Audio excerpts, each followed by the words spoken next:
Come here, baby. Come here, come here, come here, come here, baby. Woo! Yeah! Let's go!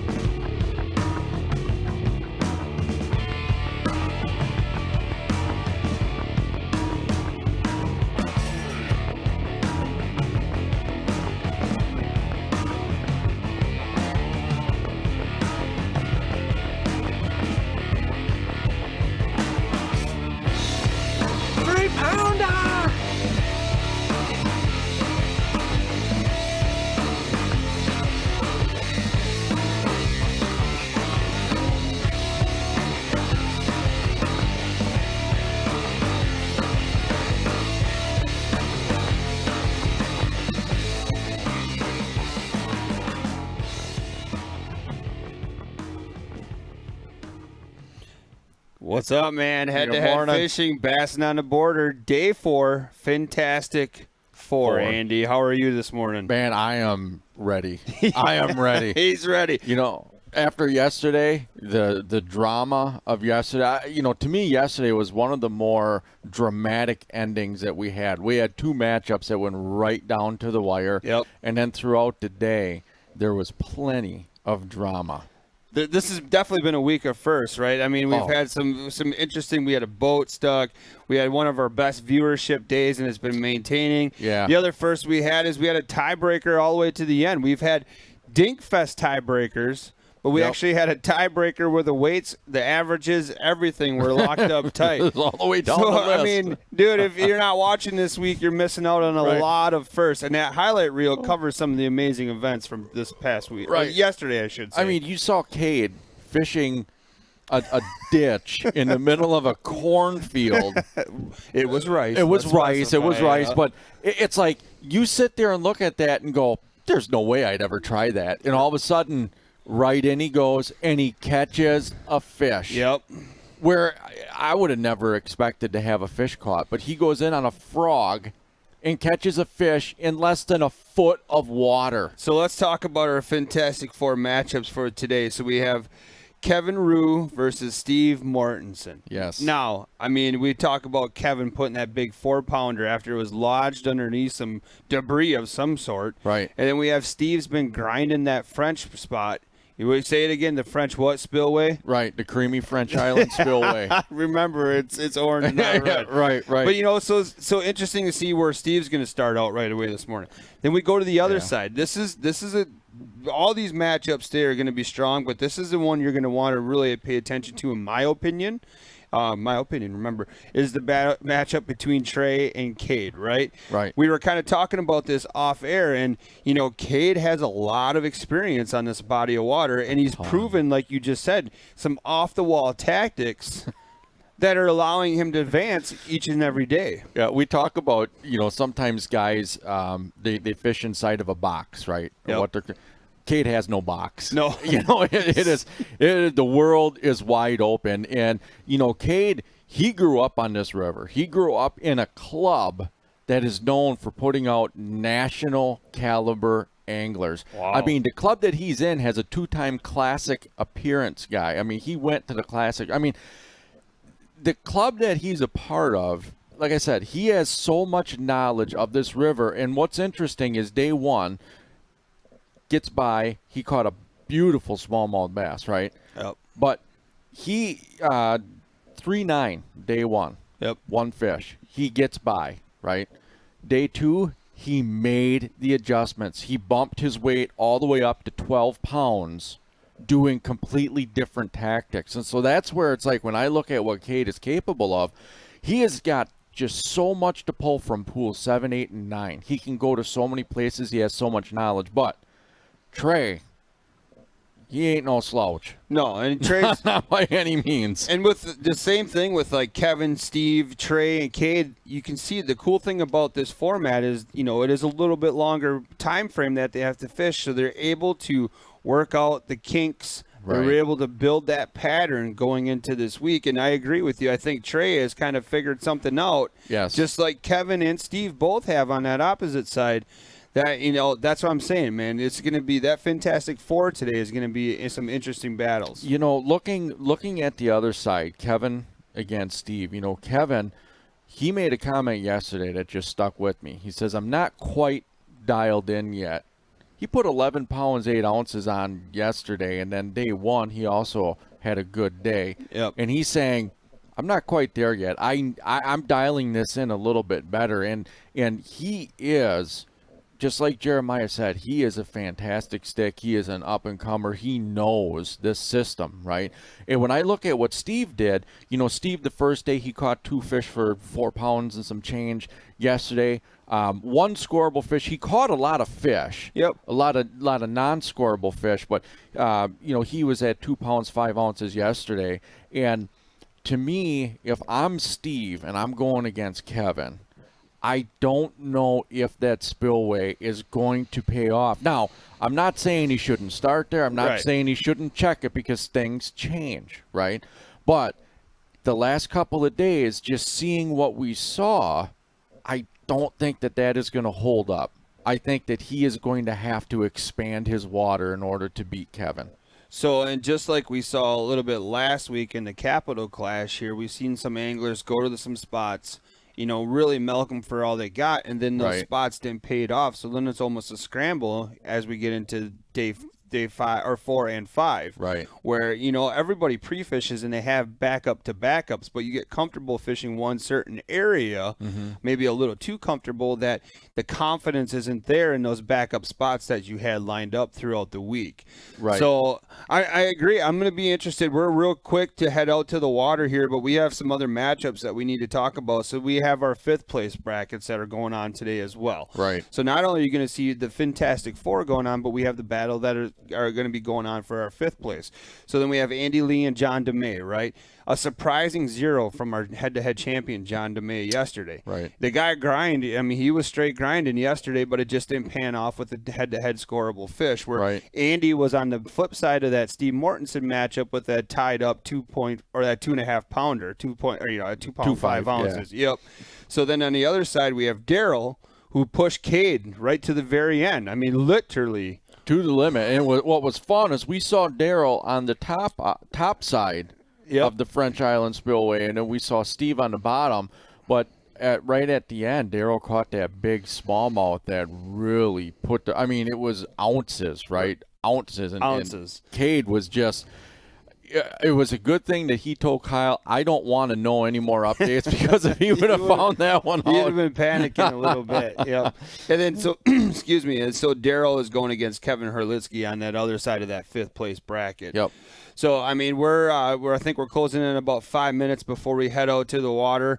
We're going to go to the camera guy. I'm sorry for lines in, but we're going to go out to the water here shortly. But let's give a big shout out right away to our sponsors, The Real Shot. I was up front a little bit this morning looking at some of the orders came through. You guys are using that H2H10 code for some amazing stuff that you're purchasing, and thank you so much. So if you're not familiar with that, if you're new, good morning. First of all, I'm Matt Trotz. I forgot to introduce us. Yeah, we got so excited. Yeah, we're jacked up, ready to go. I'm Matt Trotz. This is Andy Cleveland here. We are hosting today's event. But the other thing, too, is we're talking about The Real Shot has a head-to-head code. It's H2H10, saves you 10% on purchases. And Andy and I always drop some comments about in the links, or links in the comments, dude. I'm just ready to roll this morning for products that we believe these anglers are using. Thank you again to Sport and Motive, Omega Custom Tackle, Meg's Custom Rods, and obviously... Motor Stock. Yeah, man, we're ready to roll. So if we're ready to go, let's go out to the water, and then we'll kind of grab our chairs and pull up for an exciting day of Fintastic Four, Bassin on the border, head-to-head fishing. Remember, it's the original head-to-head. Yep. Yeah, we're going to move from there to there. So Steve is started in that same spot. Right. But look at the tactic here. The white swim bait. Yeah. That's something that he discovered as the day unfolded yesterday. Now, weather today is starting off in the like mid 60s down there. You can see it's overcast. Wind is not going to be too much of a factor today. It's going to be out of the northeast at about 3 miles an hour. And by the time lines go out, it's going to be switching around to the east-southeast. And the sun should be coming out a little bit later. It's been hard all week. It's been hard. So on the other side of that, you have Kevin. He's kind of focused, getting ready to make his first cast. Yep. And Kevin is the only angler running aluminum boat with a tunnel hull. I prepared all I can do. I'm always good as my preparation, and we'll see what happens. Come on. Wow, look at those. It's like a fog above Daryl's head there. Wow, it's some amazing scenery that is to start the day. It's not even 8 o'clock and you're dropping that bomb. It is lines in. Now it is officially 8 o'clock.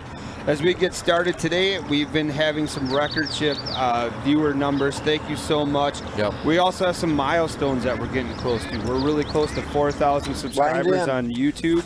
And we're really close to, I believe it was, what did we say, 15,000 Terrible first cast. likes and That's all right. followers We're on not supposed to catch Facebook. one So on the first cast. Right. if you would wouldn't mind throughout the course of the day sharing this, telling people to subscribe to it, just helps make head-to-head even better. Than also shopping with the Real Shot using that H2H10 code keeps this ad-free. So if you don't want us to start airing any commercials, just make sure you do a little bit of shopping with therealshot.com.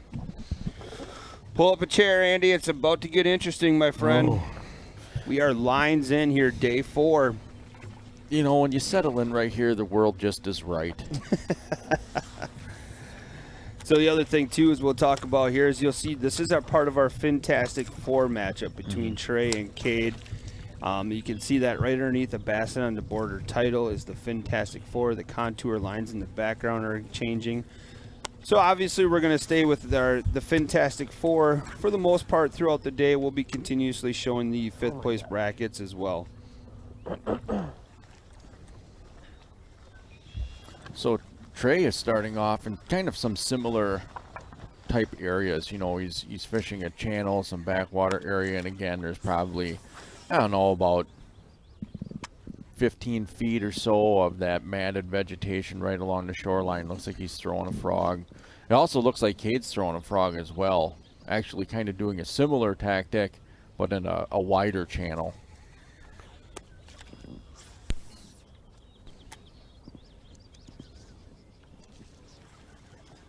So much grass here.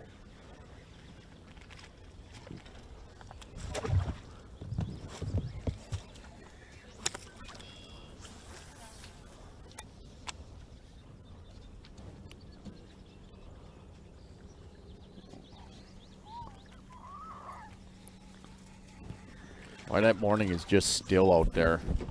Well, so Andy, throughout the week we've talked about high skies, overcast, pushing the fish under the mat. Yep. You think they're going to stay out a little longer feeding because it is so cloudy? I think so. Typically when it's cloudy out, those fish are a little bit more scattered, and it's a little bit harder to pinpoint where they are. Once that sun starts getting up, you know, the fish will relate more to cover on the structure, or, you know, going under the mats, going next to limbs and you know, just other shoreline cover. So it might be interesting that these fish could be a little bit more scattered today.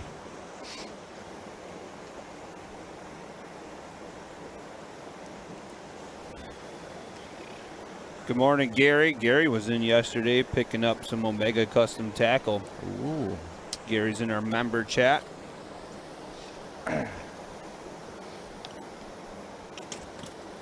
Yeah, Kevin, he's fishing some shoreline right now that's got some laydowns, some exposed roots underneath on that tree.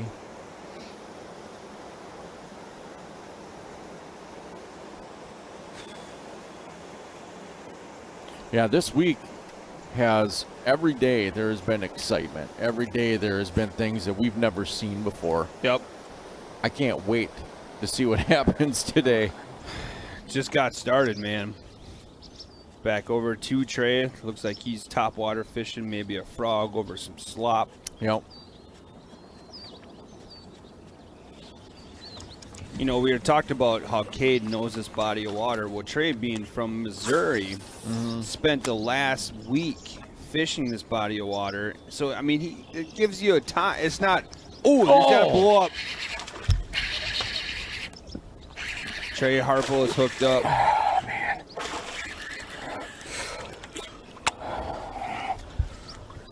I think it's Got a me pipe. fired up, though. Oh, all right. Well, we saw a lot of these yesterday.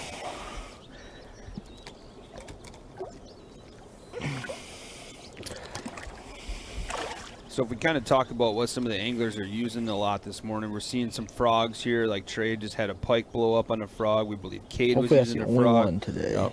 Now look at that. He's using a white frog.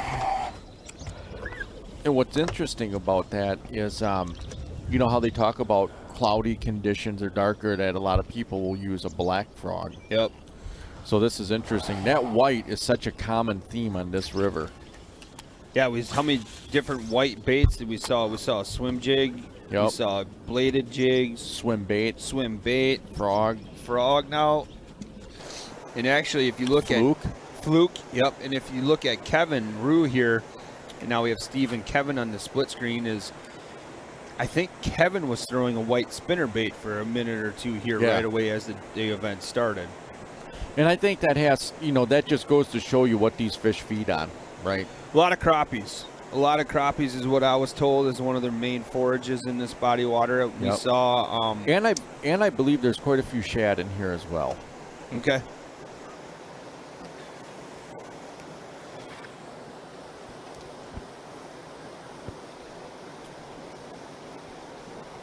So here you can see this is the other part of that Fintastic Four we were talking about between Kevin Rue and Steve Mortensen. Right. Yeah, it is amazing when you look at the shoreline, how many, like we talked about it yesterday, how many down trees there are and the roots, that are just completely out of the ground, and no shortage of cover to fish. All right, so here under the Bassin on the border is a part of our 5th place bracket between Derek Hubley and Kevin Herlitzky. So Darrow's throwing, looks like a hard topwater bait of some kind. I didn't get a good look at it. And Kevin is... Oh! There was a fish that just, I don't know where his bait was, but there was a fish that just came up. Oh, here it's coming. It must have been... So Kevin's down in the bottom of his boat, changing his game plan a little bit here.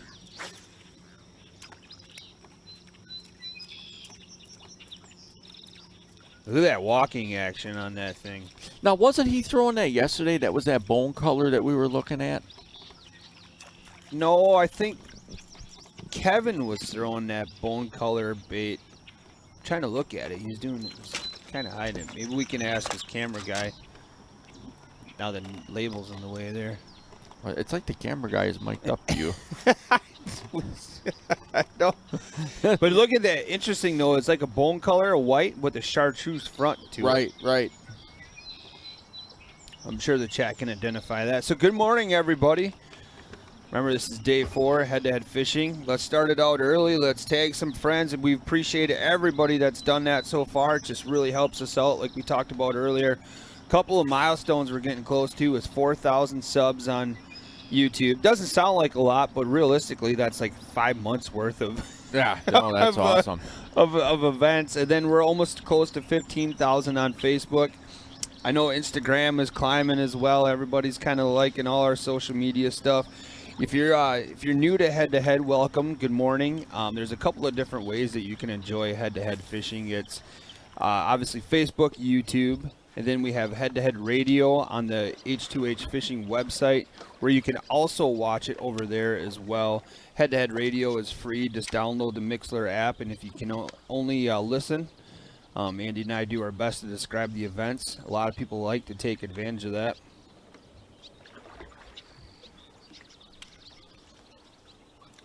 So you can also use that same player, that Mixler, to listen to it while you're browsing the website. Look at that big stickworm Texas rig from John DeMay here. There we go. Thank you for some shares right away this morning. Tagging some friends. That's amazing.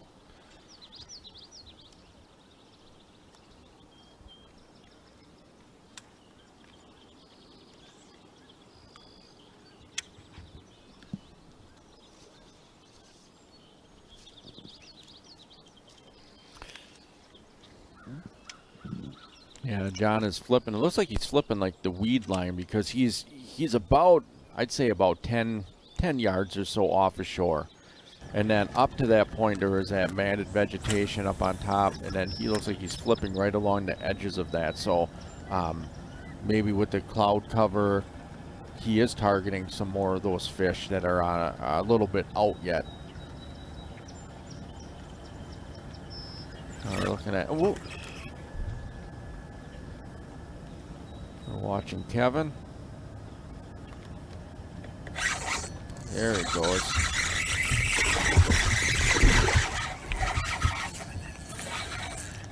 Whoa. Good.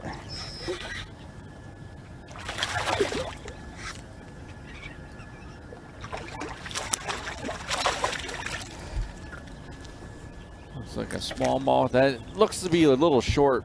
Right where we left off yesterday. And he's throwing a Ned rig. Dinkfest. Yeah. Yeah, he's throwing a Ned rig. Looks like with a 3-inch Senko. Omega has some of them really cool Ned rig heads. The Slayer Ned heads. Wow, Steve is hooked up. What the heck? Are you serious? Oh my God. Oh, just snagged up. Thought I It's was amazing fish, when you get in that Unbelievable. moving water like that and you set the hook, you're feeling your line move, but that's because of the water. And I think we've all I've played that game way too many times. We've all reeled a little too long on a snag. But it does get the heart pumping. But yeah, you're hoping that it's going to start moving at some point. It's so big it hasn't moved yet. Dude, you've been fighting that Oh, same good. snake for 5 I minutes. thought that was a fish. Wow.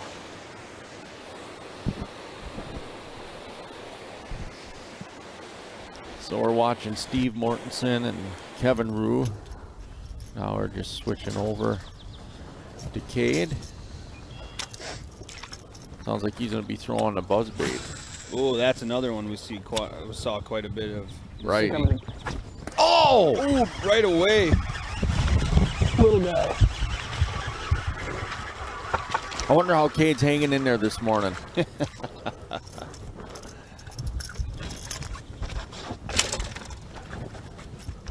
A lot of Trey fans out there. Oh, just a ton of support for Trey. That is awesome.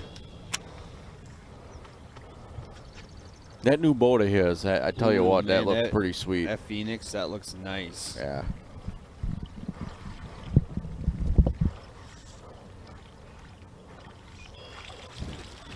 Watching Cade work that buzzbait.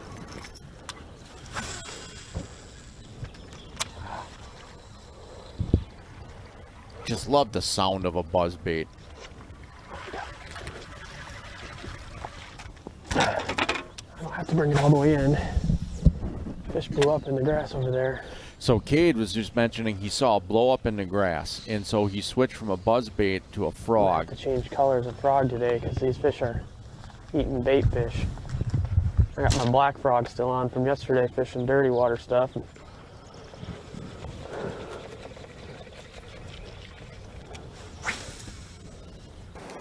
So that was some great insight by Cade. He said those fish are on bait fish, and he was throwing a black frog yesterday because he was in dirty water. So that might explain why we saw the white frog already this morning.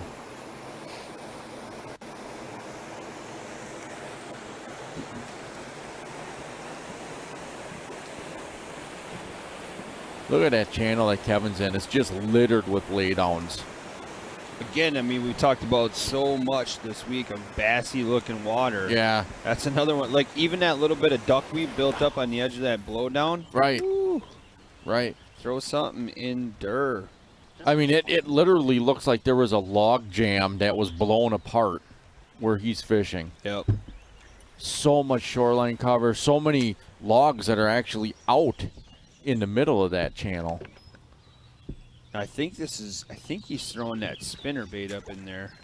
Yep, you're right. Yep, with that white skirt. And we saw with his boat yesterday how little water he was able to get into.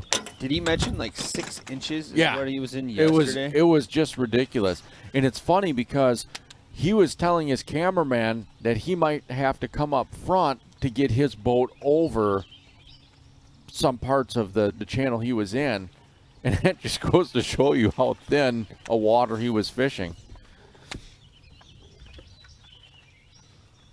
So Brad Fuller, good morning. He's in the member chat. Him and Gary are having a conversation. He's dropping some knowledge. Sleep in today. Spoke with Trey Wake up and yesterday. have He said Trey's ready to roll today. I believe it. But the airboat has other plans for you, Michigan camper. Now we're watching Trey and Cade.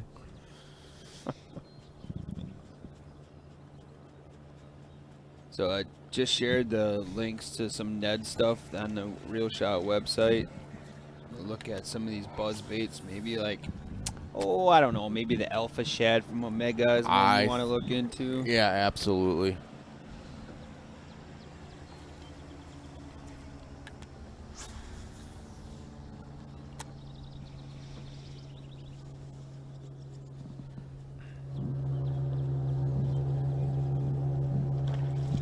Oh, where was that? I don't know.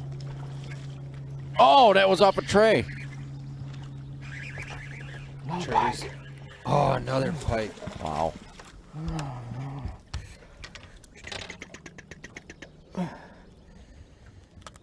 It's like a great day to tiptoe pucker, don't you think, Andy? Absolutely, it's a great day to tiptoe and pucker. This is this battle is going on Lacrosse, or in Lacrosse, on pools 7, 8, and 9 of the Mississippi River. Mm-hmm.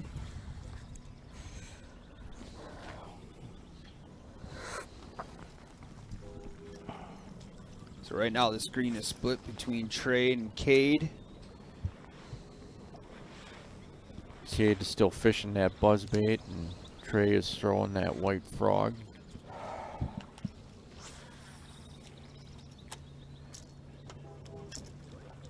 So I got a chance yesterday. I walked up and I spoke with Tyson, the Bachelor, and I was talking to him about some videos that he's going to put together. A lot of times, based off of what the anglers are fishing for the Real Shot side of it, he'll put a couple of live videos together. Mm-hmm. One he's going to do is on the Carolina stuff. Ooh. We had brought some of that tackle up there yesterday that you were Right. kind of looking at. So he's going to do a good job of breaking down the Carolina rigs. You know, some other videos, so make sure to pay attention to the Real Shot Facebook page. He's going to be sharing those videos. Yeah, that will be really good to watch that, because the first day, the Carolina rig was leaned on a lot. It was a player. And we've also seen it tied on almost every angler's deck. It's just a matter of whether or not they use it. Yep. So it's without a doubt a major player. Oh, here we go, Andy's Andy hooked up. Lee.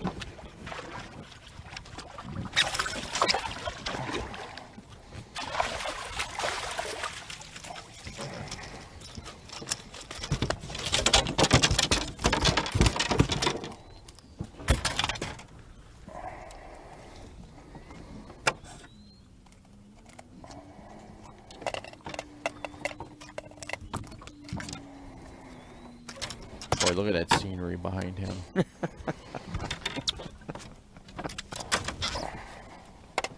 want you to go. Seems like it, hopefully. So Andy might be able to put the first scoreable fish on the way Oh, nice catch. live. I'm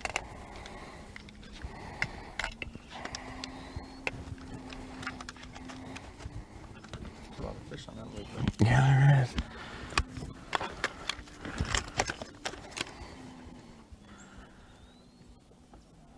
Stop it. 112. Oh. All right, so this is obviously Andy's camera was in a little bad spot for coverage, but you can see now on the left-hand side of the screen, Andy apparently caught one off camera that was 2 pounds 2 ounces. Oh, wow. We're getting a confirmation. Obviously, it wasn't that fish. That fish was short by a couple ounces. Right. So it looks like Andy Lee is the first angler to put a scoreable bass in the boat this morning.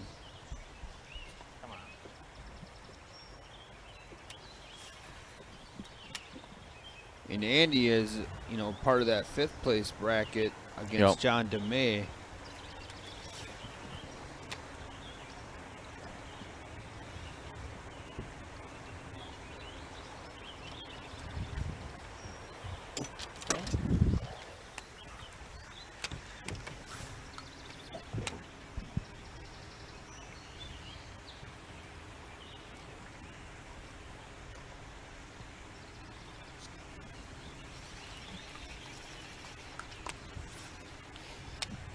All right, now we're looking at Steve again and Kevin Rue, part of our Fintastic Four matchups.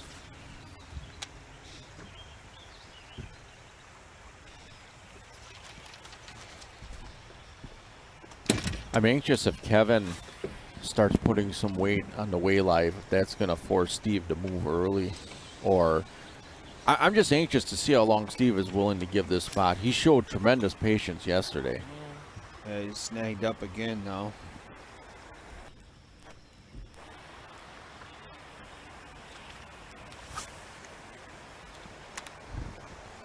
Yeah, I agree, my man. I mean, but how many fish reloaded in that spot from yesterday? It's one of those spots that's got some of the best looking current we've Right. seen. Good morning, Steve Stark. Member chat is active. Remember, if you're interested in what we refer to in the member chat, you can go to h2hfishing.com. You can find all the information there on the member chat. It's an exclusive chat where there's pros in there. There's like Brad Fuller talking about the Alpha Shad Buzzbait. You know, he's in there talking about that right now. Brad is the owner of Omega. We have Marianne Huskies in that chat. Captain Claus is in that chat. He's a guide. Nick Ackley's in that chat. He's a painter. There's a lot of important people that are part of our member chat, and I'm a part of the member you chat. are, and that's what I'm saying. I Yeah. said important Yeah. people. Submit that catch to the DNR, get a trophy. Back watching Trey and Cade. The other thing that the member chat allows too is if any one of these members has a question that they want us to ask the anglers directly, we'll see that and we will relay that message and get it answered to them. Yeah, that's happened a couple of times already. Yep. They normally have some really good points and questions. And then occasionally throughout the day, I mean, Maybe they should smoke this buzzbait. Come on. whether it's Andy, myself, or Russell, or Captain Jim, we're dropping little hints and tactics in there as well.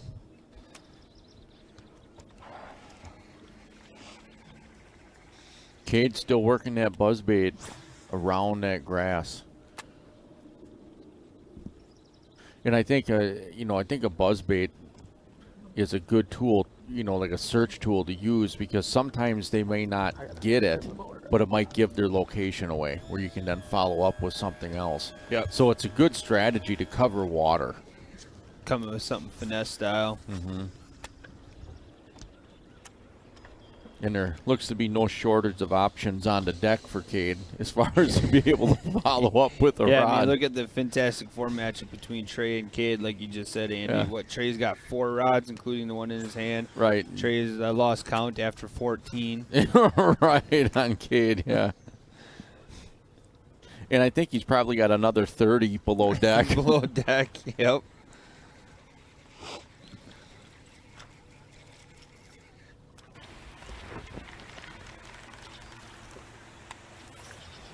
Moving over to our other Fantastic Four match here. Kevin just seems to... Oh! Is he hooked up? He is. Yep, small fish. Little guy.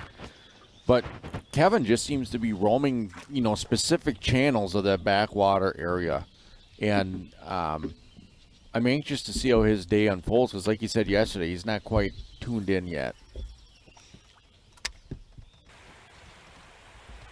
He had that awesome fish catch yesterday where it was all wrapped up. Yep. He got it undone and pulled out a 4-pounder. That was probably the motorcycle moment of the day. Yeah, that's interesting though. I mean, we have the ability. Oh, we have the ability for these anglers to move, and we've only seen what Jeremiah was the only angler to really trailer in this And event. Steve. No. Daryl. No, Other brother Daryl? Luke. Oh, that's correct. Because Luke just went from one side to the other. And that was on the first day. Right. Because that was the day we were talking about physically being fit for head-to-head events. Right, and then Jeremiah made that move the first day from, I believe it was pool 8 to pool 7. He'll let you know if you're wrong. He always does. Jeremiah's like our #1 fact checker. Yeah, especially on this event. Right. Yeah, he ain't afraid to call BS. Yeah, it is. Them purple tattoos are terrible for that. Date ones. Mm-hmm. Every one I have does it. Sounds good. That's an awesome shot that John's rocking there. Do you think Usually this frog Andy's is like a little nervous today because he's got 95%. the sheriff in the boat with him, the commander, Kyle Carpenter? It could be. I mean, He was a lot more active, chatty yesterday. Now he's I think that's out of nervousness. yeah. Yeah,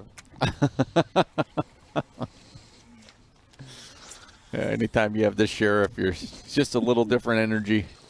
I'd be just rocking it. I'd be like, "Is this a penalty? Is this a penalty?" Testing them. Yeah. If I do this, is this a penalty?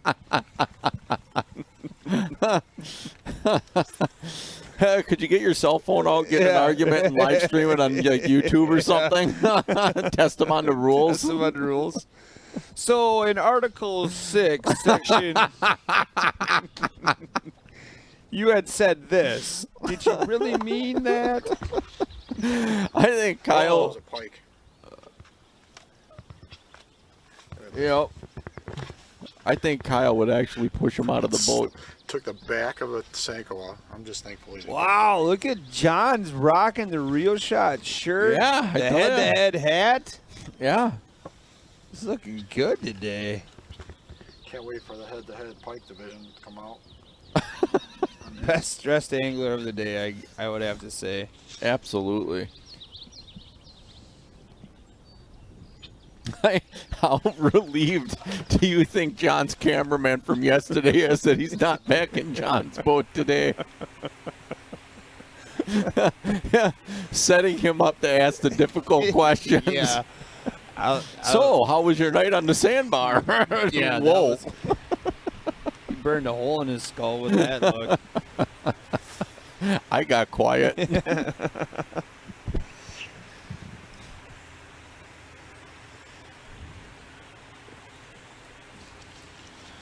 Oh, back with Kevin and Steve. Yeah. And until we say otherwise, just assume that Steve is at the Creamy French Island Spillway. Oh! Cade with a big hook set. He got my legs, so Let's see if he can get him. So Cade just missed a fish on a frog, and he threw right back. So we had mentioned John DeMay's amazing looking t-shirt. Yes. If you want to rock a Real Shot shirt, here's the link. Matt, do you want to take this comment? Wow, that is amazing. Look at the background there over Daryl Cooley. It almost looks like a painting. It does. You know, so if I was going to set up the day and I was going to put my, yeah, it does kind of look like Jurassic Park. And what we're referring to right now is the beautiful scenery. Yes. That is behind Yes. Daryl Cooley. I was waiting.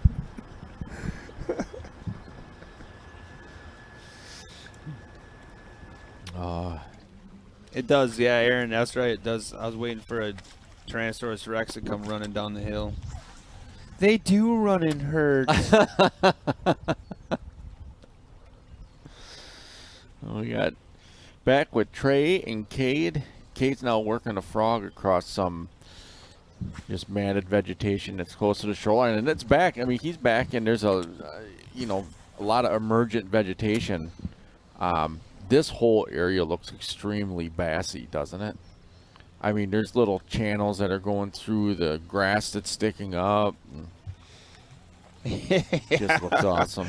They just said, especially with Daryl wearing that hat, he does. He looks like the lead guy that was in it with the cane. Oh, yeah. With the mosquito and the molten lava or whatever the heck it was. Sap. So now we're looking at Kevin. And Kevin looks to be fishing a mouth of a canal coming out. You can kind of see the current working across. There's a lot of laydowns next to the shore. Oh, and he's hooked up. Yeah.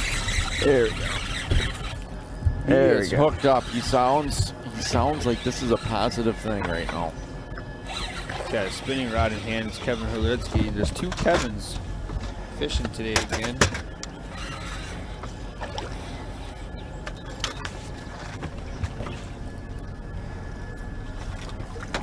Come here. Come here. Oh, yeah. There we And, go. oh, wow. Beautiful That's what we're smallmouth here from for. Kevin Herlitsky. Look at that. That's Beautiful what we're here small. for. So is that 3? Oh! What was that? Free Willy in the background there. Oh my God, there is a pile. Hurry up. Hurry up. Get the rod back in the Think he'll water. play. Spot lock. So there has to be something that's coming out. We're getting the door shut on The us. door's after getting that one. slammed. It was only a matter of time. Yeah, I'm surprised it took this long. But where he's fishing is, we'll wait to get a weight on this. 2-9. 2-9. 2.9. Nice smallie, but there Yes, has to sir. be like some rocks that are coming off of that point. Get some more of that. And we know that there's more than one there. We just saw it. That other fish that just jumped. That looked big. Make sure everybody saw that first if you're listening. So Yeah. Kevin's dealing with a fish in the net, and as he's doing it, what appeared to be another 2-pound smallie rocketed out of the water about Right. 3 foot above That thing was the putting on water. a show. It was awesome. Wow. I don't know if he saw. I mean, he heard it. Oh, he saw it. You turned and did he? looked at it. You saw it. I'd be in a lot more fast motion right now. I would be Right. almost a hot mess. That was definitely cool. That was awesome. Back with Kevin and Steve.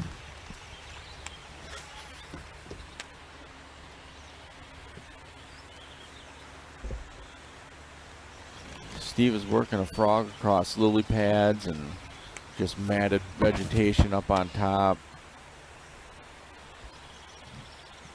And it looks like Kevin is covering quite a bit of water as he's moving. It's not like he's working a specific spot. I mean, he's moving around, covering a lot of water. A lot of different scenery already in the back of Kevin's shot here.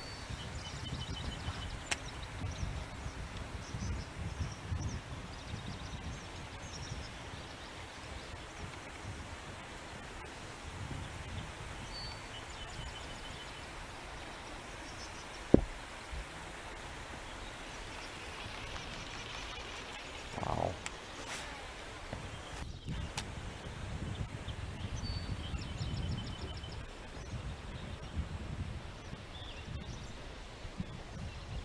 Yeah. Steve Mortensen's still kind of... He's venturing further and further away, though. It might be just a difference of the camera angle. I think it's just how his boat is positioned.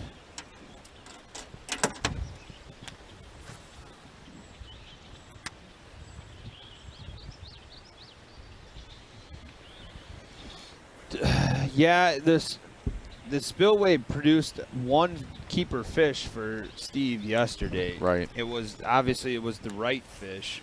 Right. It was, yeah, It wasn't 2.5. Fast and Furious there yesterday. No, he probably caught, I don't know, I would say 4 or 5 fish that he had to check and reweigh that were, that 114, 115.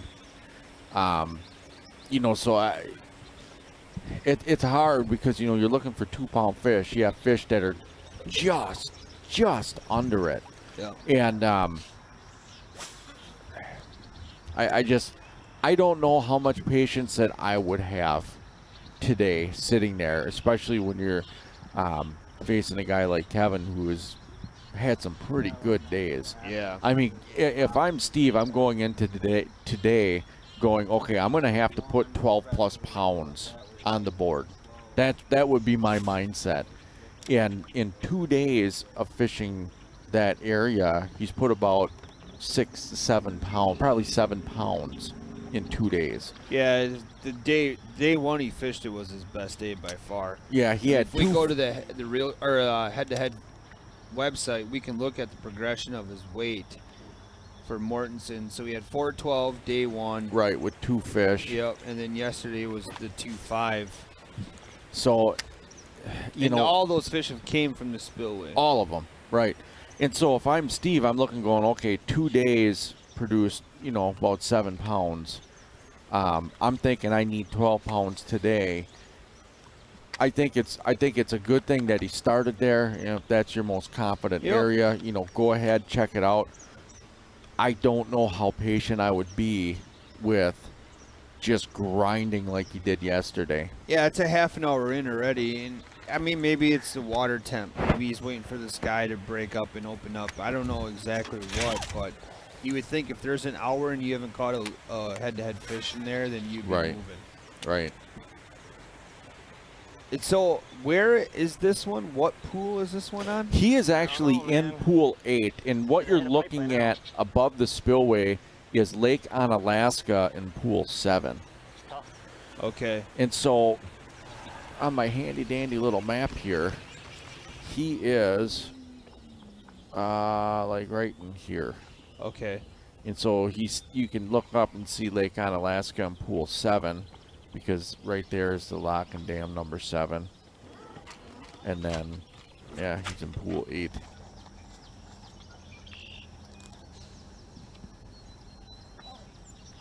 So realistically, though, if he wanted to move someplace different, it would be a little bit of a haul for him, right? Yeah, it would, because he's going to have to run back south through some backwater area, get to the Black River, and then run back up to the Clinton Street. You know, and it depends where he launched, because I'm not sure if there are.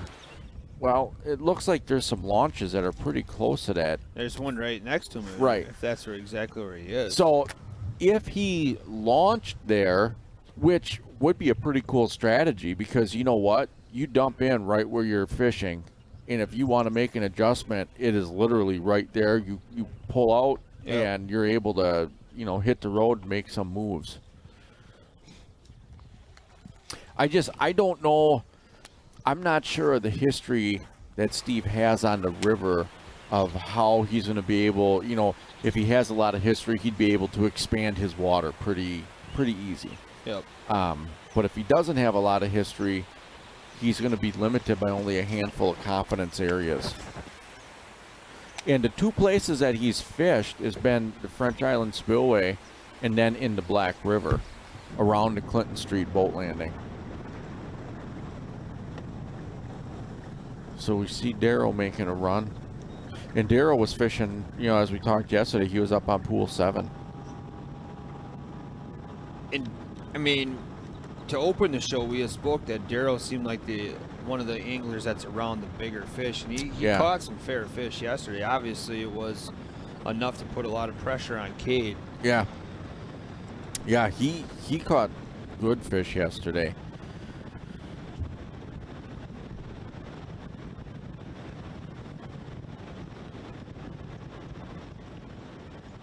We're looking at... Yeah, I thought he was hooked up there. So now with that fish coming out of the water, you know, in that spot, just like a fluke or a topwater minnow bait of some kind may not be a bad idea. That's probably right what I would have went to. I would have went to a fluke. Because we saw on the first day that there were some anglers that were around mayflies, right, where there was that mayfly hatch. Back over to Kevin Rue here on the main screen. White. Look at that instantly. I was just going to say, doesn't that remind you of where he caught that fish yesterday? Yes. You know, there was just, it looked like that beaver dam or that beaver hut that was right there. Nice largemouth, it appears to be. Wow. Get it. Electing not to use the net, using the can. Oh my God, he got it. Wow. There's a bald eagle in the background screaming America. Cheering him on. Oh my God, he's got a hook in his knee. Oh, okay, just in his clothes. Oh, I'm still No way. sweating anyway. Nice largemouth. Zeros. Zeros.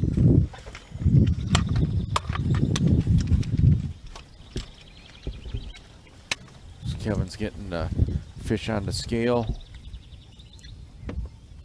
2.6. 2.6. 2.6. Wow.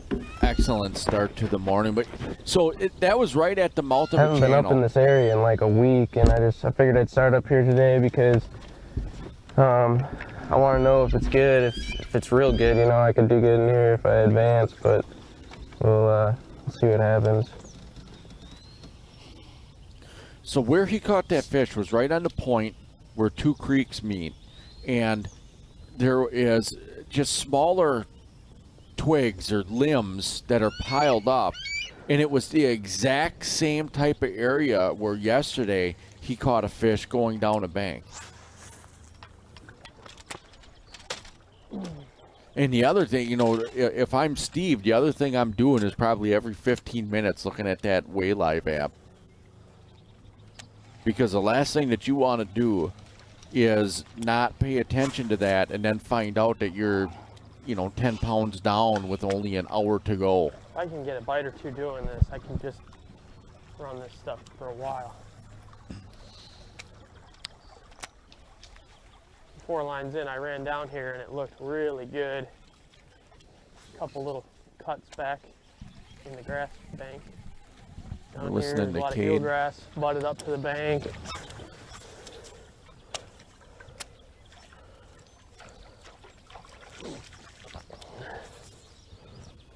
man, this when these two get rolling this morning, this is gonna be Backwards, but- a Duke fest. Okay, Yeah, we're it basically is. just pre-fishing right now, trying to find an area that there's a lot of fish in, and once I find some fish, I'll slow down.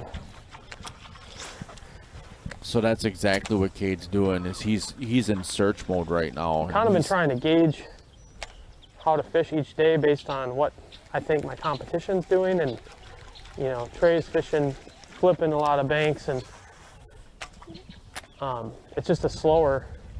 You don't get a bunch of bites real fast, so it makes me feel like I can kind of slow down a little bit today and fish kind of similar stuff. I don't have to have some point where I'm racking up the scoreboard, because he's probably going to be grinding on them, flipping, and you just don't load the boat super fast that way. So I know if I just take my time and run good stuff, I should be able to catch some fish. Look at how many casts Cade is making. Yeah, he's definitely fishing fast. But this is just so cool. And now we just watched Trey swing and miss. What you're seeing with Cade is he's not making long casts. He's making precise casts to that irregular shoreline. I really like how Cade's fishing this morning. Moving down, trying to find fish. I'm just going to idle this back there. Now we're back with Kevin and Steve.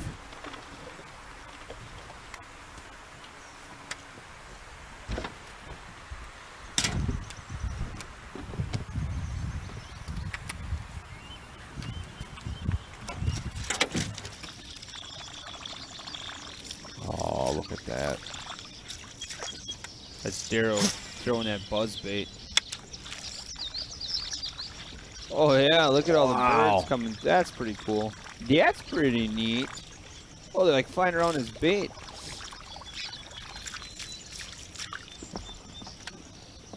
How neat is that? That's pretty cool.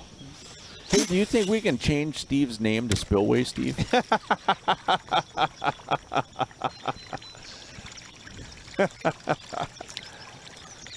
Man, it is a beautiful day out there with that beautiful birds flying around. The scenery today is gorgeous. on par.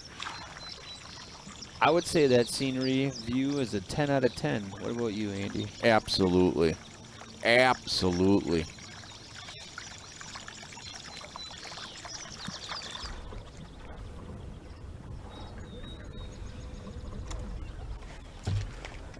back with Trey. Trey is still working that frog.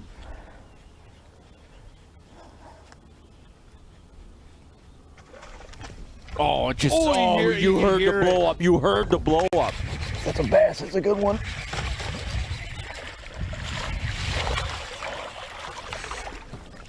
Oh, yes. Oh, he's got Nice it in the job, boat. Trey.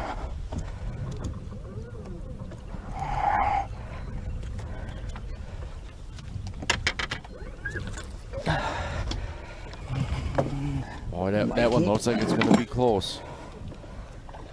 Boy, this has all the makings of a slugfest between these two today. 0. Yep.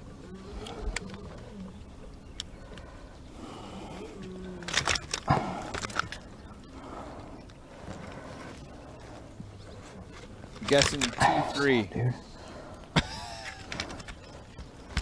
He's psychic. I got a feeling this one's 2 pounds 3 ounces. I'm going to agree with you. 2-3. What? Spot on. I'm dialed in. Spot on. He crushed it the second time and some nasty stuff. So when we cut to him, he was kind of getting his boat position. I think that the first time he either missed it or that fish gave up its location, and then he threw right to it. That was pretty cool to see that.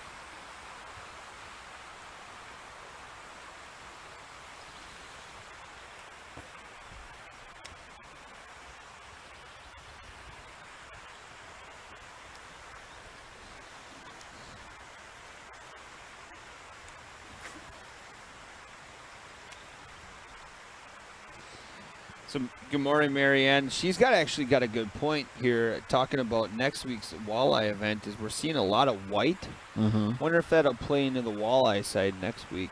Because it was Kevin Herlitzky that I believe on that net rig caught a couple of different walleyes. And Steve actually caught one up by the spillway. A good one. A real nice walleye yesterday.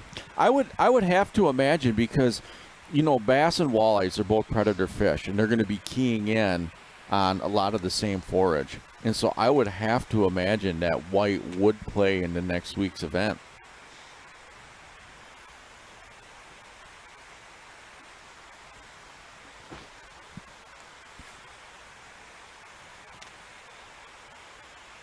We're watching Kevin. You know, again, Kevin is just in these backwater channels, backwater areas. A lot of grass, a lot of matted, a lot of duckweed. He gets to places where there's a lot of laydowns, undercut banks, and he's just working his way through these channels. And, you know, if there's areas that he can frog, he'll frog. If he can flip shoreline, he'll do that. So he's just doing whatever the area allows him to do. Back with Trey and Cade. Cade, he's still throwing a buzzbait, just working the shoreline. Man, any second you just expect a giant to come flying out. So remember, if you're shopping with the Real Shot, that H2H10 code is active. It's only active during the event. So tomorrow at 1 p.m., I'll go shut her off, and then it won't be active again until Monday. So if there's anything you've been kind of waiting to purchase, like we talked about yesterday, since Trey's a big Dobbins guy, some people took advantage of that code on some Dobbins rods. Yep. Actually, Cade is working a frog right now. We switched from a buzzbait to a frog. And so he's doing essentially open water frogging, which is pretty cool to see. Obviously, he's played this game before. Now we're with Daryl. Oh, there he's got it. Oh, big hook set. That took a minute, didn't it? All that for a short. Ha! Way it goes.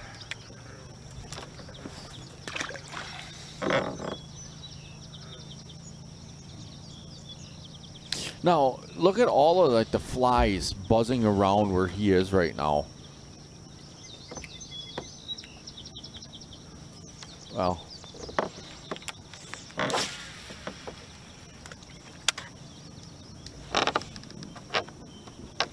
That's interesting. Are they dragonflies? No, little mayflies. Oh, okay. As soon as I said it, they kind of went away. Well, I mean, like you said earlier, day one we saw a lot of dragon or mayflies, which could be one of the reasons the bite is a little tougher. Oh! Right away for Trey. Oh! Lean back on it, my friend. Tiptoe, Trey. I think it was a pike. Oh God! Oh man! Now he switched from a white to a black frog. The way he torpedoed that thing.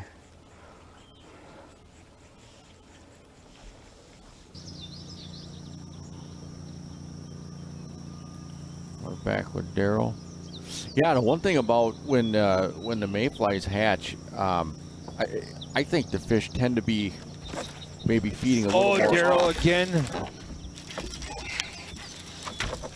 This could be a better fish. Oh, it sounds good. That looks like a better fish. This will get interesting here.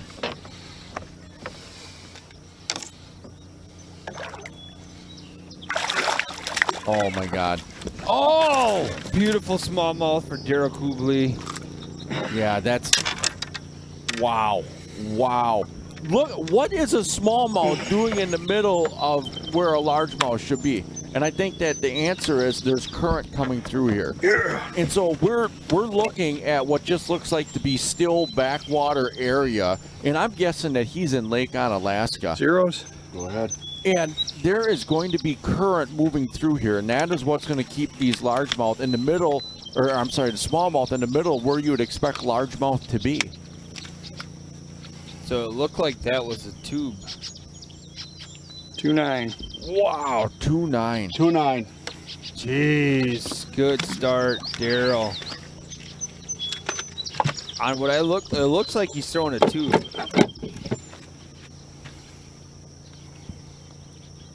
Wow.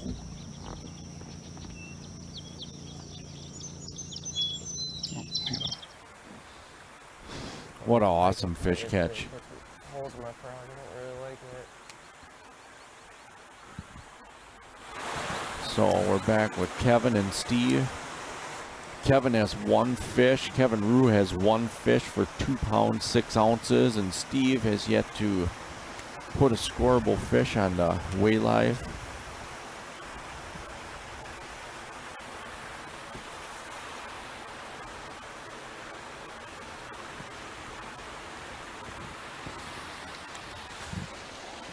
Steve is throwing that Synchro again. Sharpening his hooks. Yep, he's sharpening He's hung up the with hook. a couple different times. He's not taking a gamble. Yep, You carry a file in your boat? I do. I do. How often do you touch up your hooks? It depends. If it's like if I'm fishing like a tube jig, or a tube, not a whole lot, because I'll just switch it out because it's such. I fish with a more of a light wire hook when I do the tube fishing, and so I'll just switch it out. But on larger baits like swim jigs or jerk baits or other things where I don't want to switch out hooks as much, absolutely I'll file them up. So yeah, we are not looking at a dink fest today either. No. Yeah, all the anglers have at least one scoreable fish in their matchups. Right. Watching John DeMay making a run. So that's a good question for everybody in the chats. How often do you guys hone your hooks on a day of fishing?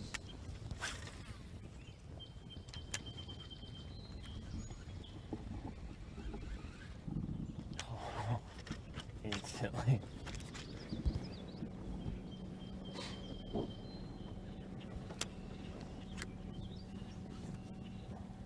Wow, we're watching John just run. He's going through some of the backwater area.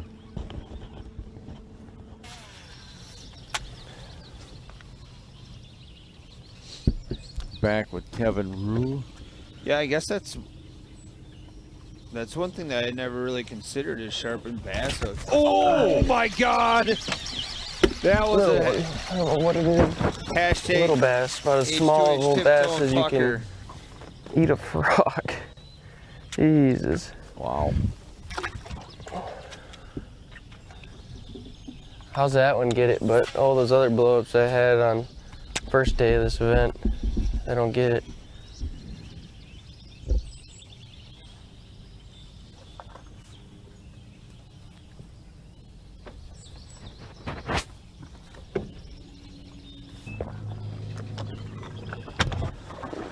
I'm just gonna idle. What's that? I'm just gonna idle to push us into that a little bit. Okay.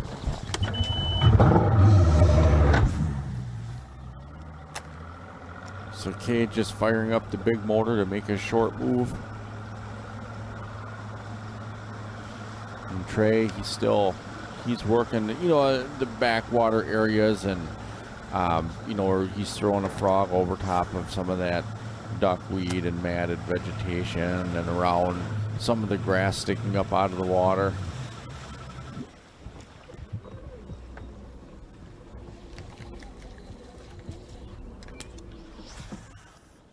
Oh man, we just got these. Hey, do you have one of these snips? No, I don't. Oh man, I didn't realize we just got them back in stock. I will definitely be snatching up one of these. The boomerang line cutters, best line cutter out there. Those look awesome. They are awesome. And what's cool is they have that retractable Crazy for right here. string, Should have had something by now. so you can hook it right to you. So no matter where you're at. Yeah, I didn't realize that we got those back. So I'm on the tools page of the Real Shot looking to see if we had any files in stock, and just realized that we have those new, or not new, but the boomerang. It's didn't a get it either. boomerang I don't know tool what that company. That It's a did not snips, sound like a best bass, snips so hands down. I'm not even gonna cast back on that one. We were out for a while, but I want to share the link, but I don't. Dogfish. Oh, Dang. Kevin's Dog. hooked up. God, Says it's I dogfish. hate this spot because of that. But there is a group of bass that get in here. All right. Well, if you guys never seen a dogfish, you're in I'm not for a messing treat. with this dude. No, we saw him do this the other day.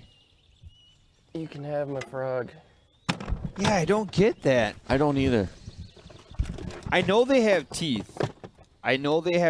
But it's not any different than a pike. I don't. No, God, I hate those things, and that's why I hate fishing up in here, but they do mix. yeah, I don't understand that either.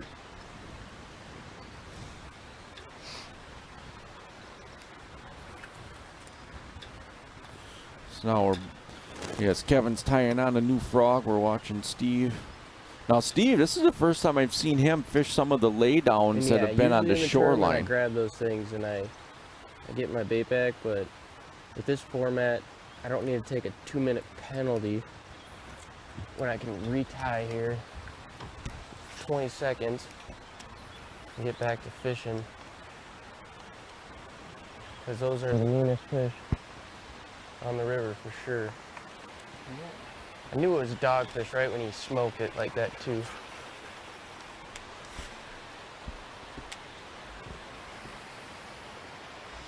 So Kevin just kind of explaining why. He said that in addition to the time it would take to mess around, he said he didn't want to take an additional 2-minute penalty trying to get his frog back.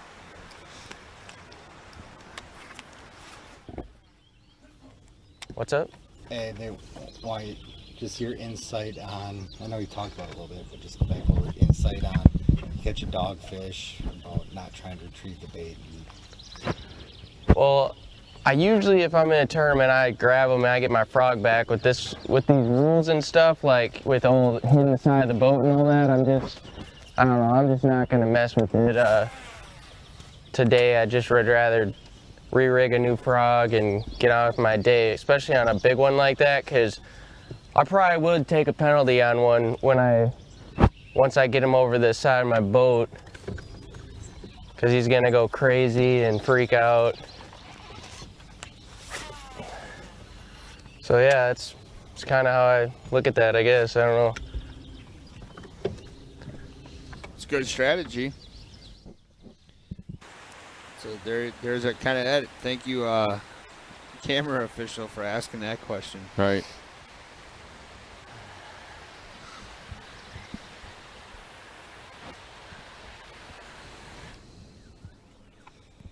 We're back with Trey and Cade. Shouldn't look, but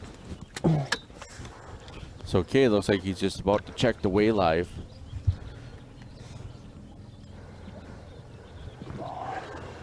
He's got one.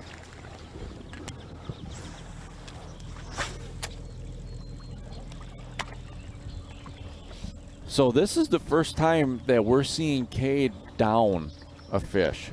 You know, the first day that he fished and yesterday, he was always ahead. So this is going to be interesting to see how he fishes, knowing that he has to come from behind already.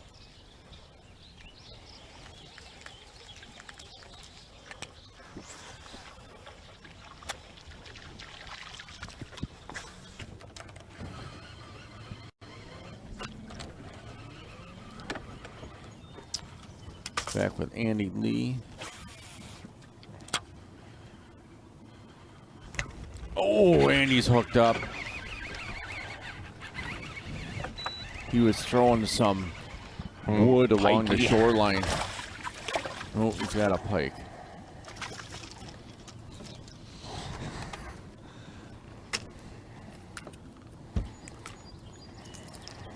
So I just got a text message from a conversation yesterday between Kyle and Cade.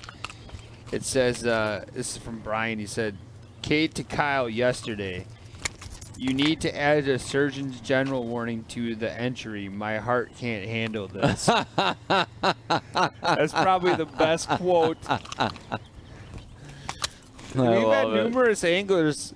So last year, I believe it was one of the winners, Dylan Dreyfel, where I'll be posting a video from Dylan's interview we did at the Reel Shot just the other day, but he's fishing the Toyota's Opens. But anyway, so Dylan told Brian, he goes, dude, I couldn't handle it, and I was only fishing for $2,500. Right. He goes, you're going to kill people when you try to fish more. And now we're fishing for $5,000, and the only reason we're fishing for $5,000 is just because of COVID, right? Like we couldn't get anything bigger on payouts or you know, boats. Otherwise, the very first event before COVID, it was $10,000. That is insane. Talk to Jeff Deckerline about that day, you know. Oh. I don't know if that was a fish or what, but it felt good.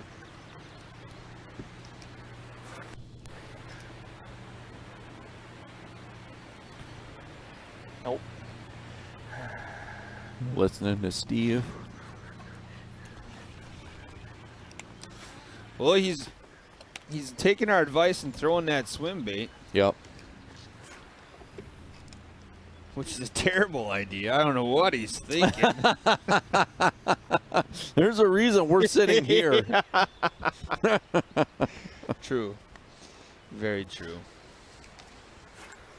I did share the link, by the way, to that boomerang, the snip. So there's two different ones. The one I shared has a light in it. You don't need to get the one with the light, but I just thought that light was a pretty cool option. I mean, it just looks like the simplest of tools, but those things are so nice. Yep.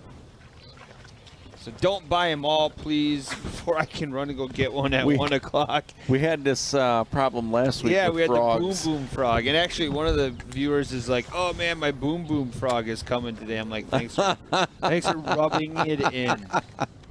Don't worry, I'll rub your belly later. Yeah. All will be good.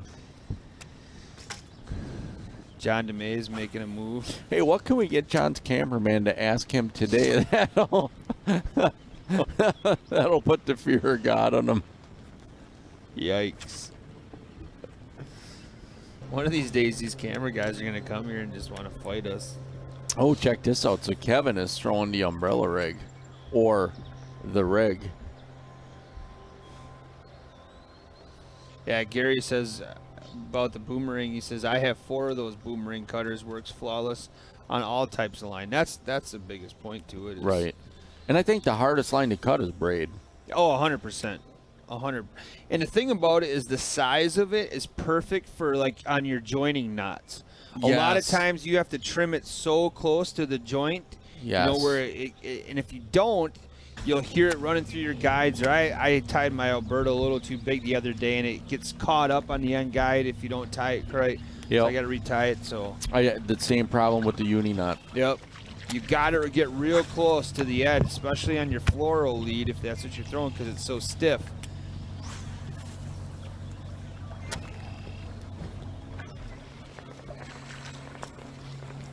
Yeah, you're way behind, man. You gotta. I think we at least said the scenery 12 times, so Oh my you're God. 12 back behind. That's actually 13 now. I Right think there's there. like 3 people from the chat already passed out. Who is that? thought We're about just it. over an hour in. Yeah. Double back. Wusses. Yeah, we hit it pretty hard right away. If you didn't have something in your belly, you're on the floor. All right, this was the section that I thought in the ride around looked the best. Except down there is where they were actually busting, swirling and popping, perch were popping. But here's the best looking section. Yeah, Cade is fishing a lot of lily pads right now. Sure, He's going through a little That little channel guthrie blown into it. that's right in the middle of a bunch of lily pads on both sides. So again, Gary is a huge supporter of head-to-head fishing. He's in the member chat constantly. He basically is like the president of the member chat. He's always in there, but he was in here yesterday, Might even be some. and he's off the rest of the week. And so Gary, because he's so active in the member chat, has won quite a few of our giveaways that we done there. Like Yep. he's got hats upon hats upon hats. And so his wife was home with him yesterday, and he had head-to-head on the big screen, and he had a member chat open on his phone. And his wife looked at him. She goes, "Is this honestly what you do all day?" And he looked at her. He goes, "No. Normally I have it on my phone because I'm at work only." So you recently just won one of our Omega hats that we gave away this week, and he was in here rocking his Omega as he was picking up some of their tackle, and I guess his daughter came up to him and says, "Hey, Dad, Mom wanted me to challenge you with this question. If I took one of your hats and threw one in the garbage, would you know about it?" And he honestly looked at her. He goes, "What hat did you throw away? Because I know everyone." He goes, "I have a peg for every single one of my hats." She's like, No, I didn't. He goes, "I would know." Did he John DeMayer? He John DeMade. Yeah. I just got in the chat, they're asking if we can please pause because they have to pee. No, you just have to turn to your camera official and say, "I got to make a potty break." Don't say it, just point. Yeah, they'll cut camera and you can hustle back here. Steve Stark said my wife said the same thing yesterday about that. Is this really what you do? We're sorry, not sorry. I mean, No. seriously. No. Maybe you should get your wife a membership, and then she could join the chat and keep an eye on you a little closer. Yeah, absolutely. We don't always talk about fishing. No. Yesterday we were talking about food. Yeah, and that's the other thing that Gary goes. He goes, "I knew it was getting close to noon because that's all you guys were talking about in there. Talking about the French island and how you don't know that it's red." It's orange. It's orange. It's orange. It's orange. And somebody goes, "No, it's actually orange, red, and pearl," for those who are paying attention.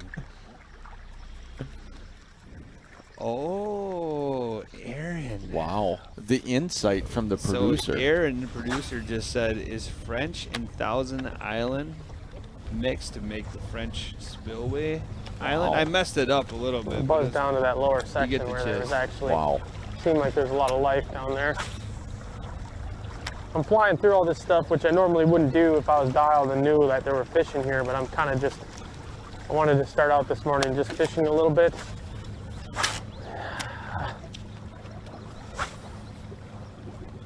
I So don't know, I you- might have to punt on that because I thought maybe I could just use my eyes and drive around and find something that looked good and start catching fish like I did yesterday, but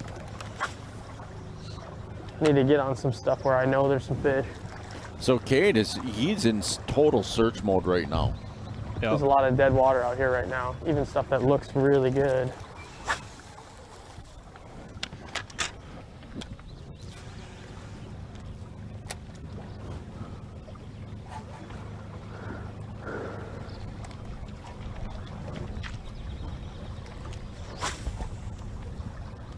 We're watching Trey and Cade.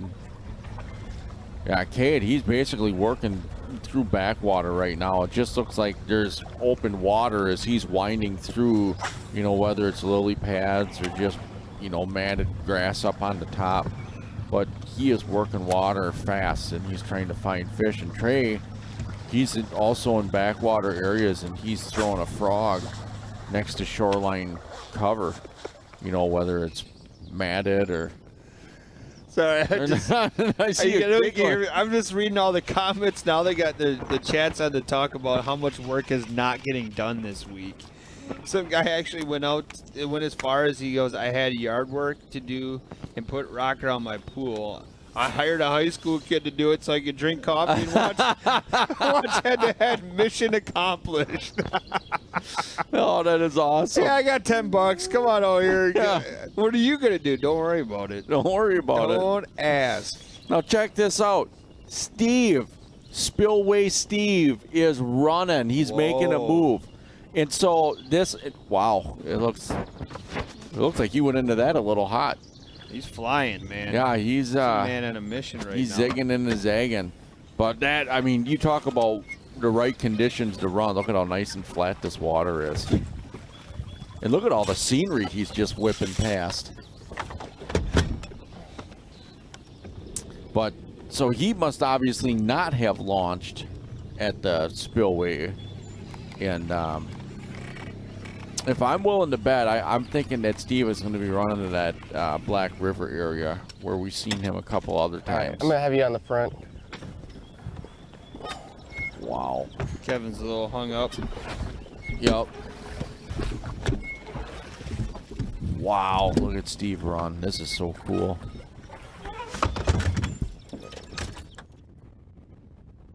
Main screen with Steve. Now we got a slow and no wake, and then we're good. Oh, man. Yep. So now Crazy, they have a man. slow no wake to Crazy. go through. Unbelievable. Yep. I decided to make a move. I had to make a move, man. Sat there for, I don't even know how much time went by. Half an hour, I think. 0 fish. Gotta change it up, man. Competing against Kevin Rue. He's already got 1 fish in the boat. So, I'm gonna go to a spot I haven't gone to all of head-to-head fishing. Actually, I'm in every spot now that I'm gonna go to is all brand new spots. I haven't touched them all week. So, hopefully they reloaded. We'll see what happens. I'm gonna fish a wing dam, I think, first. Give that a little bit of time, and then I'm gonna go and try, I got some backwater spots by Goose Island, on Upper Goose Island, and I got some that are closer to the river channel. We're gonna fish some cut bank, and just stick it out and see what happens, man. Still got some time left, so we'll see what happens. It's tough today. I don't know if this cloud cover is really affecting a lot, if the fish are just kind of scattering everywhere, but we'll see, man. So, just gotta grind it out.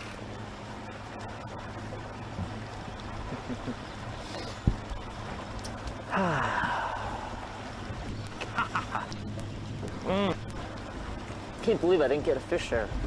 I had 1 good bite, and that was it. 1 bite. And they didn't commit.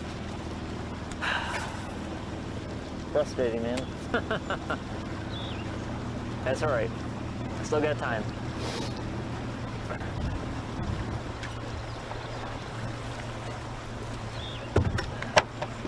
Listening to Steve, you can just hear the Exoskeleton things in the water from mayfly deal going on. That's probably not the best for us right now in this spot.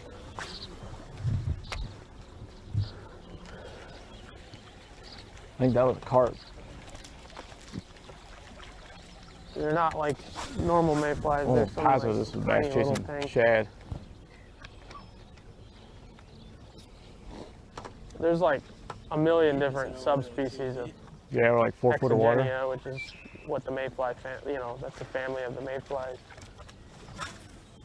Or whatever, the genus or whatever it's called. I don't know which is which. I'm not a biologist. But mayflies are, it's kind of a broad term to describe a bigger family of different bugs. There's all kinds of them. The good ones are the big dark brown ones. Those are the ones that the fish go crazy for. All these other little ones that hatch throughout the summer are kind of unimportant in my mind. Or at least they don't help the fishing, that's for sure. Cade's just dropping knowledge bomb after knowledge bomb after knowledge bomb.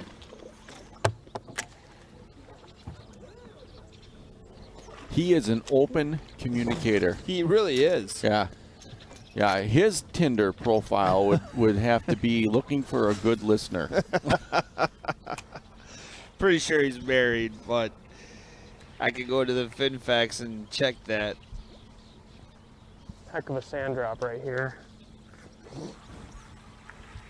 That's why I debated it coming around and coming up this from the bottom so I could fish the sand drop without driving over it, but I would have just taken me forever to get through that channel going up current, which would have been fine if I knew there was a bunch of big ones in there and I'd just take my time to catch them, but I'm just literally fishing new water right now and can't tell. I'm moving a little bit fast trying to figure out what's going on.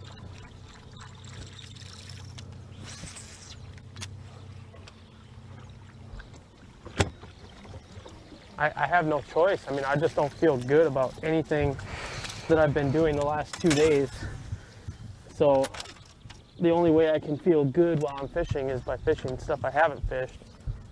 It's like I'm kind of going through a process of elimination. Like I fished all this stuff and it hasn't been good, so I'm trying to target the stuff that I haven't fished yet in the hopes that I run into a big wad of them.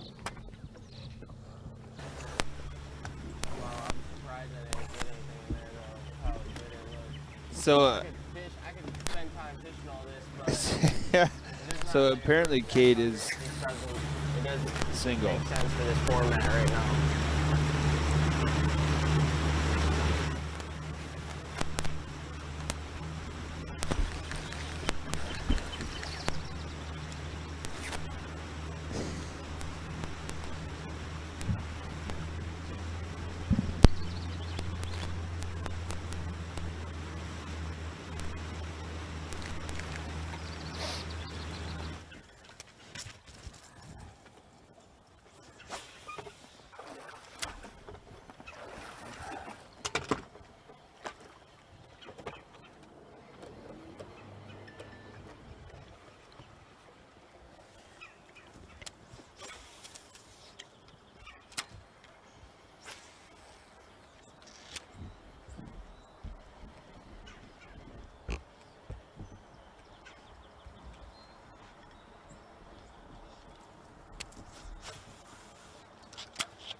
Back over to Andy Lee and John DeMay. This is a part of our 5th place bracket.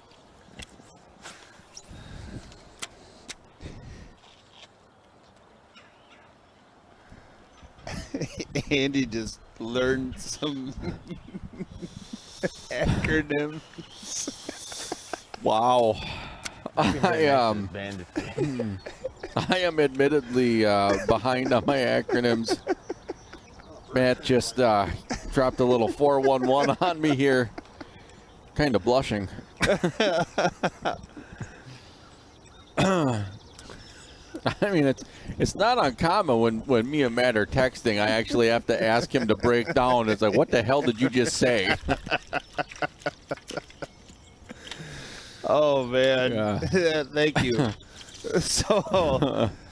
So look at that scenery with the barge pushing right there. That is awesome. Great camera work by Terrell's. Yep. So Andy just realized what one of your comments meant. Wow.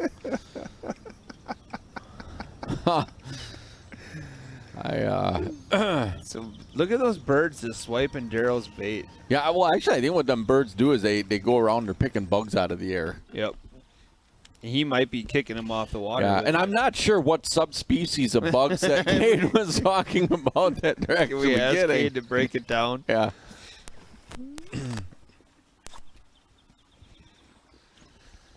Everywhere Kevin is fishing, it just looks awesome. Like I'm looking at, it's that same type of shoreline cover with the, looks like a beaver dam blew up right along the shore. Just waiting for him just to throw to that, flip to that, and pull another fish out. Oh, look at that precision on that flip. Yep. Wow. It's just as awesome. The channel that he's about to go into, is maybe about 50, 60 feet wide. And you can see on both sides there's a lot of laydowns, a lot of natural wood shoreline cover. Yeah, a lot of blowdowns. Wonder how old some of that natural wood is on the Mississippi. It depends on what subspecies it is. What the genus. Yeah. Yeah. And everyone knows that the petrified water helps maintain the chemical composition. Oh, yep. Yeah. Oh, wow. So. Interesting. That's it does look good, though. It does. No matter what kind of water or natural or artificial created stuff it is. It looks like Kevin's in a great area. But on the flip side, Steve is in an artificial area around all those docks and stuff.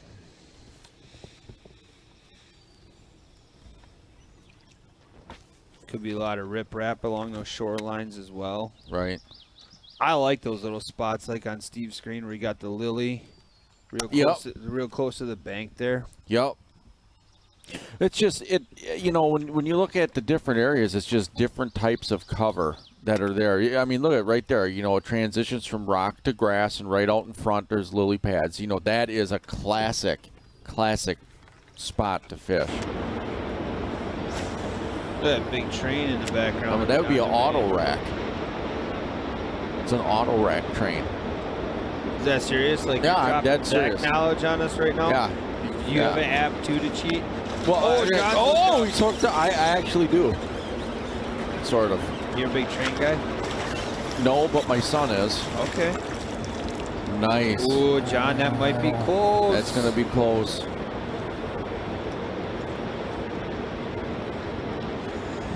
I don't think so, but 113. I don't know. I mean, John definitely gets the best dressed award. Yeah, I agree. That's so funny. I wonder if we can talk John into getting a tattoo on his forearms of head-to-head fishing. Probably. I don't know what Rose would think of that, though. 110. Oh. Dang it. I'm sorry if I'm giggling a lot. So, another thing I think is kind of funny is Brian just asked me if he could come sit in on head-to-head fishing right now. I'm like, why are you asking me? Come on in, buddy. Do it. I should be like, Brian, can I sit in when you're... Well, okay, on one condition. The last time that he came in here, I sat between you two, and you started throwing down some questionable stuff, and it's like, I don't want to be between you two. I get nervous belly when that stuff happens. Yeah, I would need a belly rub then. Absolutely, Aaron, I would. So you're saying you want to switch spots when Brian comes back in? Well, if he just wants to sit in the middle and I got quick access to get out of here for when it goes down. What kind of air is being pumped into the room you guys are in today? Well, there is a lack of oxygen right now being pumped in. Right there. Got you jumpy. Yeah. Get excited. Oh, man. I think the Maze tattoo should say, "What are you talking about?" Getting debayed. Yeah, I will let him know, Brad. That's approved. So Yeah, look at these frog lines, dude. It's just like, I don't know. So he's noticing frog lines. Kevin is, and somebody's been through that spot. It's alright, 'cause I know they didn't fish this wood.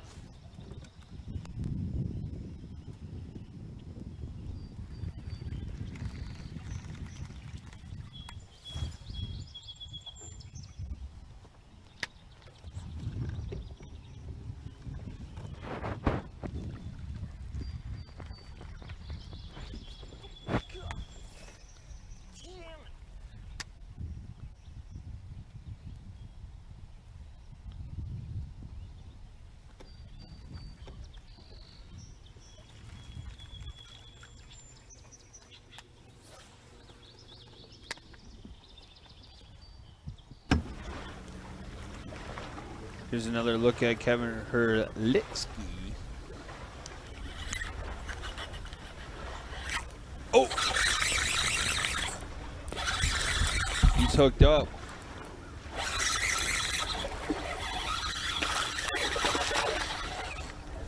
Ooh, it's gonna be close. Looks like a smallmouth.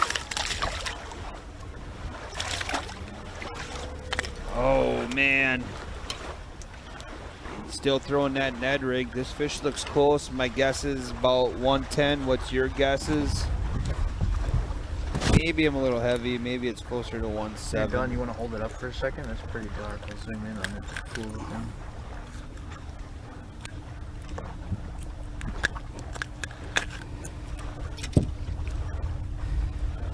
Oh yeah, that is dark. Look at the color on that. Cutie, too small. The longer ones were that fat, we'd be sitting pretty good. Uh-huh.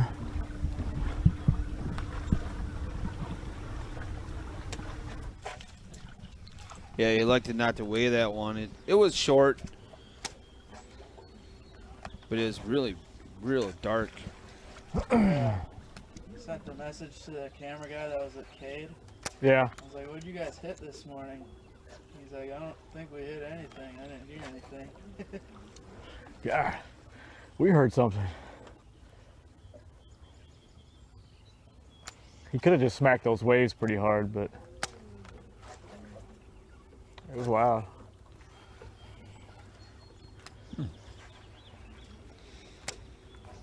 No, I mean, I'm curious of what those plants are along those shorelines.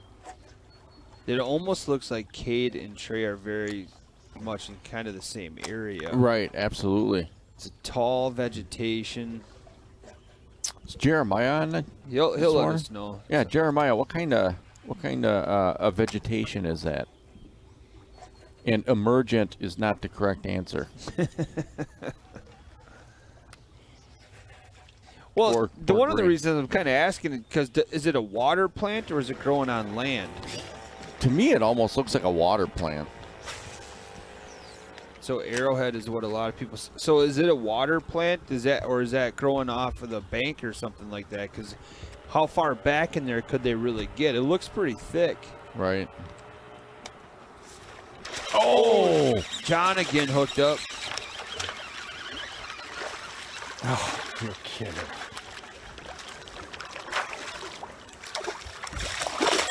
Oh, another dogfish.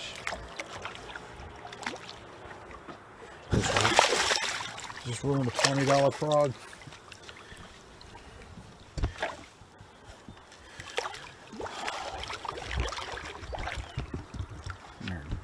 Jerk. He just called the dogfish a jerk.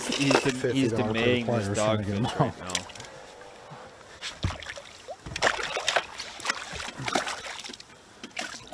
Here. Come here. Oh! Well, that's how you do it. Oh, I thought it was a big bass at first, but I knew better after I started reeling them. You can always tell it's a water plant because of the way it is. I love it. Well, that's kind of why I'm asking. A lot of people are saying it grows next to cut banks.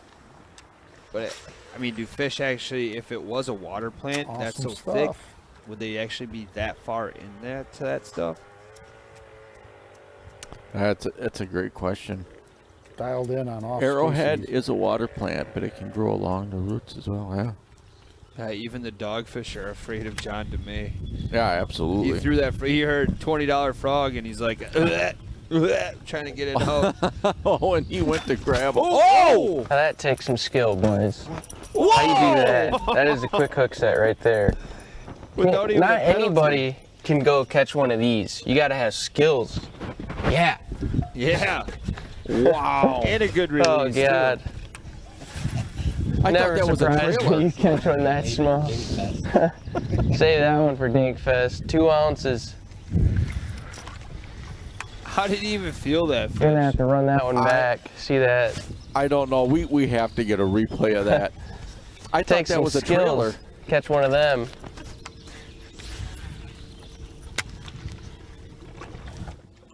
That was cool. Wow.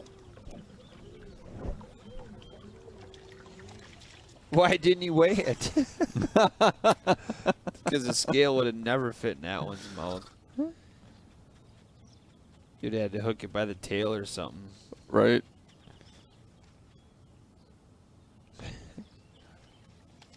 Yeah. A lot of people want to see the replay of DeMay's look when that frog threw out his, or that dogfish threw out his frog.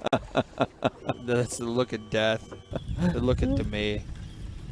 So here's the replay of Kevin Rue's. Look at this hook hair set. trigger.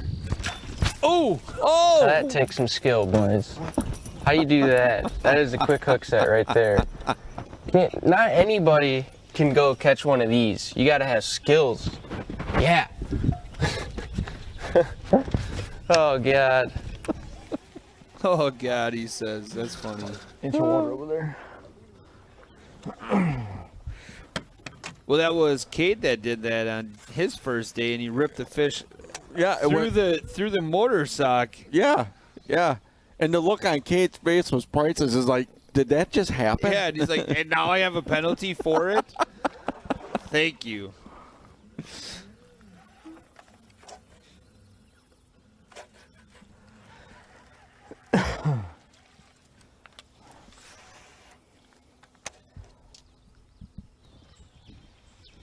So I wonder, I mean, there's so many viewers on. How many have subscribed to YouTube? 3, we're almost to 4,000.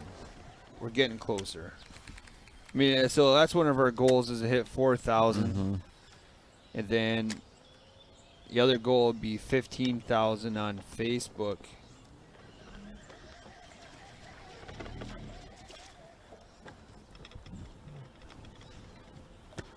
Here we're watching Andy Lee and John DeMay. I'll have to figure it out, but I think once we crush 5,000 subscribers, we'll have to do a nice little giveaway of some kind. I mean, we could make it that challenge if you really want to. I don't. It just depends on what event it would land on. Mm-hmm. Maybe we could, if we hit, we could. If it we hit a milestone, if let's say even 10,000, maybe we do one on the walleye and one on the bass. Ooh, that's pretty good. 10,000 subscribers. Wow. I'd be going home and creating a lot of fake accounts. Yeah.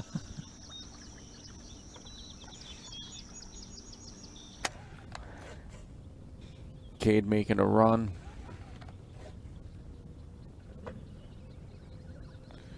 So Trey is fishing a point of, I don't know if it's like a little peninsula, a little island that has that arrowhead vegetation on it. You can see how the current is just flowing down.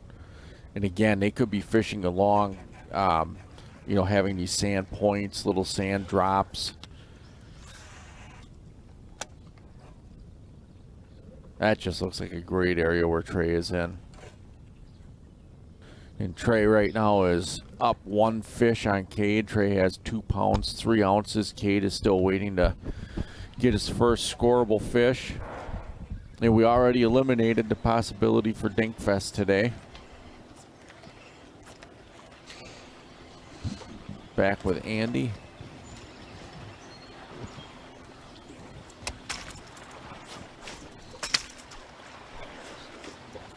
What are you doing?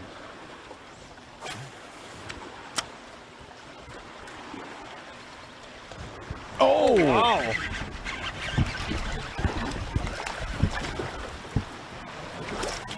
Oh, little guy. So he's throwing a little crankbait, like a little square bill.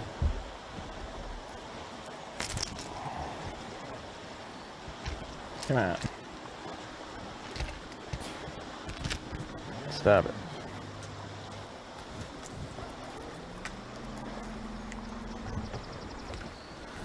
And he's getting the fish taken care of on hook.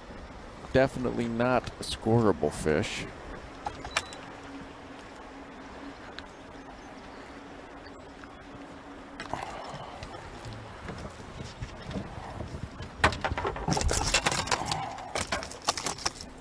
Sometimes those small fish are so hard to get the hooks out of them.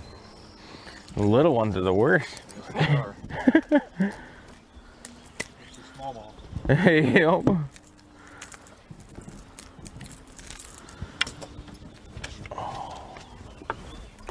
Yep, they're hard to hold on to. Sometimes they close their mouth and they get all three trebles in there. And it's like you wonder how they did it in the first place. Yep.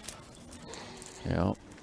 But he's got it all taken care of and released back in the water. So much All current, too so much familiar rock. with dink fishing. At times. I did finish that one off real quick. Yeah, I mean, it's got like 8-9 foot dip down here. It's all rock out here, all rock, and then. So we have some appropriate and inappropriate stickers here if you're interested at the reel shop. We'll share the appropriate ones. Yeah. So if you're interested in a tiptoe and pucker head-to-head sticker, or a into mouth head-to-head sticker, or maybe let's go dinking or dinkathon, we have all those classy stickers available on thereelshot.com for head-to-head. Get a sticker, get yourself entered into the sticker contest as well. So the next link is to the stickers. Yeah, that sticker contest is pretty awesome. Get your sticker, get creative with a picture with it, and enter in to win a $1,000 gift card from the Reel Shot. And it's a super easy event, really. You just have to take a picture. They should be scattered everywhere. Email it in.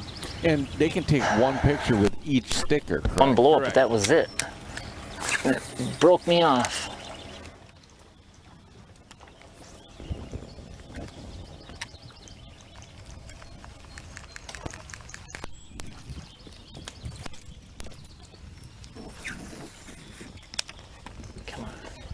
Yeah, the next link I just shared is the information at sticker contest. Black.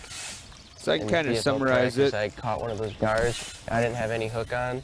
It was just a bait and a hitchhiker, and that gar wrapped. He wrapped that line right around his beak. I bet he couldn't eat. I bet he didn't eat for 2 weeks. He got my line all wrapped up. I didn't even have a hook on. I just cut my line. I wasn't gonna touch him. All right. Gonna idle out of here.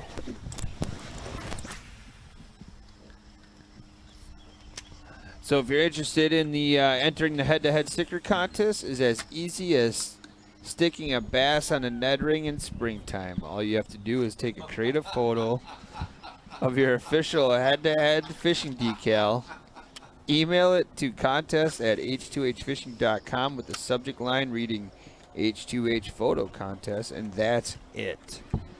What you need to do, so it's only one entry per sticker style per person. Contest ends at 11:59 p.m. on October 2nd of 2020. Photos will be judged on originality and creativity, and this is the fun part. Photos will first be judged by a panel of TRS or the Reel Shot staff. 64 photos will be chosen and then placed in an online bracket where the public will vote on their favorites. So in normal head-to-head style, man, we're bracketing it with 64 stickers. That's awesome. Letting the fans vote on them, so it's really easy. So check that link out.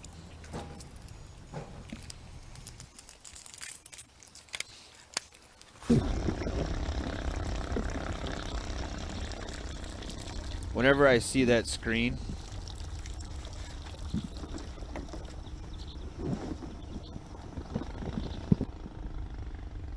always reminds me of this is a test of the emergency broadcast system. Right. This is only a test. Boy, look at where John is at. What some unbelievable scenery in the background. It is beautiful. Wow. Man, if I was to say the word scenery, that would be the definition right there if I had to look it up. Absolutely. Bob Ross was going to paint a little fisherman in there. He'd paint a little John DeMay right in that picture. Oh, yeah. And here's the thing. We talk about the diversity of the Mississippi River, but look at the diversity in scenery between where Andy Lee is at and John DeMay. So producer Aaron just dropped this bomb on me. He said Bob Ross in all his show years has only painted 2 people. Wow. And the third one would have been a John DeMay. It would have. It would have been a little John. I'm just going to put a little John DeMay right here. Huh. Are you a Bob Ross fan? I do like Bob Ross. I do too. He made it look so easy. Yeah. That he did. Where's this nice? Let's just put this little tree right here. And the tree needs a friend. And it looks like you belong there, little tree. Yeah. My favorite was when he had a pocket squirrel. Oh, I didn't see that. You never saw his little pet pocket squirrel? No. It was like a legitimate squirrel that was in his pocket. Really? Yeah. Hey, look, there's a fishing show going on right here. And we got Trey. He's up and running. They're calling us out. They're like, oh, it's like Super Troopers. How many times can you meow? A happy little John. We're going to put a happy little John right here. DeMay and his cameraman.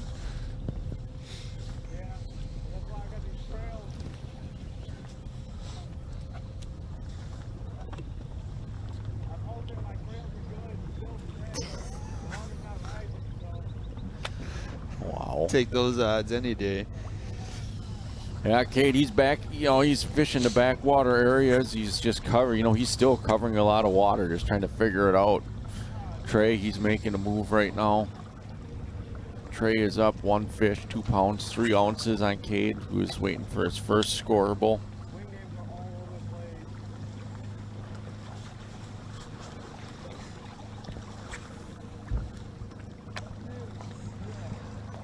There would be no happy little clouds in a John DeMay painting.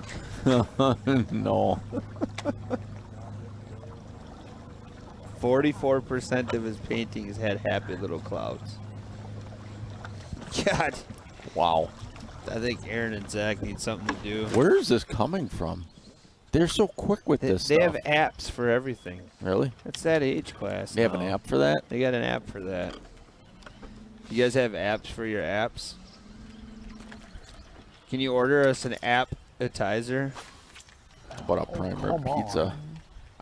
We need to take this on the road and just go there. Let's do it, man. Let's go live. Let's go live from Anglers Avenue Pub and Grill.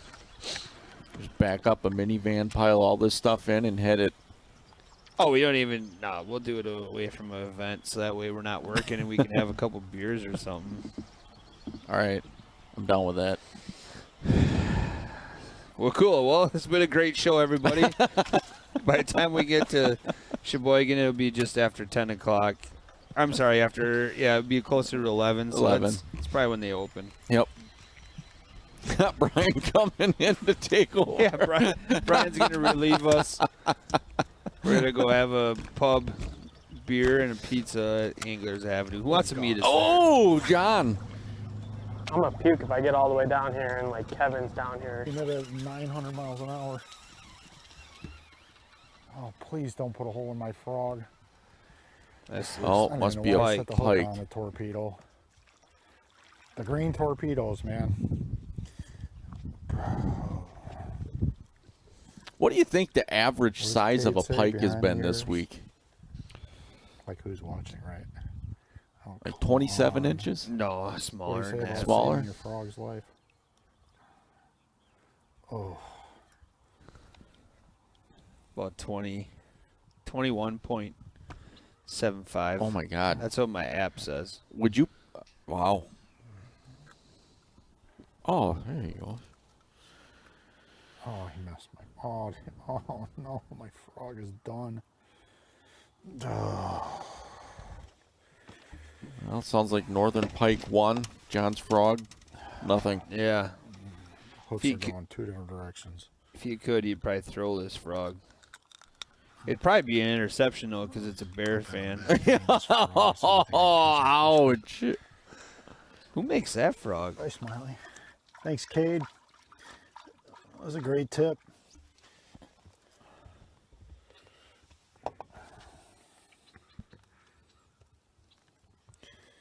Anything that comes to your bait at 5,000 miles an hour is definitely not a bass. Green torpedo. Torpedo frog? I've never heard of that one. You guys drinking and doing this would be a hit. I think you need to discuss this for next year. I don't think you want to see Matt and I together drinking. Oh, man. You think it's bad now. I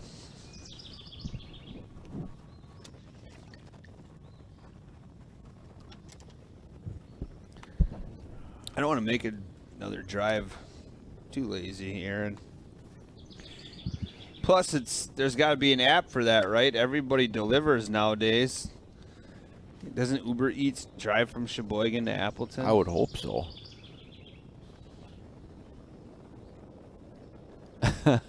Could I? Yeah, that's true. Well, Steve he's starting to run and gun right now a little bit. He went to the one area, picked up from there, starting to make another run. That's a familiar train bridge. We saw that earlier this week. Now we're getting invites here. Somebody says grab an 18-pack. I'll give you guys a boat ride through the river. What time? Show's done at 1. Right. Are we fishing though? Like, the only boat rides I like is if they involve fishing. I'm not a big fan of just cruising. Aha, did it.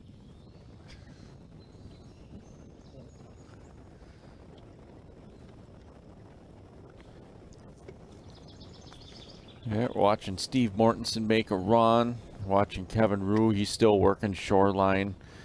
Right now, you can see how is he hooked up? Yeah, he's hooked up.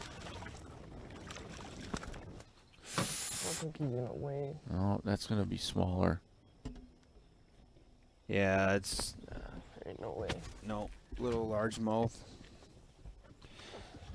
So you ever notice that though? If it's a largemouth, you always call it little. If it's a smallmouth, you call it small. I've never noticed. Yeah, pay attention. I'm gonna next have time. to pay attention.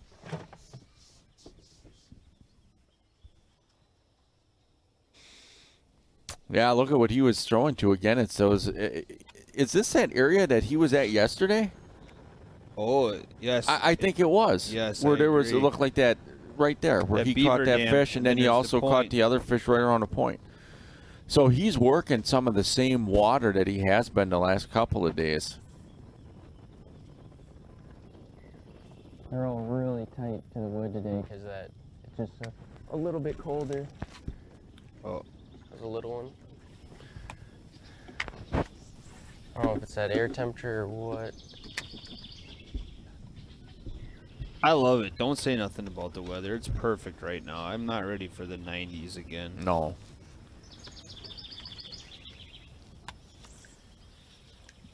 I'm comfortable in like that low 70s. Yep. Oh man, there's a one. pile of fish in there.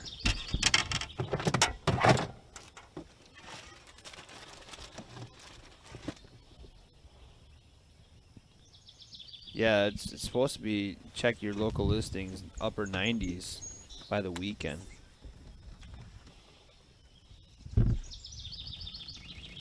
Yeah, now Steve's slowing down unless he hit a slow no wake. Slow down and just take it apart because I know there's fish in this channel. But in this deal, you just feel this anxiety all the time, like you've got to catch a fish. So even though it's probably against your better judgment to speed up, it's what it kind of forces you to do. I can't, literally physically cannot help it. It draws like Listening to Cade right now. 1,300 boats. Now, Trey. Boats. It's like 3,000 fishermen.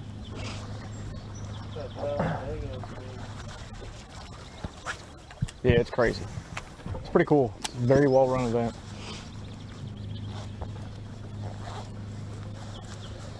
So how They give away long it's 100,000 first.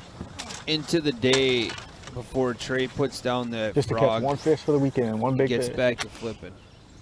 What's entry fee? That's a great question. Touched it, but it looked like 175 maybe sauce. for 2 days. Flash of a fish. It It's looked just like a a 2-day pike. event, Saturday and Sunday. It's weird. I think he's talking about the big I- bass bash. That I think it's happens. going to depend They do 2 when Lake and Ozarks, if the sun one comes at out. Grand and then one at Pickwick. So you think those fish are too scattered Took like right a now? 10, I 10 and a do. half pounder to win at Pickwick. I'm going to argue that a little bit because Kevin's ruse just flipping Yeah, that fish tight, was and he massive. said those fish are tight to the wood. Well, they're Yeah, tight hold to on, the shake wood, your head. and I think they're there because of the shoreline or because of the current. 10-2. And when you Cade's hooked up. Oh, it's a pike. Oh, he's got a and- pike. But where you look at, Jeez. It's a pretty big one, too. wow, you know, some of these other areas.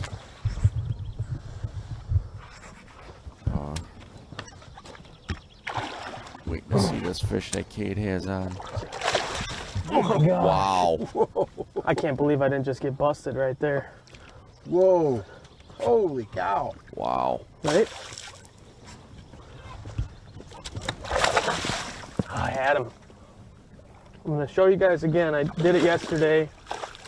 How to grab these things. Unless he comes off. Which I wouldn't complain about. Just going to grab him on the top of the head behind the gills. Doesn't hurt the fish. You won't get hurt.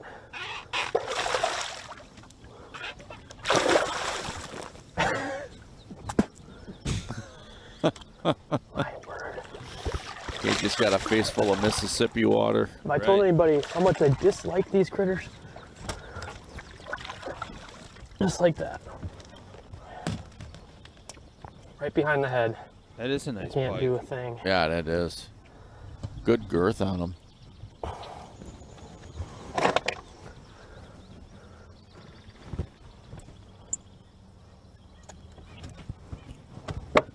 That's dinner right there. I don't know how to clean them, but I should fish for them, or I should keep them more often. They're tasty. They are good. Really nice. I could run a restaurant with how many pike we catch out here.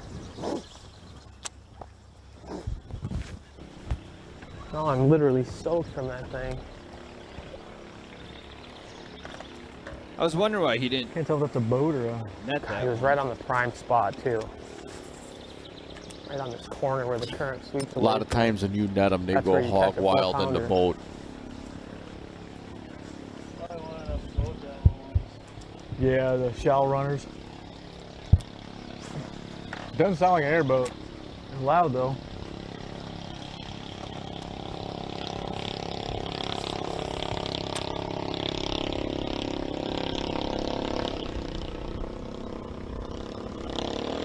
Yep.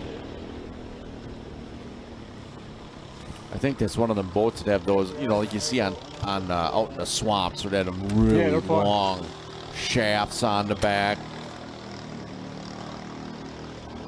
They can jump logs and all kinds of craziness.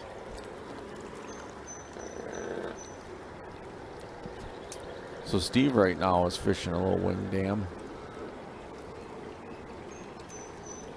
So they put those wing dams in there for the purpose to break the current up? Yeah, yep, to break the current up and protect the shoreline. Just kind of control the flow through that main river. Otherwise, you'd have so many things washing out. And what's crazy is if you ever grab a map of the Mississippi River, all these little black lines are wing dams. Oh, okay. You know, and there's some wow. I didn't even see There's that some frog. areas where it's just absolutely crazy. Right. And so when you're running that main river, never ever run outside of the channel, because those wing I don't know what dams, that some of was, them but- literally go to the edge of the channel or close to it. And a lot of times guys will be running and then they'll get off the main river and start running you know, up along the shore, and they lose their entire lower units.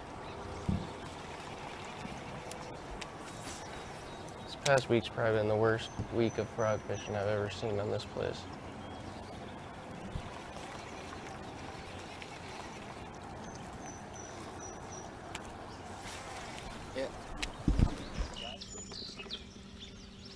Here's our look at Daryl Kubley and Kevin Herlitsky again.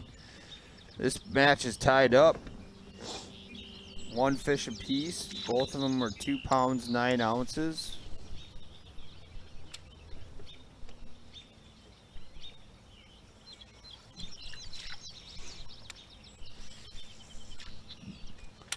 So we're at the 3-hour point. Where's it? 3 hours 4 minutes actually. What the heck? Turn the camera, please.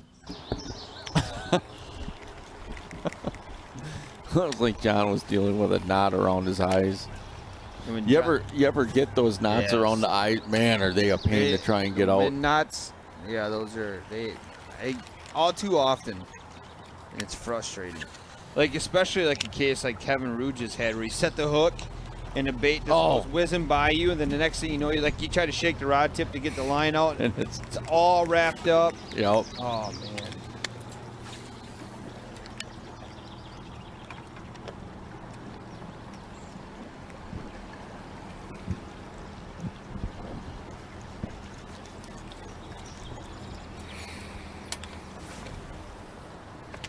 Kevin Rue is moving a little faster now. You can hear Steve Mortensen.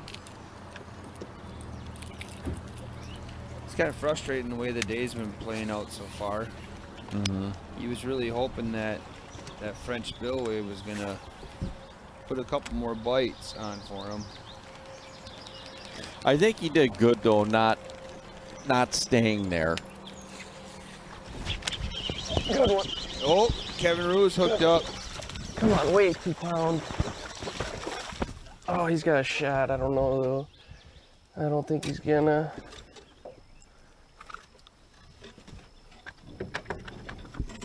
Dang it. I don't think he's gonna weigh. Zeros? Yep.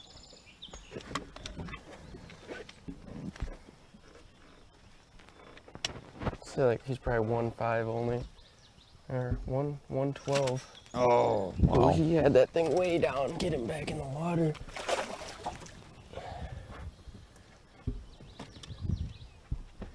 Yeah, that frog so far down.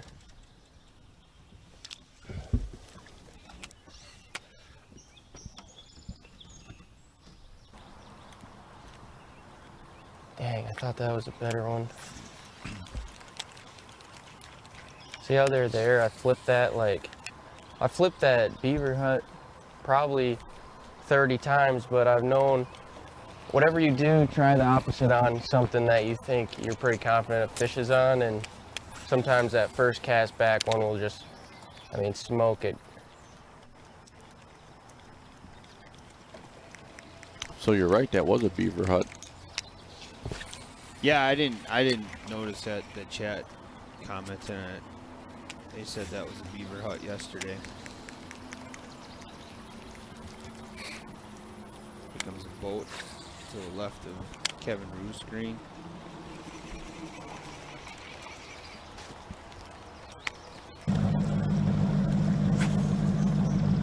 Is that Trey?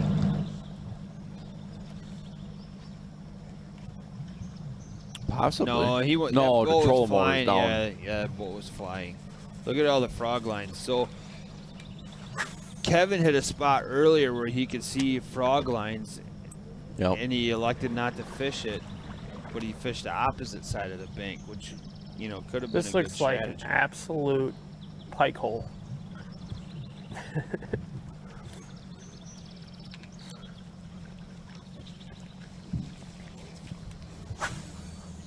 So you think it looks that way to him because there's not as much current in that spot?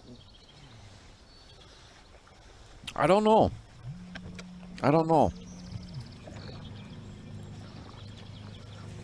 He just might be jaded. You know, after catching so many pike.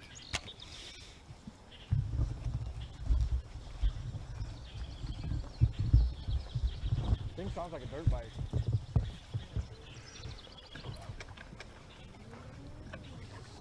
Cade is fishing a point right now. Almost looks like a little peninsula of land. Something came after me right there. Oh. So he's switching rods. So the bait he was fishing with, he had something come after him. Now he's switching over to, it looks like a weightless Senko, doesn't it? Yep. Which is a great follow-up bait. So is he crouching low because it's a little more clear water there? Well, yeah, to hide his profile a little bit. So we had somebody ask, and I'll tell everybody the code to the reel shot is H2H10. And a lot of times it's like you stop your bait to try to let that fish catch up to it, and they don't want anything to do with it once you stop it. So kind of in a hard place when you get that happen. Oh, he's waking at the Senko, or something just happened right by my bait. Listening to Cade. Probably a freaking dogfish.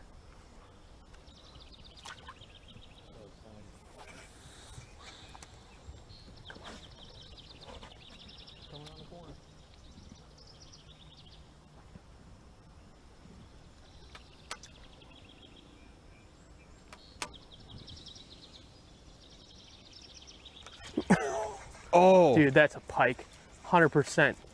You see how he charged that thing like 40 miles an hour? There's no doubt. So you think he should have threw back then if you know it's a pike? Strike like that.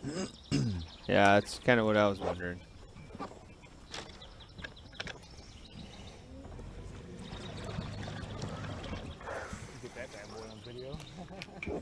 That was like the classic, like, underwater footage of a tip-up bite. Jeez, he hit it again.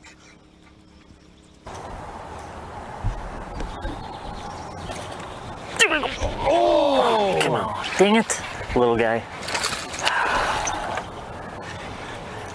I don't know. So he's using one of those top water. That one pretty close, man. I thought it was a lot smaller than that.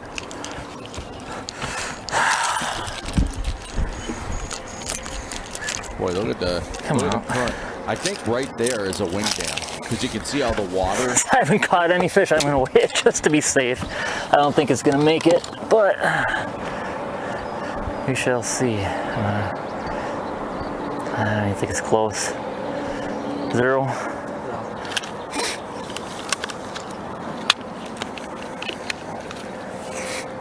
Nope. 112. God dang it. Close, man. Come on. Look at all the different seams of current that's around him right now. Right where that fish should be. Boy, if you were just to guess, you would say that this would be like late fall. Yeah, I know. You know, it's like there's nothing on those trees. And then we're looking at the gunslinger here, Andy Lee.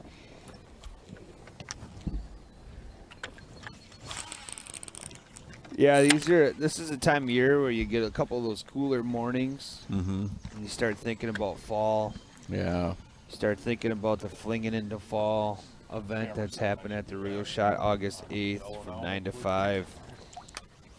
Big archery event here. In-store factory reps. Deal. Andy Lee just wants to wreck one.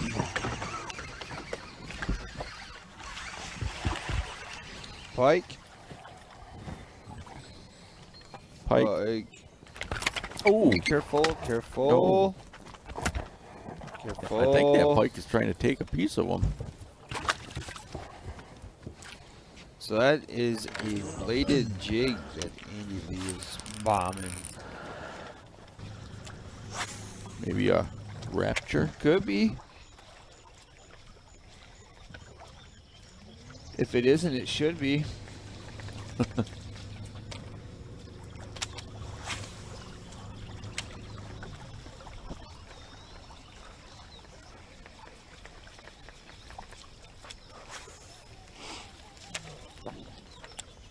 So remember, if you're Up going that to next use bend is where it kind of starts getting good. the real shot, enter I just in felt like I better H2, fish up H10. above it too because I didn't want to miss anything. That'll save you 10%. We're already almost halfway through the period. Isn't that crazy?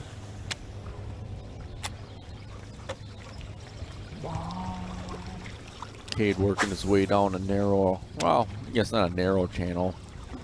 Probably about 60, 70 feet across. He's still just power fishing. 10 o'clock. Oh, stump. Whoa! We're gonna hit this, and I got a cut in there. We're gonna hit where I caught my keeper yesterday. Oh Yep. no. I might hit some of this wood over trolling here. motor. I'll probably run down south. Broke a prop. I just broke the prop on my trolling motor. Oh A no! couple like big islands and stuff down there. We're in trouble now. Explain that, Andy. Why is he in trouble? So Oh, listen. I might need somebody to bring me a prop. a trolling motor prop Can I do that? has 2 blades. I would have to ask on that one. So if you imagine breaking one of them off, now you have one blade. It's completely My out guess of would be balance. no, but I can ask. And that's what you're hearing. It's completely out of balance right now. That's not good, dude. You got Kyle's number? I can ask him right on Zello, I think. Probably something all the other guys need to know too, I would say.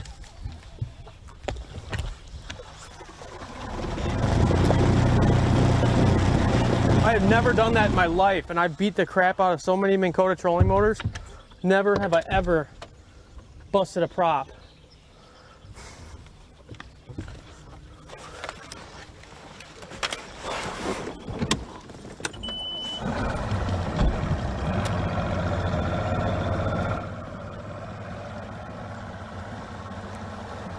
So I think what he ran into is a stump. I don't have a spare because I mean I've literally never had an issue like that.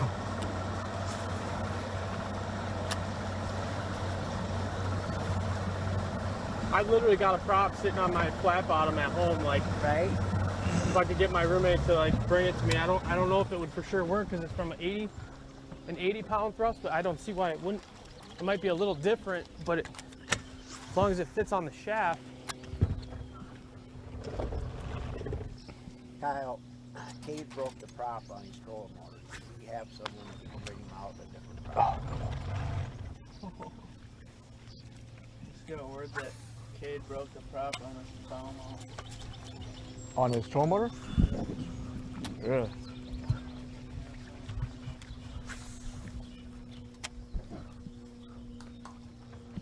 Oh man, another interesting turn of events.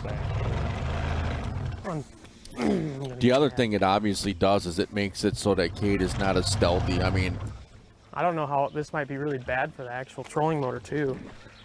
yeah, it will be. It's a dogfish. No.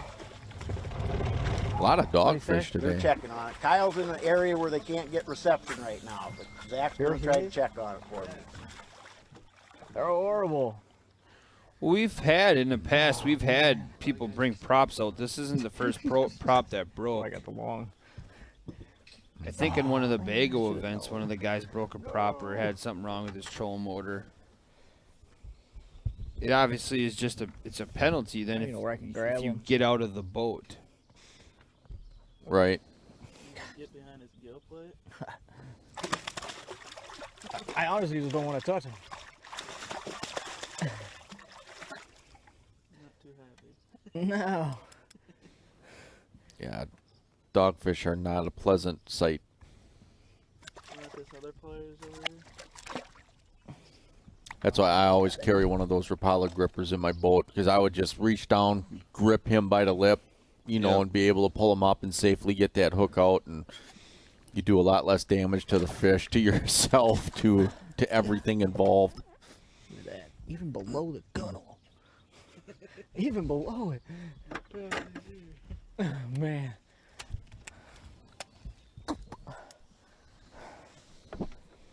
Dude, he smoked it. First one, I was like, that's a bass. That's the first one. There's got to be somebody out there in the community that can just like Watching? Yeah, as soon as he just quick like rip your prop off your boat and bring it to Goose Island. You throw it on mine. I bring it back at the end of the day and go get a new one. Yes, you can go ahead and do that. I mean, they explode on So it. can I like communicate with, like use my phone to try to talk to people? I heard a ding. I'm sure I've got people already trying to help me, but I don't know if I can look at my phone. Is that allowed? Well, yeah, I'd say you have to get a hold of somebody somehow, so yeah. Right. Yeah, those are like, Well, you can the just giant hear rope that thing. trolling motor. I mean, you can't send smoke signals, right? they're deceiving because, man, they blow up Getting like, dings. like a Just I want to bass, fish and this they though too. just So do that the slurp hard part suck is to with it. no trolling motor and no power poles, I can't really stop because I'm gonna drift right into the good stuff. Like this bank is like I hooked on. I was like, sweet. man, that's a bass. That's a giant. Yeah, so they in this situation, I mean, it's kind of like getting stuck on a sandbar. He's Right. allowed to. My parents live right down here too, but they wouldn't be able to help me because I don't have a. I've got a Maxim at my house at their house that has it's a 44 pound. I don't think it would fit on my 112. I don't know how that works. I don't know if it's the size of the prop or if it's like literally a different diameter shaft.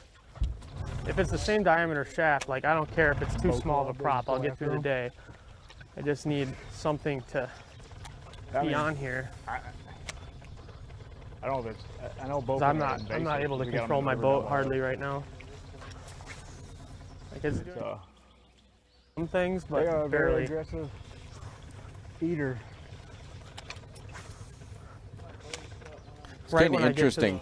He needs to get that prop changed and get on the phone and communicate, but he can't put the rod down. Right. That's just kind of interesting. Yep. So what is Steve doing right now?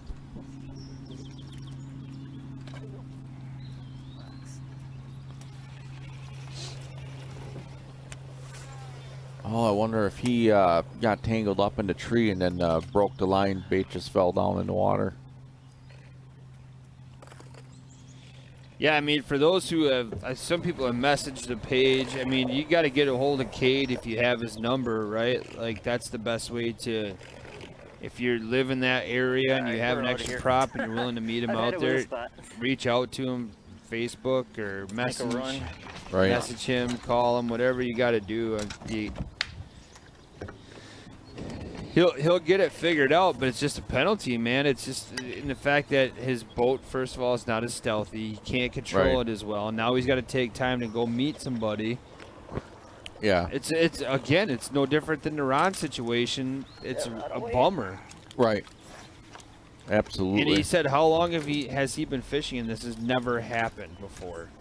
Yeah, I've never broken one. I don't think I've ever really heard of anyone breaking one. He must have hit that thing just right. Yeah, I mean, it was, you saw the boat stop. I mean, those boats, depending on what size it is, I mean, you're talking several thousand pounds moving in a direction, coming to a sudden stop.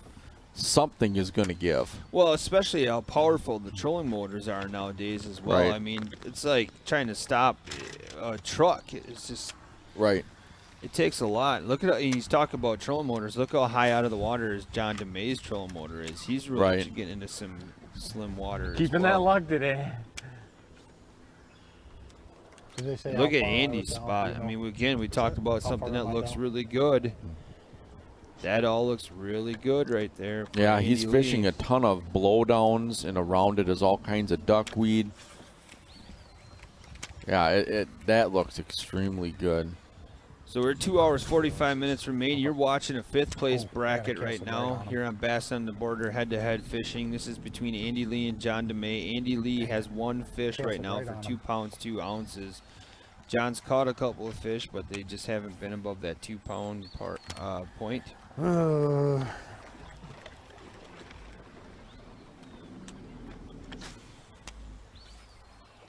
The red contour lines in the background tell you that this is a fifth place match.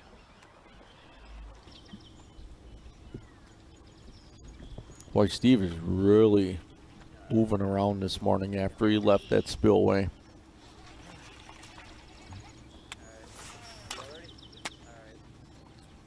So now Steve's moving, Kevin's still fishing. Getting blue contour lines. I think that's what color those are. That means it's a Fintastic Four matchup. This is our 4 anglers that won the last 3 days to progress into day 4. This is between Kevin Rue and Steve Mortensen. They're fishing to move into tomorrow's Championship Friday event.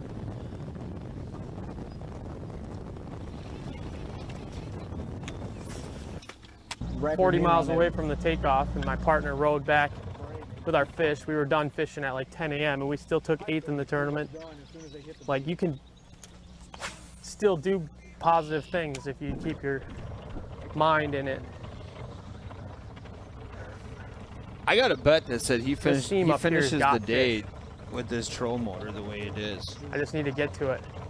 You would think he would have made the move already. If he was going to do it, he would have did it already, right? So I can't like spot lock and.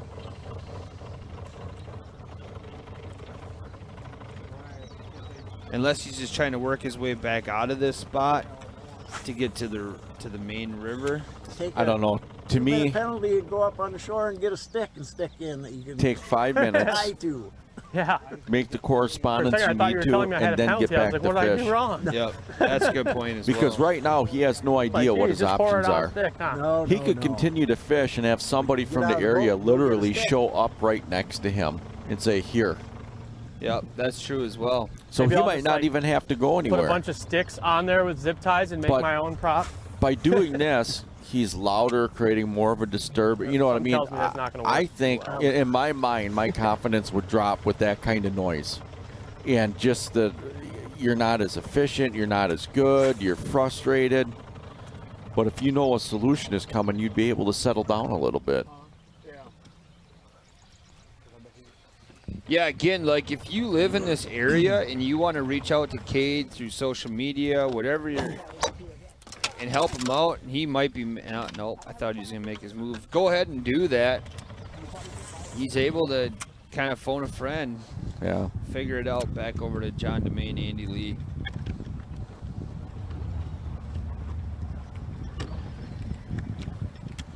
Oh,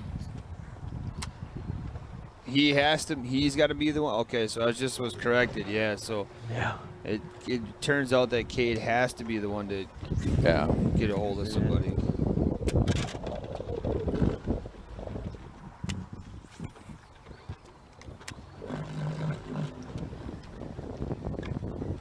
But right now, he's just really not doing anything. No, besides he's fishing the event. He's and it's almost crippling because that inability to set down and you know, get a solution. It's sacrifice the 5 to 10 minutes to gain back the rest of your day. Yep. There's still a lot of time. Oh, there's a ton of time. Can we You got a lot of tools around here to do that too. A lot of dead trees. So John, he just kind of pushed himself right in the middle of a bunch of, you know, grass and duckweed. He's just working all around him right now. that was a big wake.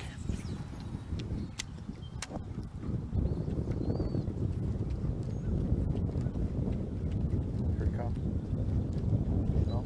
Oh, John's got.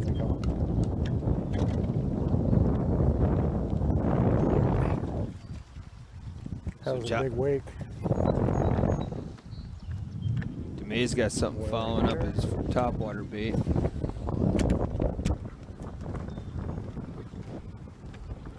What is it?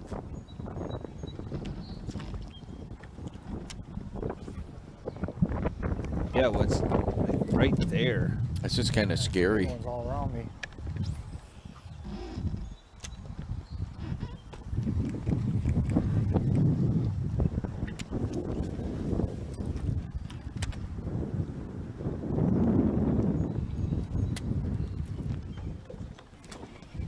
Yeah, he's kind of must be on a edge of the main channel or the river because the wind is picked up as well.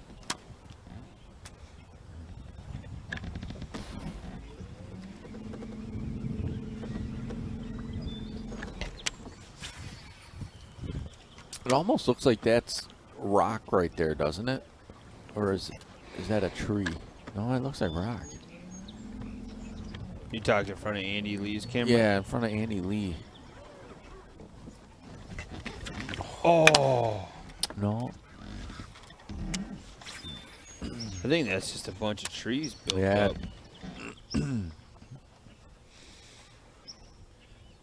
Oh, it could have been an old. See, somebody might have blown up. It could have been an old. Oh, yeah, yeah, I don't yeah. know if beaver dams are that long. Yeah, it could have been. It does look like somebody removed that so they could get through. Yep. Probably Jeremiah. Could have been. Did you ever watch Duck Dynasty when it was going? Yeah. How they hated the beaver beavers. dams? Yep.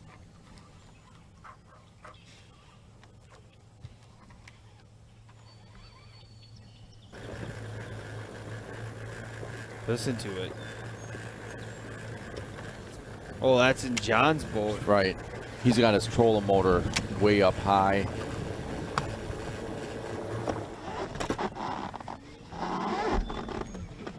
Oh, are we going to see the big motor? No, he's cleaning the weeds off. Hung up on a giant log. Oh no.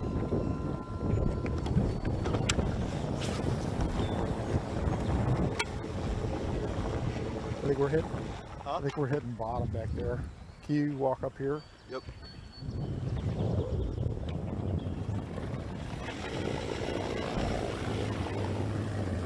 It sounds like they were hitting bottom with the back, so cameraman joined them up front to lighten the load in the back.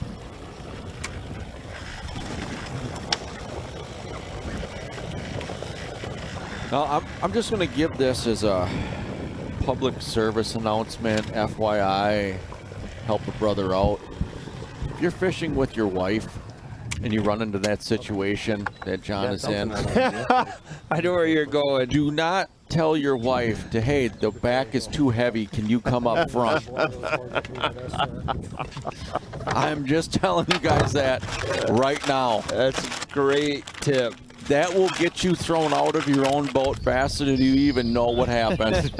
Are you speaking from experience? No, luckily, okay. luckily no. But let's just say that that's something that you just need to be aware of.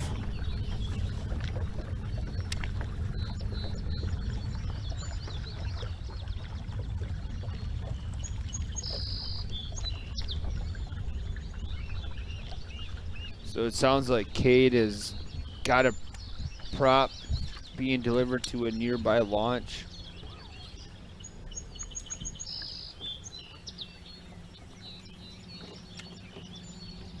Now we're back with Daryl and Kevin. They're both fishing identical looking areas. You know, it's just that smaller channels, flipping the grass lines, undercut banks.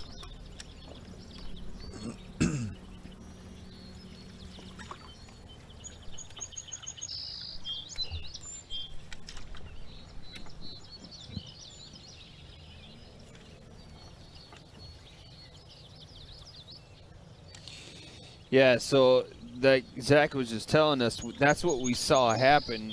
About so the only penalty would be enforced would be if he physically gets out of the boat to get the prop or to have to fix the trolling. We actually saw that happen, where as you can see, Cade's making his move now. Yep. For an angler, I think it was on Bago. I want to say it was the bass event on Bago as well. Broke a prop. Oh, I think so.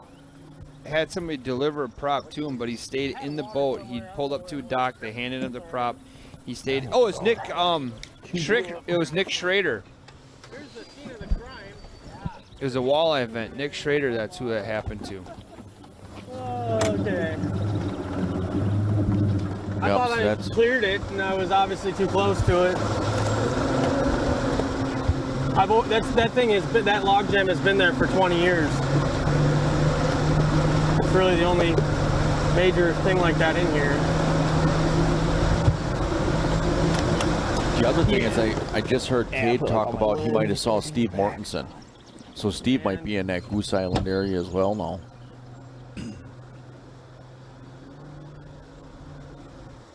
No. Thought it was deeper through here.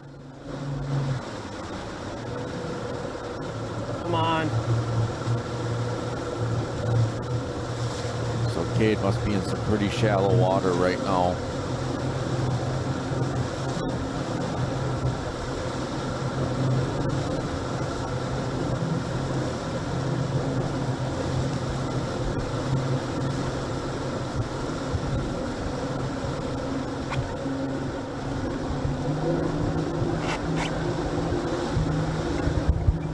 Okay, I'm gonna run.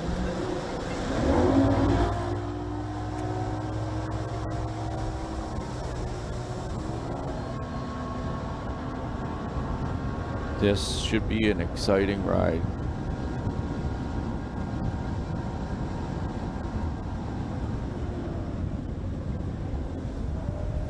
Whoa! Hang on.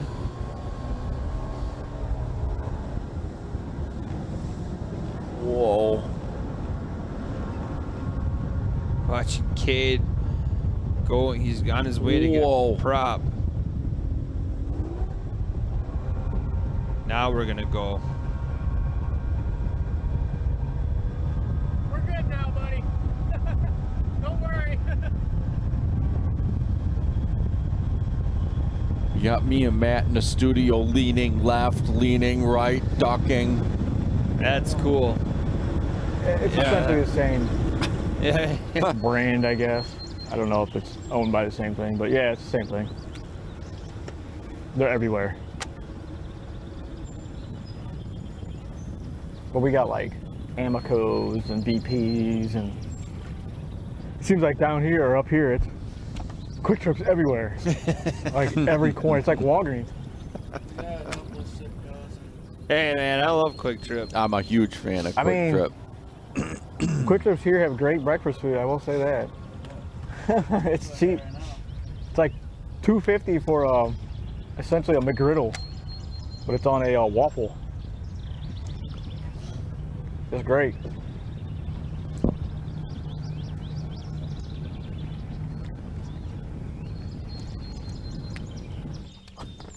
Cade looks like he's just driving angry. Yes, we want Quick Trip as a sponsor for sure. Yeah, we're working on it. Back to Daryl and Kevin, they're still working that shoreline cover, both flipping. Both look like they're working undercut banks. So here we go, back to your comment about your wife. There's been some really funny comments, but I think Rose DeMay has the comment of the day. She says, "Say, just a little advice. If you need your wife to come forward in the boat, just ask her for a kiss for luck." Oh. Much better way to get unstuck as well. Now, that is the way to go. Yep. Thank you, Rose. You have just saved many men. Many. Now, somebody had said earlier, if you really want to fish by yourself, that's how you do it. Yeah. You may be doing a lot of things by yourself. If that's what you're going for. That little acronym wouldn't count. So just be smart out there. Safe. just be safe. All right, so here's our Fintastic Four conditions were a matchup little between better. Kevin Rue and Steve Mortensen. Kevin sitting at right now with 2 pounds 6 ounces on one fish. Steve's still at 0, but he's moved away from the French spillway.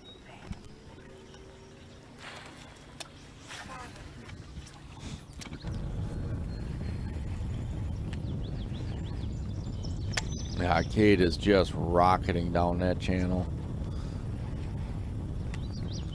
Great shot of the barges. Oh, Trey just swung and missed on one.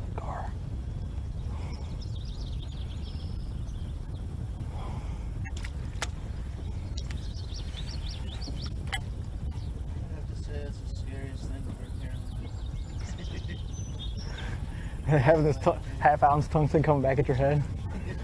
It's that Omega tungsten. Straight through the legs. Holy cow. I got hit by a jig yet, but I got hit by a fish. I came close Tuesday. I was setting it that way. And it was screaming right by him. He knew one, and he ducked. I'm like, you're good, you're good. Who'd you have? Can't think of his name. Beard.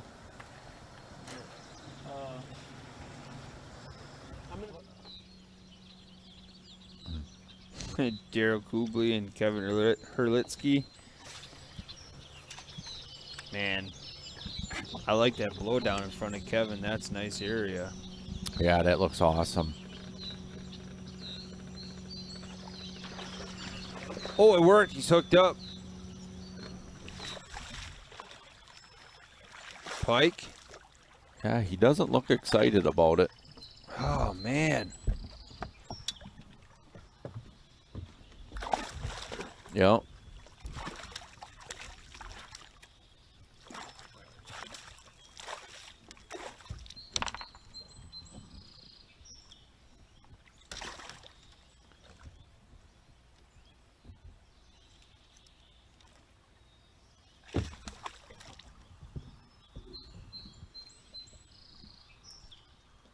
Watching Kevin deal with the pike. There, he got it There. off. Nice clean release. Didn't even have to touch the fish. No. No risk of a penalty.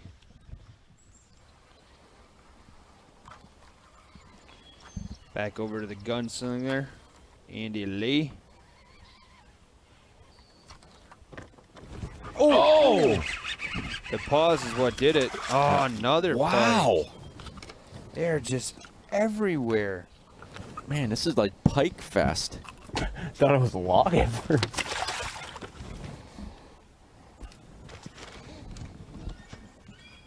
Now it looks like he's throwing a swim jig. He had a bladed jig on. It's not Yep. all in here. What's interesting is it's not white. Right. You know, it's like, green pumpkin.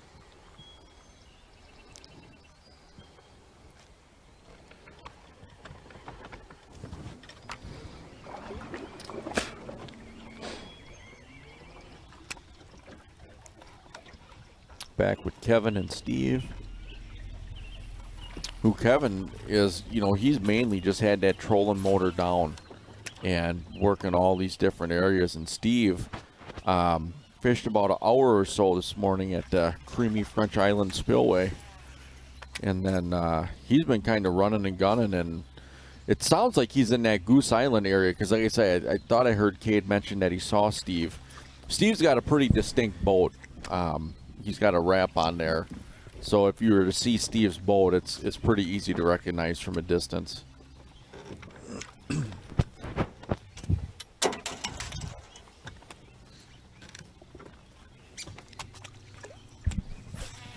So if you're kind of curious how some of these anglers got, fished their way into day 4, you can find that information on headtoheadfishing.com. Just check out the bracket. Here comes Cade's rescuer with that prop. Fun stuff, huh? No, I should be good. I just, I'll come settle up with you afterwards, too.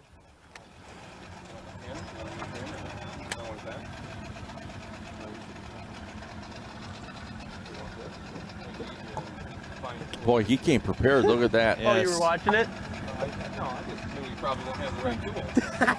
That red one, don't put that red one on. Don't put the red one on? Red one gets discarded. Oh, I didn't know that. Well, it was on before. Maybe that's why I broke the prop. Vibration. I didn't see something obviously. Yeah, I was down by Pamel, that log jam that goes across the middle below there.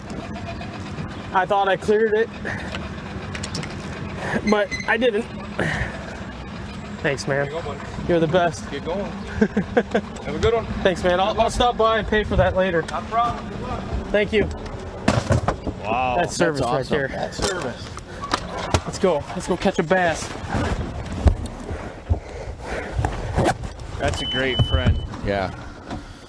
Well, there's a lot of, there's a lot of businesses obviously around there that help fishermen out. And so when he's saying I'll stop by later and settle up, I wonder if it's one of the local businesses that was paying attention and saw it and ran it down.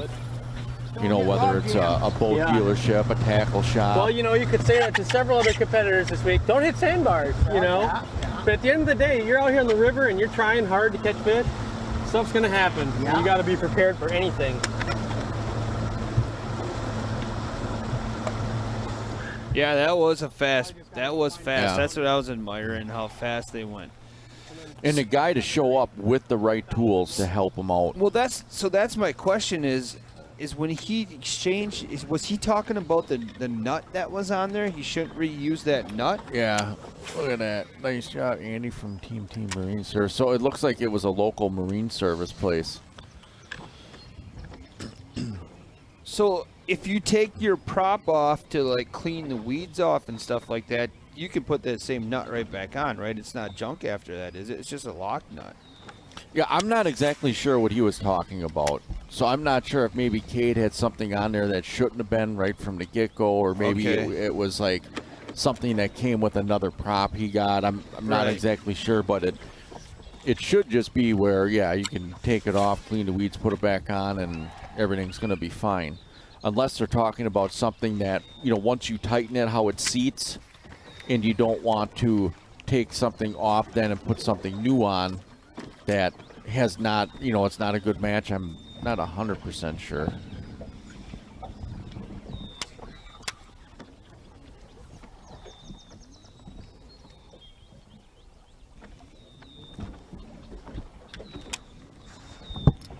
Somebody said it might have been the shear pin. Okay.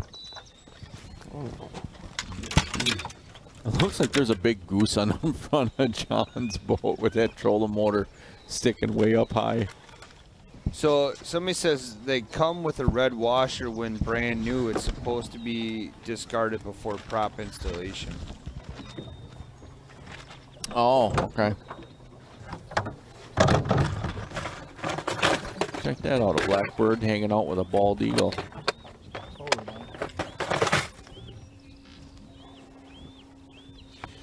All right, well, that's something that I definitely learned, because after going through a bunch of weeds, my next task was to take my prop off and just get in there and make sure I don't have any built up weeds or fishing line or anything, and I was just going to replace that nylon nut.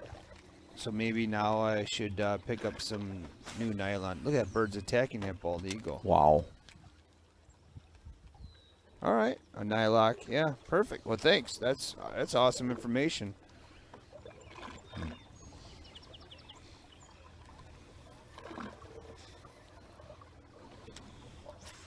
So then that bald eagle must be near a nest, right?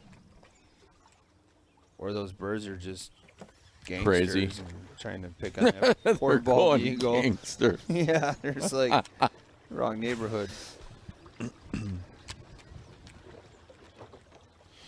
Yeah, I know, agree. If it's Andy at Team Marine, that's phenomenal. I would definitely, they're not a sponsor, so, just give them a shout out, though. That's a great move. As Cade's back in business now, and Trey, you had an open window. Yeah. Oh!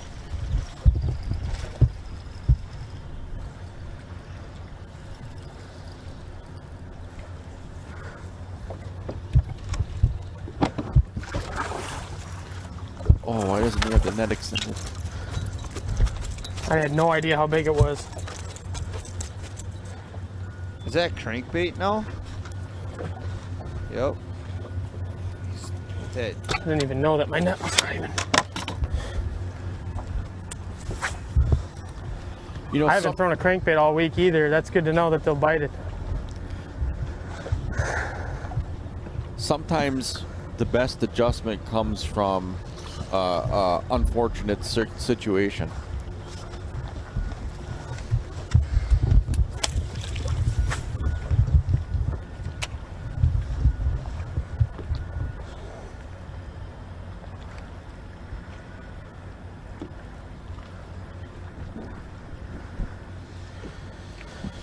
Whew. It's got exciting now.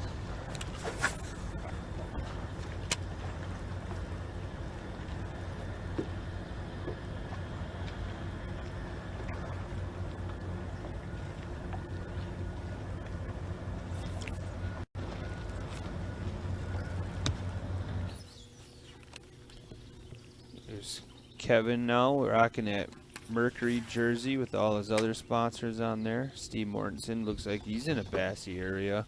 Yeah. Could we see Steve throw a frog for the first time? Looks like that's what we are looking at.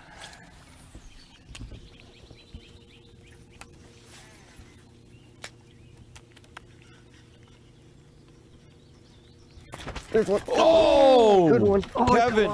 Oh, no! That was a good one, just like yesterday, dude. So you see how it's like that, like grass comes out as a Dang little it. point along that shoreline. I usually don't miss many of He's those throwing a like that on a spinnerbait. spinnerbait. Damn. Robert, you missed some stuff. You missed an exciting start to our day again. That was another big one. Oh, man. It's a good sign, but I gotta box that. Dang it.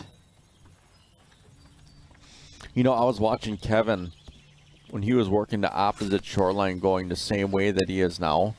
He was still casting left-handed. Yeah, he must be left-handed is what I'm guessing. Either that or he's just really good with that left-handed cast. Mm-hmm. I actually got to lean on a couple last night. Did you? Yep. Dude, that was another big one. I just stopped at a couple of lakes on my ride home. At least three Shore. pounder. Caught a couple of smaller ones, a couple of dinks. So Lake X, Y, and Z? Just with Sheriff County lakes. I don't think I horsed him enough because he was so big. I should have hit him a little harder even. Ooh, is that a Whopper? Whopper plopper. Whopper plopper? Sounds like it. They have a hypnotizing sound. Oh my god, those things are awesome.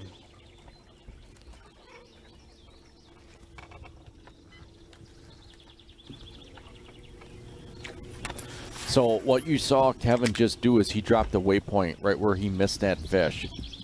And I'll bet that he'll be coming back to this a little bit later to see if he can hook up with that fish. I was a smallie too because I know because largemouth there's no way I would have had him for sure. But they got different mouths on them, and I don't know, sometimes that happens on like a spinnerbait or moving bait. It's like they don't have as much tissue and stuff. It's just harder.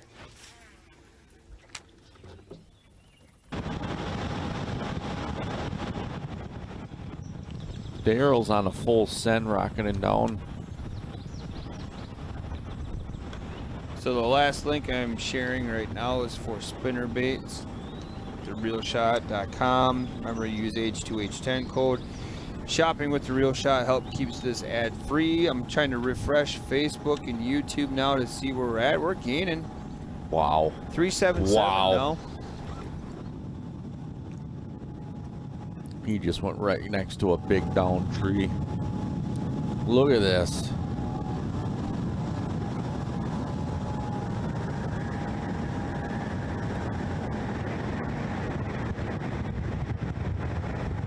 How awesome is this?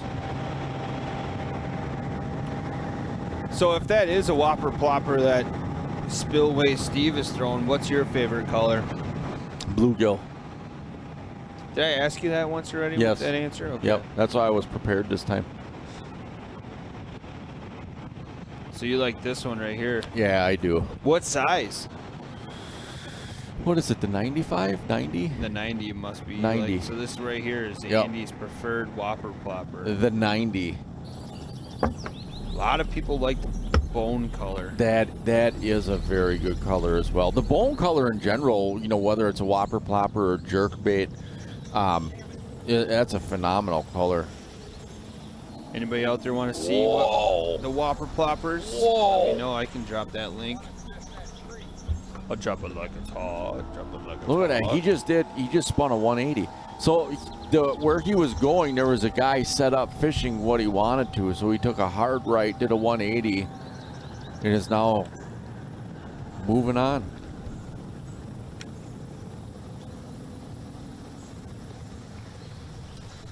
Boop. Wow, that was a fun ride by Daryl.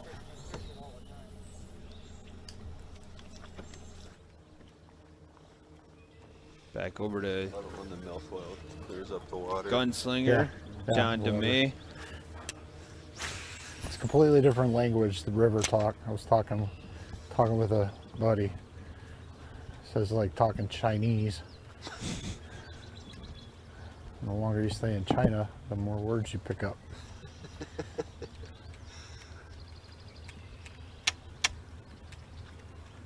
Why does it clear up the water? I'm going to make a guess that it grows in sand, or it just filters, like the dirt is floating in the water. Oh, okay. So I don't know. I couldn't. Something coming at it. We're at 4, 3, 2. Oh! Well, swear jar. He sucked it down. I didn't even see a ripple. I know. And it was gone. I don't know if that means it was Dogfish. really small and he ate the little tail. Yeah. Which I'm guessing.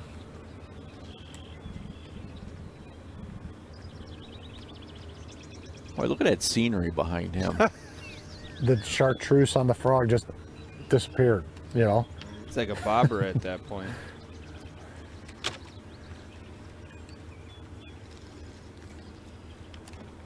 Figure took the tops of all these trees off.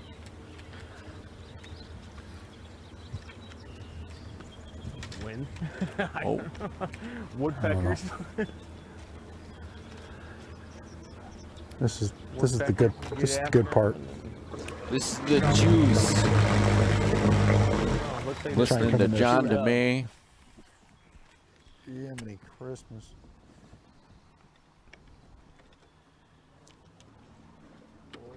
Oh, just had a notification on my phone that Tesla selects Texas as a site for Cybertruck factory.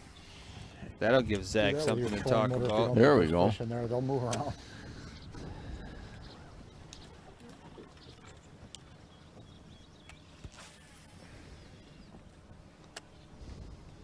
Where are they out of right now? There's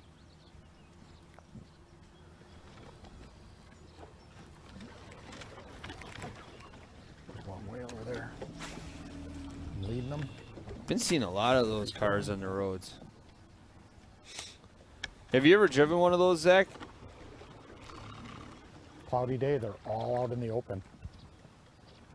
Is there a lot of Tesla dealerships around this area? Why? So they can see Oh, What's that? better. So they can see better. I okay. have no idea. That is one language I wish I could learn. Gotcha. Zach's dropping all kinds of Wow. Tesla knowledge on me. Have fun getting them out of there. I would just, you know.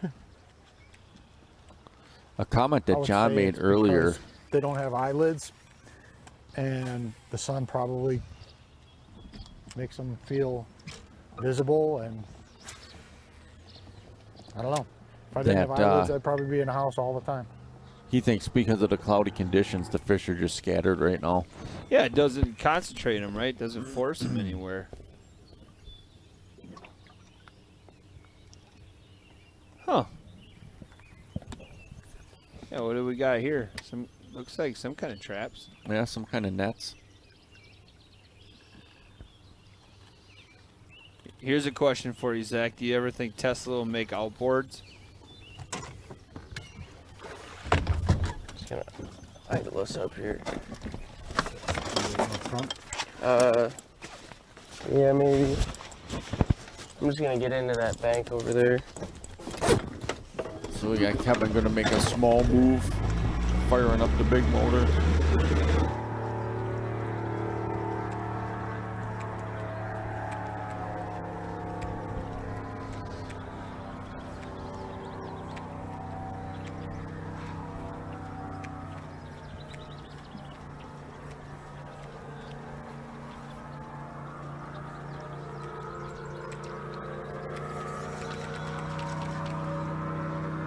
So Steven, in his nickname is Goat Slayer, says we haul a ton of. Oh, John's hooked up. Be the I right hope one. this is a Be the right scoreable. one. It's a dogfish. Can we get a still shot with that TRS shirt on like that? Oh man, that looks- what an awesome shot! That was awesome. I think he said it's a I don't think he's dogfish. big enough. He's got freaking weeds with him. Hey, Oh, that's a where? Whew. Thought it was a dogfish because they suck at fishing for bass. I hope this is 2 pounds. If this one doesn't weigh, I'm going home. I mean, I'm probably going home anyway, but I'm going home now.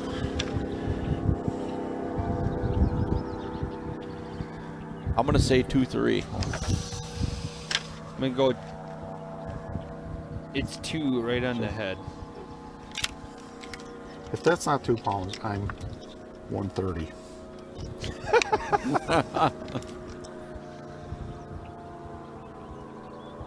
Oh no.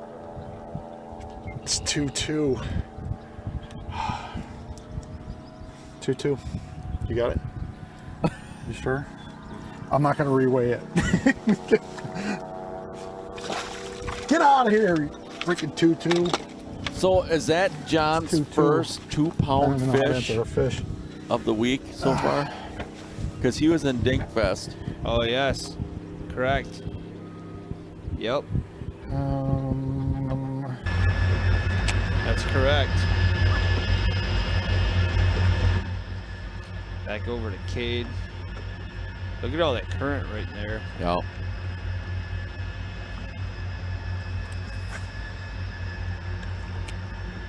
Cade actually casts on a tiptoe as well.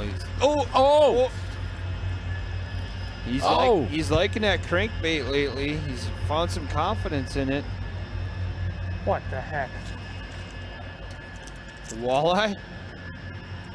Oh, that's a You know Chad. what's funny about that though? It's a red horse. Not quite a master angler red horse. But there's something that happens involving those this time of year. And that is why I always keep this thing on when I know I'm going to be running some wind dams. Big old glide swing, bait. Yeah.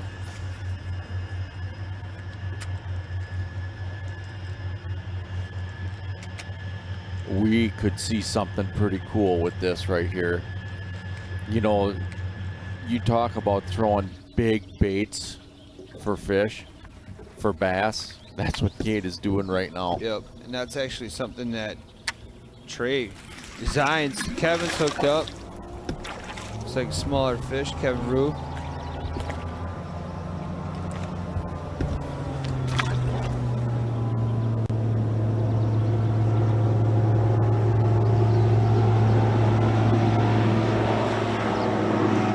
He's throwing wacky rig single.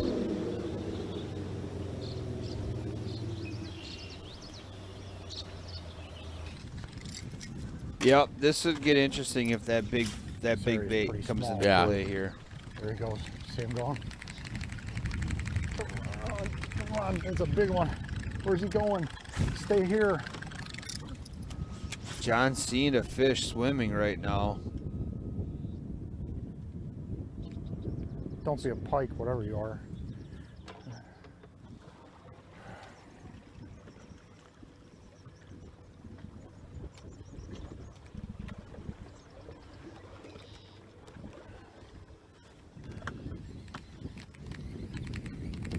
John has a bunch around some arrowhead. Come on. No. Why are they so spooky?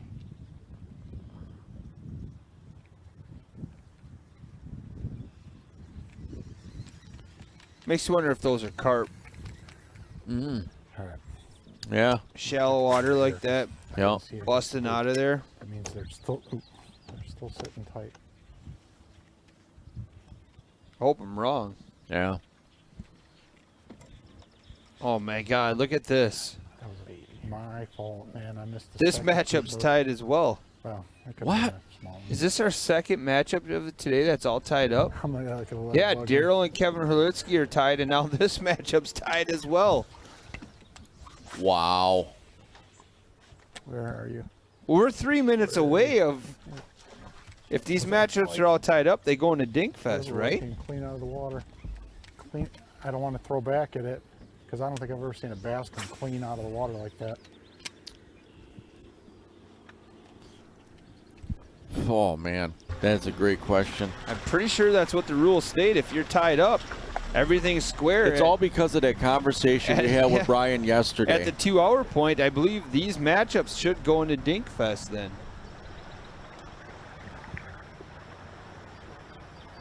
God, we just talked about this yesterday a little bit too. So let's go to tiebreaker here.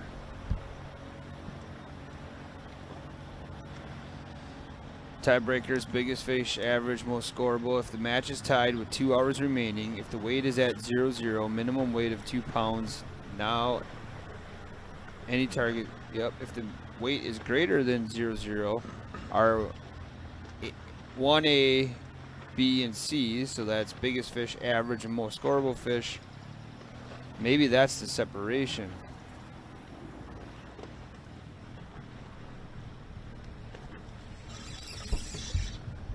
Oh, Kevin might end it right here, though. Kevin Herlitzky's hooked up. Oh, Oh, man, he's throwing a Ned rig. Did it feel good? I don't know, it's kind of running at the boat.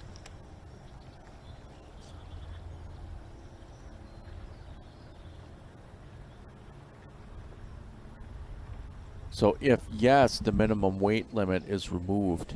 So if everything is tied, so we would have to know about how many non-scoreable fish they've caught.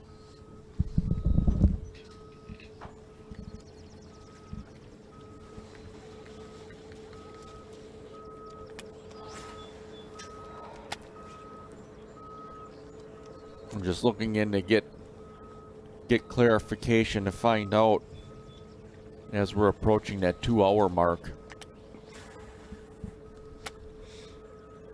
As we watch Trey and Cade. Cade, who just got his trolling motor prop switched out.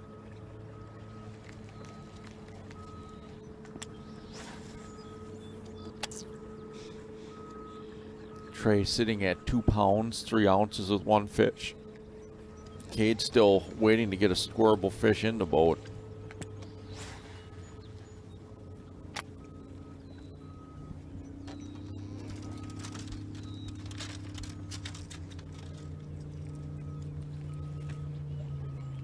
Airboat.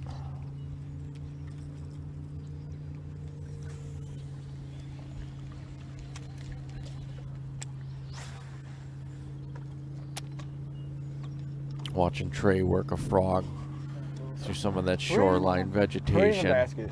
Only if there was a fish.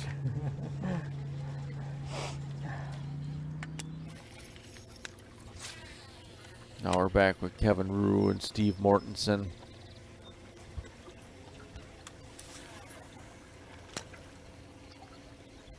Kevin's working that shoreline where there's undercut banks. A lot of what he's been working this week.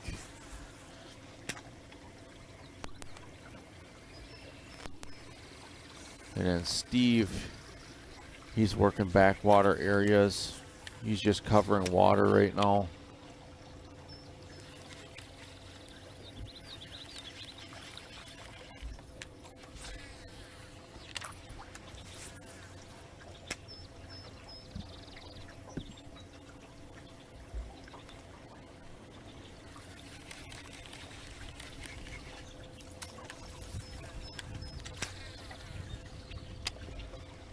So I don't think we necessarily did a roll call yet today. Where is everyone tuning in from?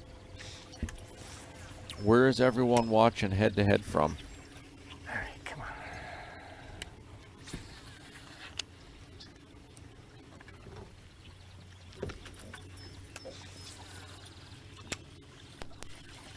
We've been getting great numbers all week. So much appreciate the support of everyone.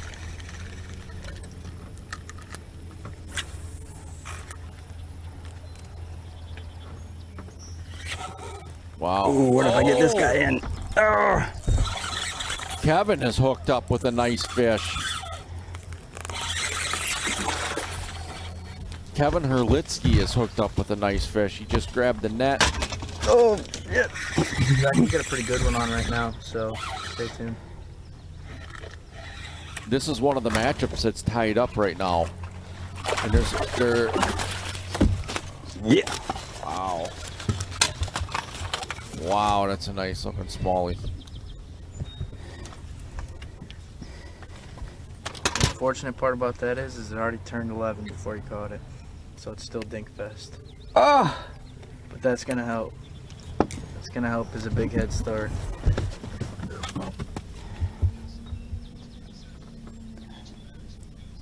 Bomber. Zeros. Bomber, bomber, bomber. That is a good start to Dinkfest, though. 2-4. 2-4. Wow, nice 2-4 smallie. Mwah. That would have been 35 seconds.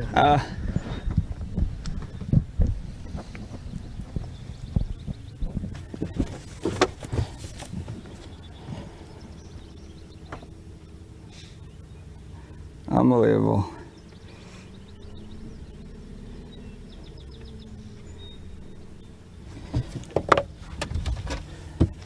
I got a little hectic.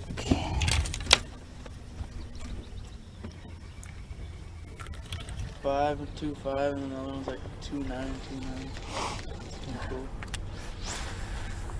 That's awesome. All right, I'm glad John found a keep.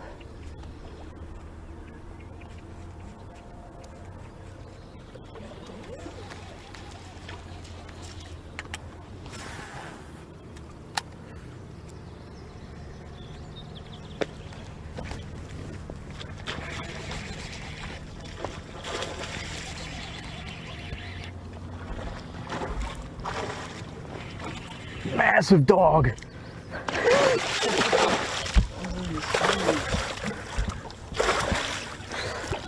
That's a massive dog. That's a massive bowfin.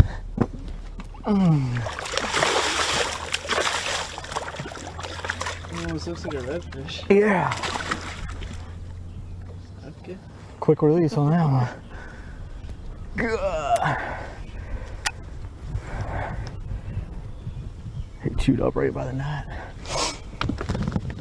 Oh man, he smoked it. Oh. Quick release on that one.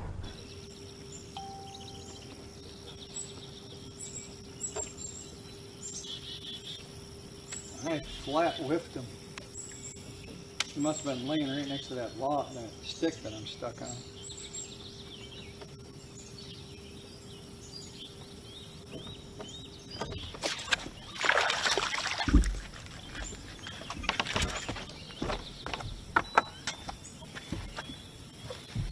Every fish counts now, right? Every fish counts.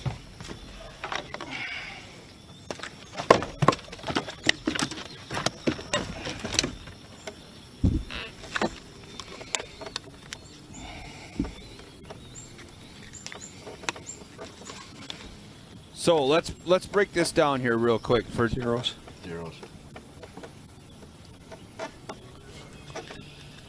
10 ounces. 10 ounces. All right, so this is what's going on now. If you read the rules, it's very simple in there, right? Let's just break this down real quick so there's no confusion on what's going on. So Dinkfest happens in 2 different ways. If there's 0-0 gridlock, right, before 2 hours, at the 2-hour point, the weight limit goes up. Now, on the flip side of that, if you read through the rules, it's all broken down in here. We have 3 tiebreakers that are pretty much out there. It's biggest fish, average fish, and most scoreable fish recorded. So let's say that they were the weights were all the same, but somebody had like a 7-pounder, somebody had 3 fish that got them. Then we wouldn't go into Dinkfest, but because everything between these 2 anglers is all tied up, or at least 4 anglers, that's why we're in Dinkfest. Right, because all the tiebreakers are the same. Yep. And when all tiebreakers are the same, then it defaults into Dinkfest. And Sorry if we yelled. I apologize. All the way to the bottom. So when all of the tiebreakers are tied up, then it goes to running out to go to the Dinkfest. Yep. Zeros. So here are the tiebreaker rules.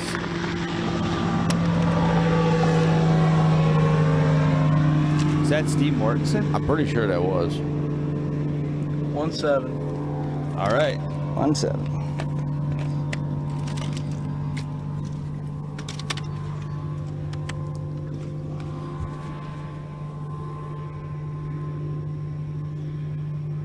And what happened yesterday when it got tied up within the 2 hours is because it got tied up within the 2 hours. The 2-hour time frame. Yep. Right.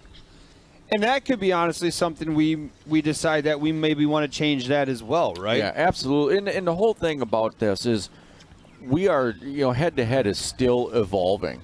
And as we come across these unique situations that you just can't think of everything. When you come across those unique situations, you just adjust. You roll with it. Look at this. We have somebody on from South Africa. God, that is awesome. Oh, DeMay hooked up. Keep him up. Keep him up. So now he's in Dinkfest right now. And this is a... Oh, man. He's not big enough. He should know that. Yeah. He should. We informed everybody's camera official. He should know that this is a weighable fish. That is a scoreable. That's a scoreable. Can't throw him away, though. He's just...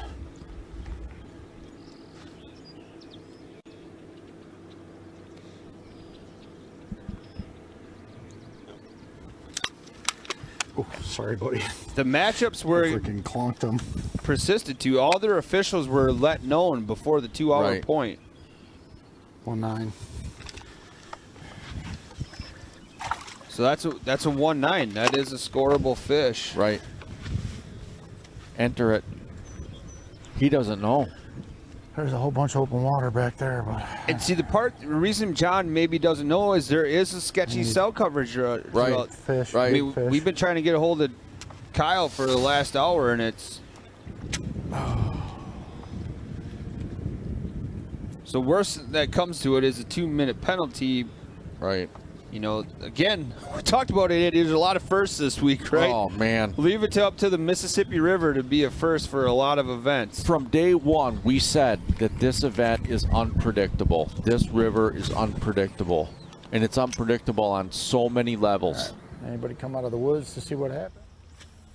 Yep, so we'll keep you updated when John gets that fish entered. But remember, that was a 1-pound, 9-ounce largemouth. 1-9.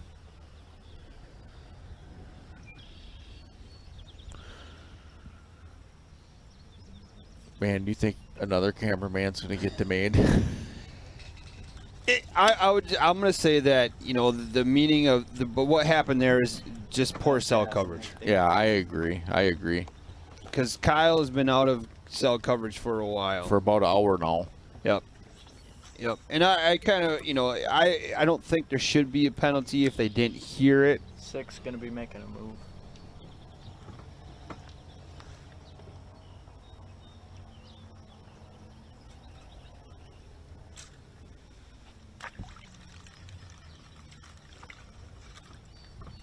Wow, Daryl's hooked up.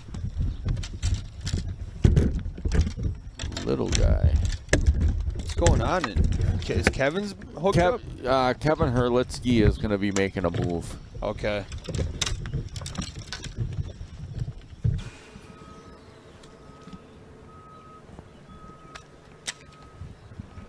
Back over to John.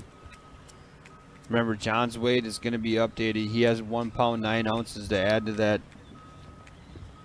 Look at that great shot right there. That is awesome.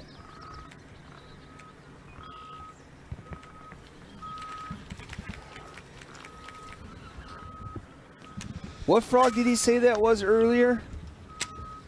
He didn't. When he was saying torpedo, you were saying that. Oh, how it hit it. Yeah, it was a northern. I was like, I've never heard of that torpedo brand. You know, as this morning, I was watching. Oh!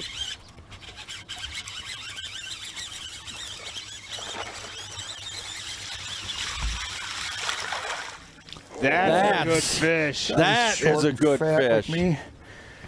But he might weigh 2 pounds. Oh my God, did he choke it? I don't want to ruin my frog, but I don't want to kill this fish either.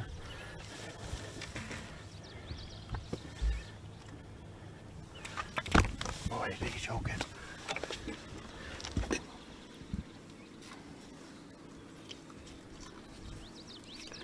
All right, where's the hook? Come on, can I weigh him with the frog? I'll be using a 1 ounce frog from now on. All right. Come on.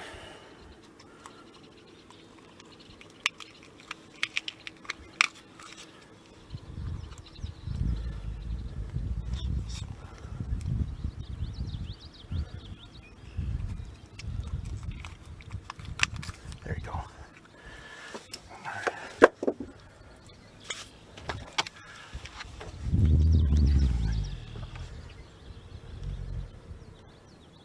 Sir. That's not big enough. That's not big enough.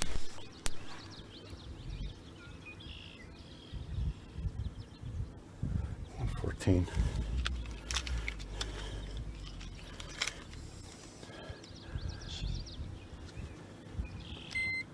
Clear scale.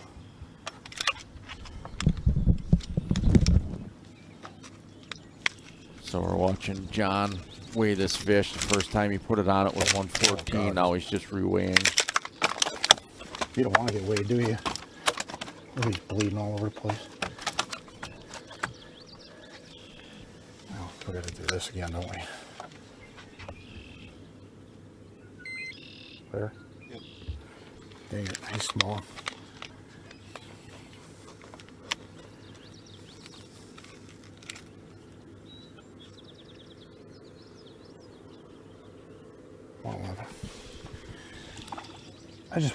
I just want to know why. I mean, that's a 2 pound. I want to know why it goes 2 pounds and then it goes 114. I mean, isn't 115 next? That's all right. It's part of the game.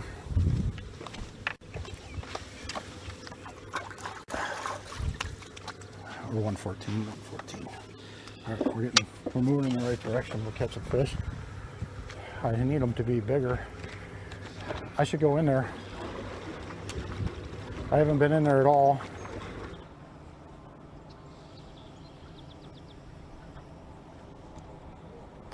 So John, and they're working hard right now, trying to get in contact with his official, and just to let him know. But we're writing down the weights and keeping track as well.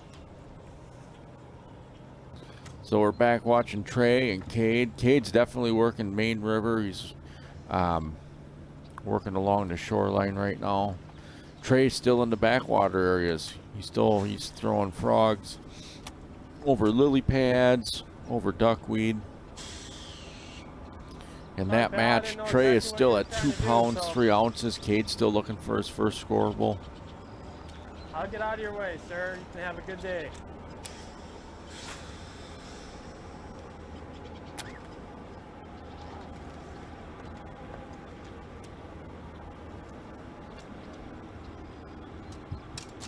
See the back. ornery guy.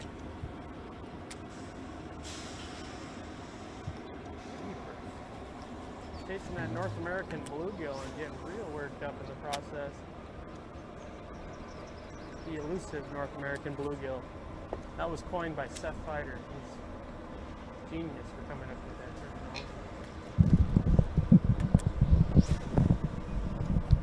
I mean, to be fair, he cut me off first. I was down the stretch of ways, but you know. Just listening to Cade. So it was a cell issue. Caleb appears to be hooked up. Oh wow! John has been informed, and there will be no penalties for that. It was a cell issue. His camera official has been informed. So awesome. If you'll notice, John's weight will go up. He's entering a 1.9 and a 114. So we scrambled. We did everything we could to get a hold of his official. So John as well is now aware that he's in Dinkfest. Yeah, awesome job. Yeah, and there's no penalties for that. That was just it's a complete 100% cell issue, right? We tried and we tried and we tried and tried and so finally we got through, and they already were informed. Like they must have just got all the messages must have came rolling in from our communication app. So we're good. We're good. So we can. Yep.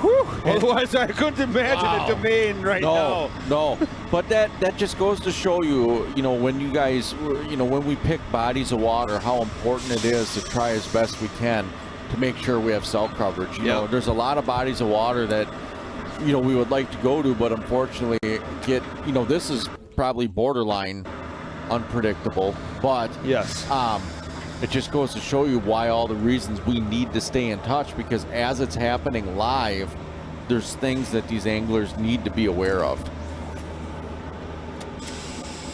Yep. So I feel a sense of relief. I think everybody else does as well, because absolutely, we would have seen a bomb go off if he would have let a fish go and it went to Ben Wade. So trust us when I say we were scrambling. Yes. We want this to be fair for everybody. We don't want John DeMay driving up here and just hammering the hammer. I'd move. I would move. So, okay, enough of that. Let's move on. We got Cade and Trey on the main screen right now. This is Trey, still at 2 pounds, 3 ounces. Those who didn't know either, if you joined us a little late, Cade was moving through a channel, busted his prop off. He had a slight slowdown for about... Yep, his trolling motor prop. His trolling motor prop for about 20, 30 minutes. He's back up and operational. Came back out, landed a couple fish, but just looking... They're just short ones.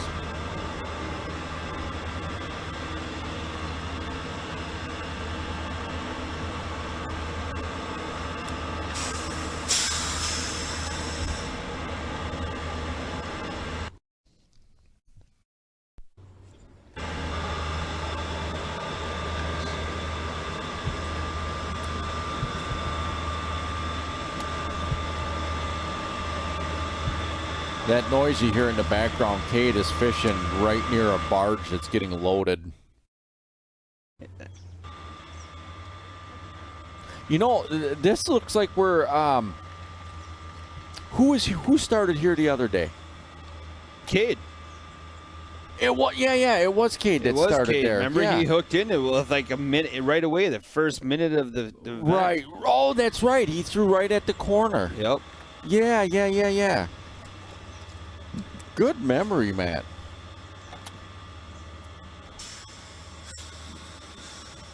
Because I definitely recognize the scenery in the background right there. Yep. I think you actually nailed down this spot, though. You told everybody where he was fishing. So we had talked about, right, like John DeMay coming up here and just going crazy. I think I would be more scared of Rose making the trip up. Yes. I mean, she appears to be a sweet lady, but she raised John. She raised John. Yikes. And I could not imagine keeping John on the straight and narrow, as good of a person as he turned out to be. Rose, sit back down in the chair. Yes. Put the keys back in the purse. Yep. We got everything under control. We are taking care of your baby boy. Now, Kevin is matching Daryl's hat here. We have a hat fest going on. There should be a hat award. Oh, it's working. Kevin.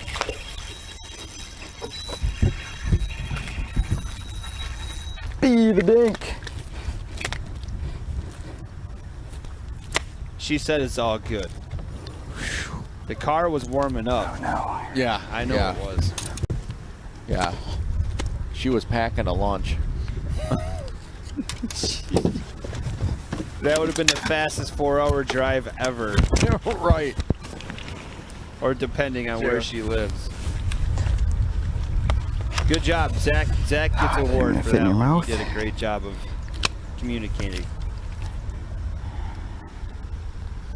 9 ounces. Niner.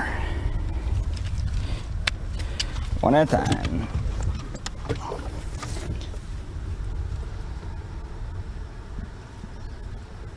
So it's odd. The fifth place matchup is the one where both of them are in Dinkfest right now. Is it both the 5th place matchups? I believe it is. One down, 19 to go. Yeah, you're right. And the championship match is full tilt.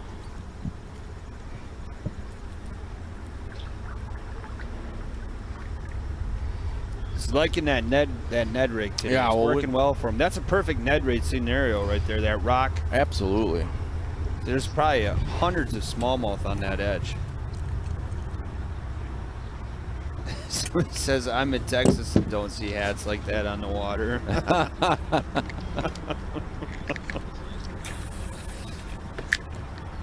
So we're staying here with Kevin. Yeah. This is just a real good look at. Oh my gosh. Is this the Dinkfest spot right here? It might be. I'll be anxious to see what he pulls up. This one seems to be putting up more of a fight than that other one. Oh, Nice yeah. catch. Hammer time. Oh. He had it. Yep. I'm calling it. Yep. There we go. Another nice smallmouth. That's going to be 1-3. What was the last one? 1.6? No, last one was like 9 ounces, I think.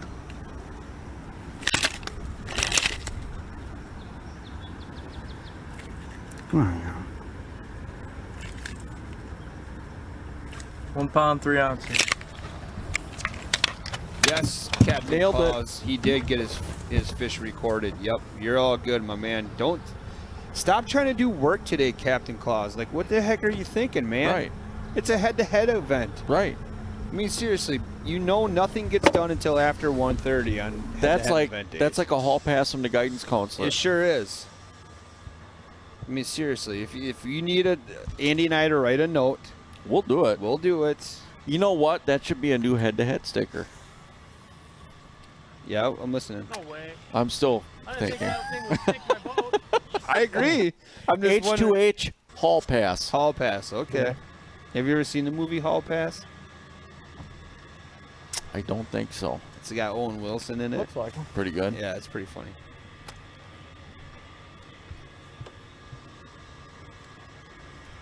Yeah, get out of work free cards.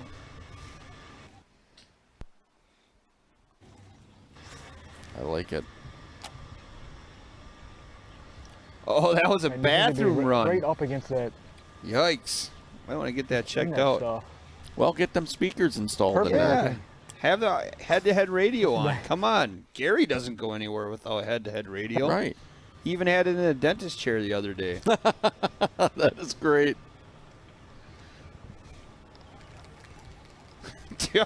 Do we have stats Tons of on? turnaround Yeah, here. come on, Aaron. You guys are statisticians here. How many jobs are lost or marriages ruined by head-to-head?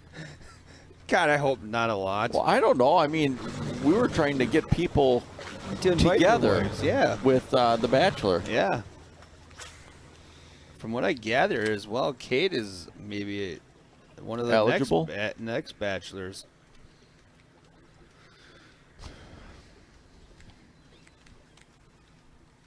It's more than deep enough. It's deeper here than it was back there.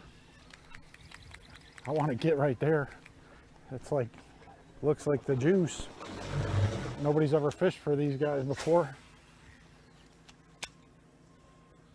That is some great area. So he's throwing right in the middle of a bunch of What happened? You talked about your sticker. Somebody had said the 130 hustle, head-to-head 130 hustle. It reminds me of a scene from The Office where Michael has movie Mondays, and they watch a movie till like noon, and then his boss comes in. She's like, "What are you doing?"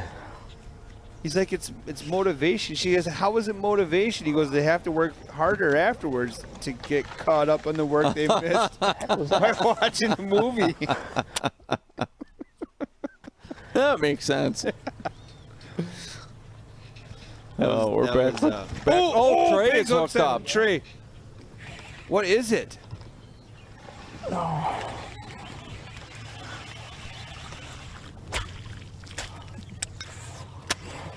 Oh, I think he brought back just a bunch of weeds. Didn't know what was going on for a minute. Ripped it through there, and he missed it by, I don't know, 20 seconds? There's a bullpen. I don't know.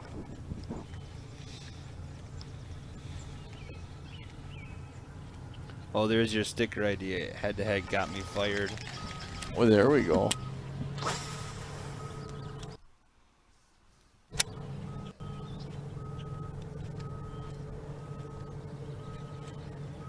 It's bad when you got to listen for your strikes because you can't see anything. So this guy's on here. We got to give him a shout out. So Al, Big Al. Oh.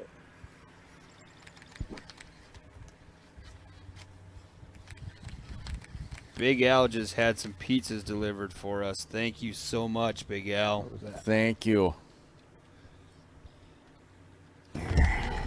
We'll Is that why they locked the door on us? Yeah, we'll make sure to send you some pictures of us getting fatter.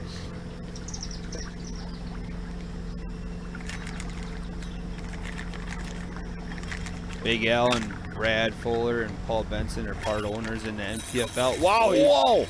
So he popped that free. Right when he popped it free, that fish drilled it. Do I get to weigh that? Eyes and a tail. NPFL sent the pies. I was getting to that point. Al and Brad and Paul are all owners in the NPFL, which is coming out next year. National Professional Fishing League.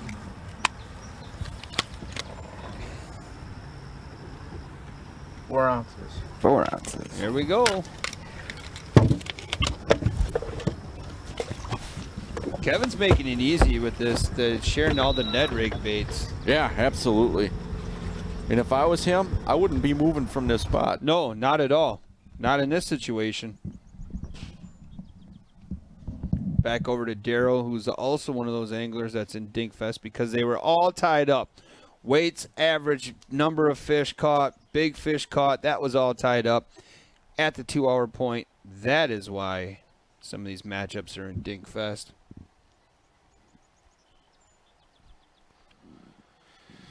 Who's liked, shared, tagged, subscribed, all that kind of stuff lately? We appreciate all of that here at Head to Head Fishing. Remember, it's the original Head to Head.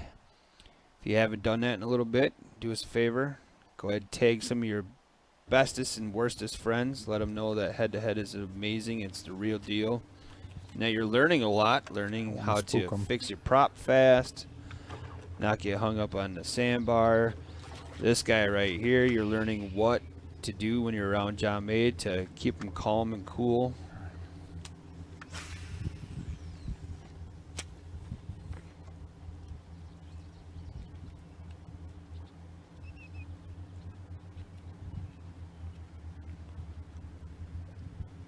I mean, I would say that's one of the best tips you can get when you're around John DeMay. Just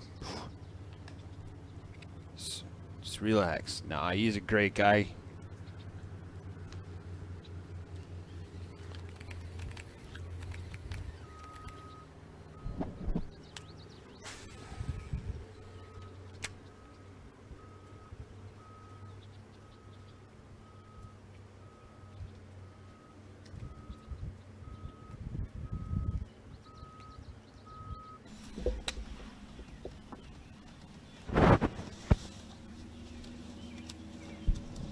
Kevin Rue on the main stage here. frog in and some duckweed.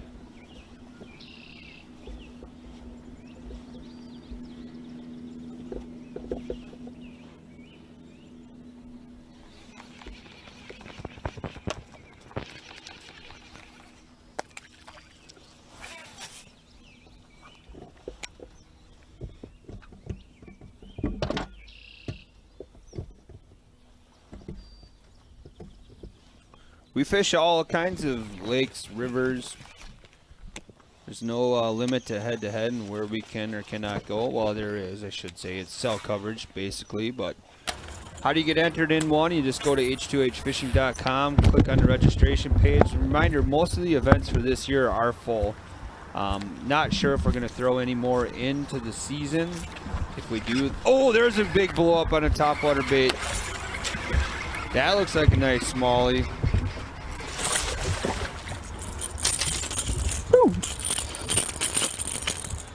Wow.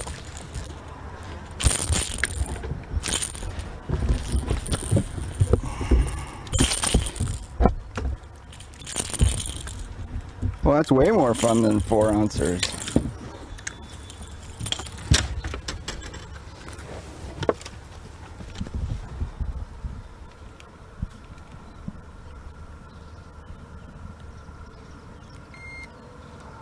Zeros. Watching Kevin Herlitsky put the fish on the scale.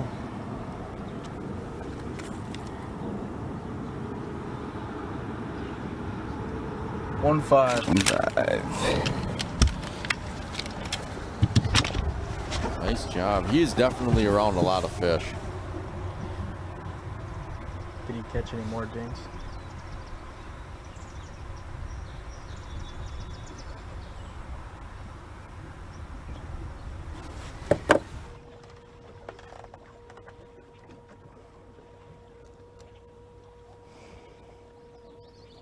Not super thrilled about the sun coming out, but at the same time, I haven't caught anything without it, so change can be good. So I was in the process of sharing the information on the rules and everything like that. Somebody was questioning, how do I find more? The easiest way to find all the information on head-to-head fishing is real simple. Go to head-to-head fishing, h2hfishing.com. The website's going to have rules, events. It's going to have the sticker contest. It's going to have information on the upcoming PWS that's hitting for 2021. It's going to have the sponsorship areas. Who is our sponsors? If you're interested in becoming a sponsor, it's going to have the membership tab, all that information. So what I'm going to do is I'm just going to share the website. There's all that information out there. Andy and I can kind of talk about some of the basic rules of head-to-head fishing. We appreciate all the new viewers, and we're going to do the best we can to inform everybody and keep everybody entertained. Oh. So if you are new, my name is Matt Trotz. Sitting next to me during the bass events is Andy Cleveland. We also do walleye, salmon events. We have different commentators that join me during those portions. Russell Gahagan, Captain Jim Keller. We do have some special guests every once in a while, whether it be an angler, some of our sponsors stop in. A lot of people just want to randomly stop in. Oh, yeah. There's people always lining up. Right. Can I just come sit down for a while? Right. Who wouldn't? Yeah. Well, it's because we're so cool. I think so. You know, it takes me a long time to get out to my car. Yeah, there is a line of people that want your autograph. The fans. Yep. Well, you said you were at a wedding just this last weekend, and people were walking up to you, shaking your hand, having you autograph, head-to-head apparel. Yeah, babies. Very tough. Baby. Yep. Hard time. Absolutely. You guys having motor problems? Okay. Okay, yeah, I wasn't sure I saw the motor all the way out of the water. I want to make sure you're all right. There's Kate talking to some fellow anglers, just making sure they're okay. Yeah, I suppose. You can never be too careful. Are you looking for the link to the website? I'm just kidding. I literally broke a trolling motor prop today. Had to have somebody come and get it for me, give me a new one. Yeah, not good, not good.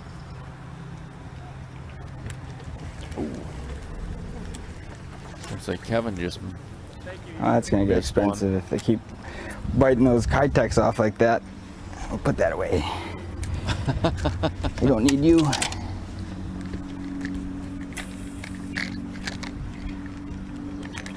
So let me ask you this question, right? So we had some emergency boat going on today. Let's say Kevin runs out of Kitex. Can we have an emergency run of Kitex out to him?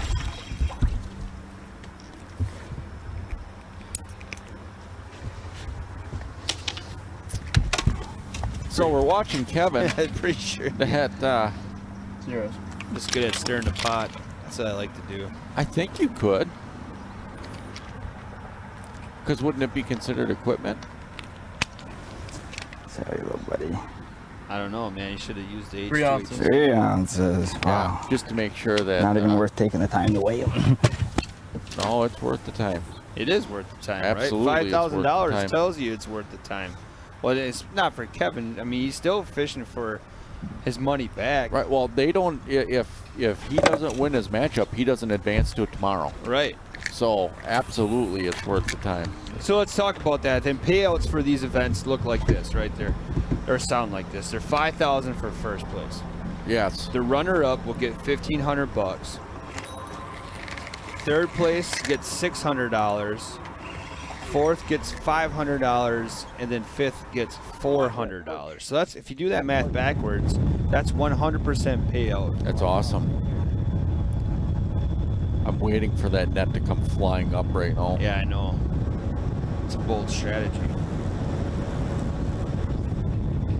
I'm glad they shut that door. I could smell those pizzas from that I PFL. know.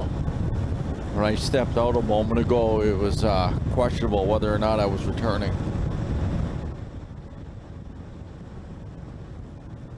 That is just so crazy flying under that bridge like that. Wow.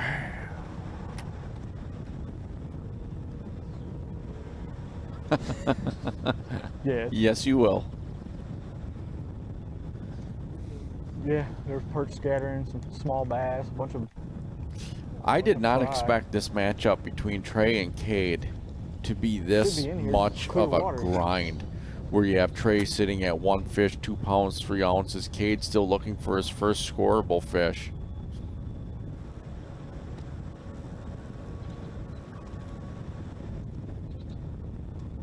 Caught him in practice in here, but Wow, Cade is nada. just flying down that river.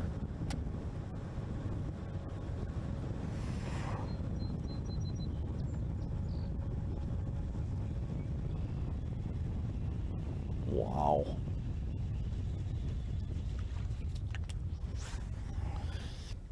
So I think Cade is running wing dams, is what he said that he was going to be doing.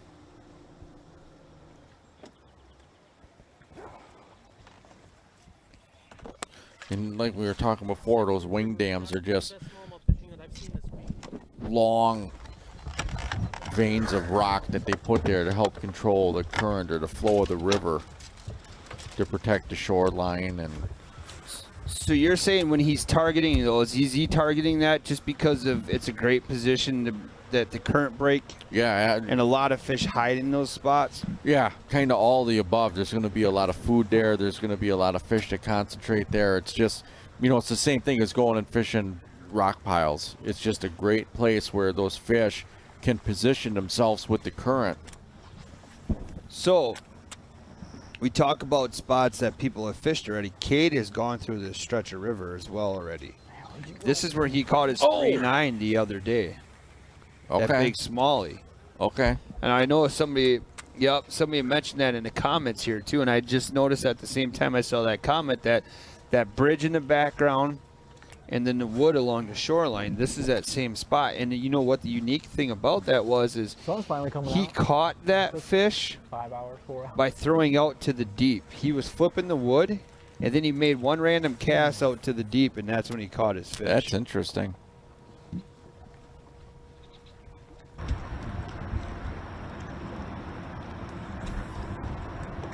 So look at Kevin, though.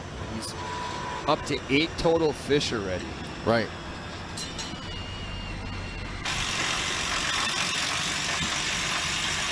For 9 pounds, 12 ounces. And Daryl has 3 fish for 3 pounds, 10 ounces. All right, now it looks like Kevin might be moving a little bit. Oh, that was a nice skip there from Daryl. Oh, I missed that one. I was watching Kevin button everything up on the front deck.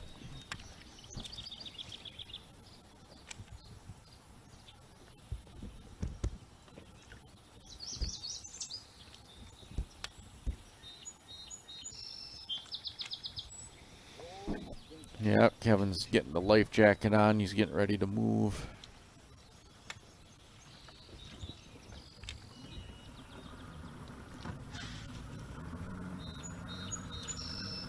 Daryl is flipping those banks. We have that long grass on the edge of the banks. It looks like they're undercut. We've seen a lot of fish come from the undercut banks. Yep. And like you said too, Daryl, he's been doing this. He's been around bigger fish. We saw him the first day lose a real nice fish. Yep. Yeah, that's what Captain Klaus is saying. We were talking about the wing dams. He's saying wing dams hold lots of fish. You may see lots of walleye guys running wing dams next week. Deep cranks or working jigs into the base of the dam on the upriver side. All right, flashing over to our sponsors. Let's give a shout out here at hour 18 remain. Too good. Start from the bottom to the top.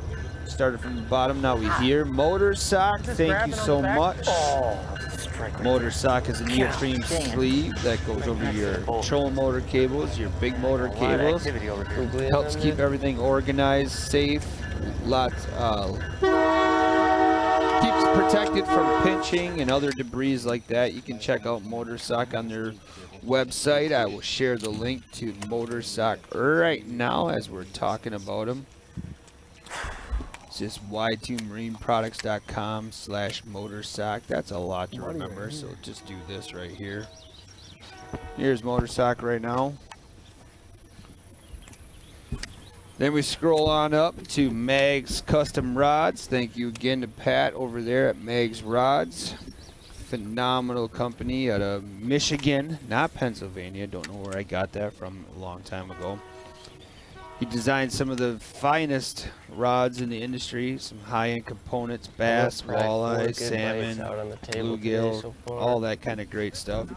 Mags is just as well as Omega Custom Tackle is the company right above that. Thank you, Brad Fuller, Michelle Fuller as well. Brad's in the chat right now. What's up, Brad? They make the best bass jigs, tungsten, net slayer heads, spinner baits, buzz baits. You can look them up on their website, or that's another product that you can find at therealshot.com. Take advantage of that H2H10 code. Remember, that helps keep this ad free as well. So then you got Sportamotive. Thank you very much. 35 years in the biz, selling boats and ATVs. Go over there and see Jerry and his crew do a phenomenal job. Very, very friendly to the tournament angler as well. Help a lot of people out in a pinch. Andy being one of those guys. Andy has a Sportamotive Nitro. And then last but not least, we kind of talked about it. You can get the Omega, the Mags products there at the Real Shot. The Real Shot is the tackle provider for the head-to-head events. The code is always active during the events. It's H2H10, saves you 10%. So do us a favor, follow all of those sponsors on their social media. You can get some behind-the-scenes tips. You know, see some of their new releases on their social media pages. So thank you so much. And then the other thing too I like to hit on while the screen is up, the ways to listen and to watch head-to-head. Right there you can see it's live on Facebook, YouTube, and h2hfishing.com. You can also go to the website, h2hfishing.com, and download the Mixler app where you can listen to head-to-head radio. So thank you once again to the Real Shot Sportamotive, Omega Custom Tackle, Meg's Custom Rods, and Motor Sock for sponsoring this week's event. And they'll be the same sponsors we go over again tomorrow. Yeah. They're fantastic. They are a great fantastic. companies.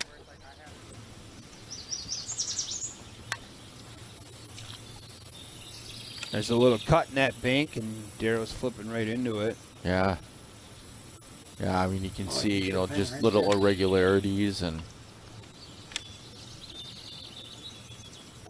There he was. Oh! Did I call that? You did. Did I call that? Oh! No penalty. Yep.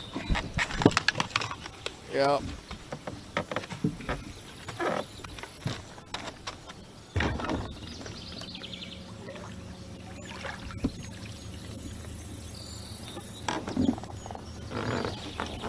Zeros.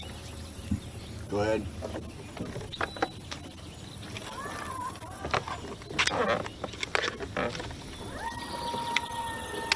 Can't even get the gripper in his face. And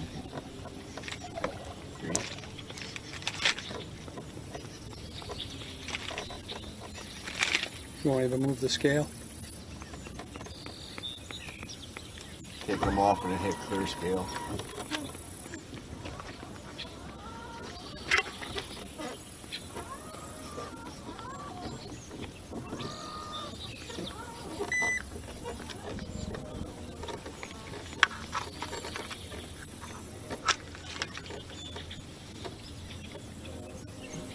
Six ounces. 6 ounces.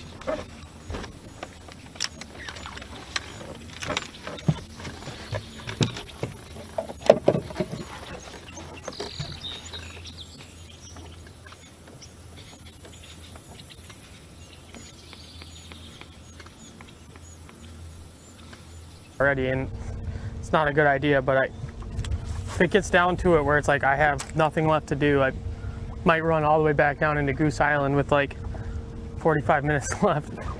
Oh! Cade just hooked up. This might be a nice one. Doesn't really feel like a bass. It's not.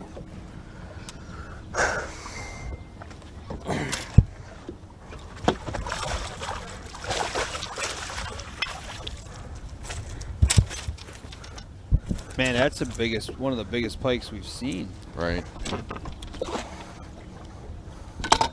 Cade There's just that efficient. one. There's one really nice section of duckweed and deer tongue that we ran by this morning, and I just felt like I could definitely catch a fish out of it. I haven't fished it at all, even remotely close to now. Like it's been probably 2 years since I even fished in there, but it just looked good. It's burning in my mind as this sun's coming out. So if I can't make this fire on these couple wing dams that I'm gonna hit, the high percentage ones, I'm gonna go back down there and just try to, because right now the only thing I really have going that I have any confidence in is that frog bite on that deer tongue stuff and duckweed. For this kind of conditions, like the wing dam bite is not full blown yet, so high sun does not help very much in my experience. I don't like it. I mean, I've caught them on the wing dams plenty when it's sunny, but for some reason it just hurts my confidence. I like it when it's kind of a cloudy day.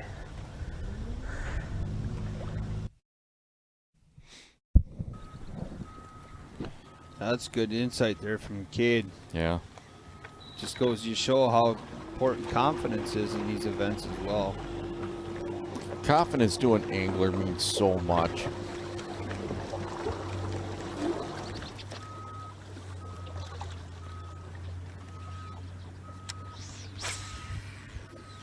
Back with John DeMay, fishing a channel in between a bunch of, on each side of him, he's got a bunch of arrowhead sticking out of the water, and then oh! Oh no, get in here. I'm bringing you in here because I don't want to lose my frog. Oh, it's a bite. Oh my God. He almost had that rod taken out of his hands. He did. Dang it. I wasn't able to pull it away because I was looking at my next cast. Look at that. All right. All right. I need to figure you out, Bubba. Wow. That northern absolutely annihilated his frog. There's a big pair of scissors. Take your frog out the bottom end. can't see the hook. And I can't. Oh, God.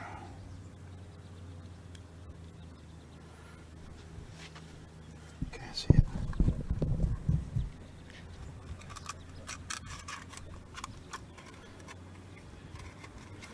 Man, he didn't miss it because it was sitting there for an hour.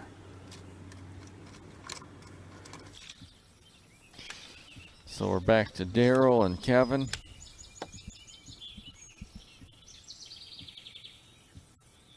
Kevin is at 8 fish for 9 pounds, 12 ounces. Daryl is at 4 fish for 4 pounds even.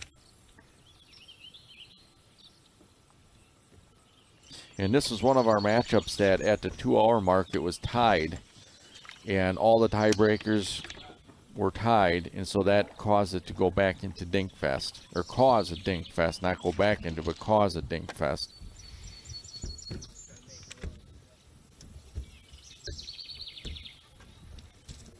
Where are we at battery swap?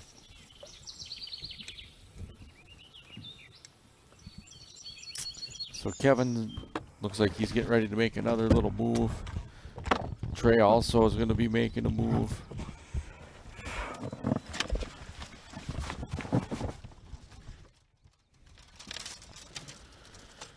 And Trey and Cade are part of our championship matchup, the Fantastic Four. Trey is at 1 fish for 2 pounds, 3 ounces. Cade still looking for that first scoreable. Fishing so hard and abusing my stuff. And Cade, he had to deal with, when he was in the backwater area around Goose Island, he ran into a stump, broke his trolling motor prop, had to call, get another one brought out to him, so he had to run out of Goose Island, kind of go back into, I believe, the Lacrosse area and meet the guy at the boat ramp, switch out his trolling motor prop. What does Kevin Herlitsky have? Do you know? They went into, they were tied at 11. They didn't have zeros, but they had the same amount of fish and the same weight. So they went in Dinkfest. And Kevin's like at 9 pounds now, I think, the last time I seen him, but they must mostly be shorts, I believe.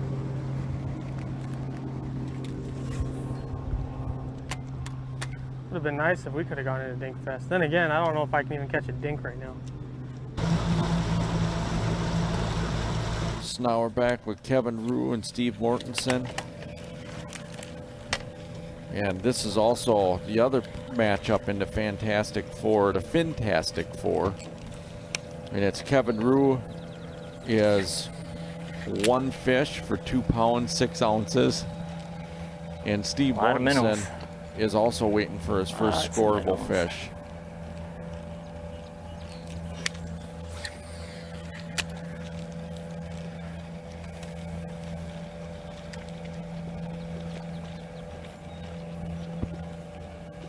Both of them working shoreline. Heck is up with this line? My God. Kevin Rue is doing more of flipping and pitching into the shoreline to the undercut banks. Steve is casting, I believe, a topwater walking bait.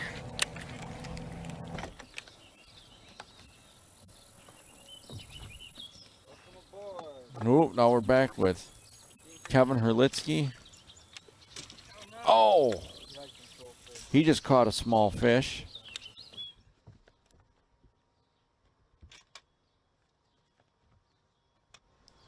He's getting ready to put it on the scale. Zeros.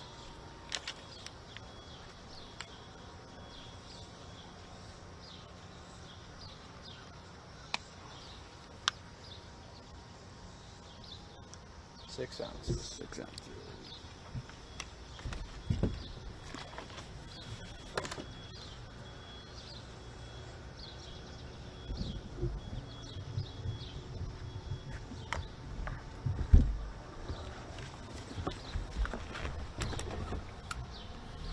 So Kevin, he's put quite a few smaller fish in the boat now.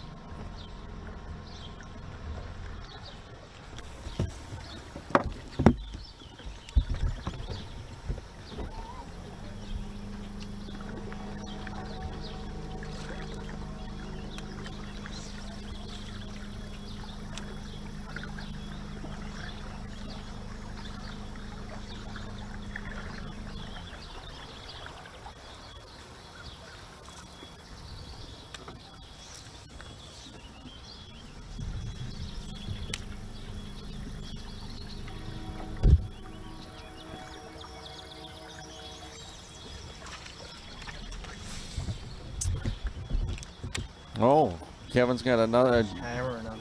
Hammer time. Wow. Kevin's got another small fish. Looks similar in size to the last one.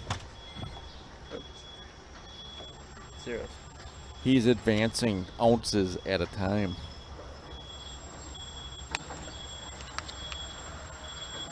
Three ounces.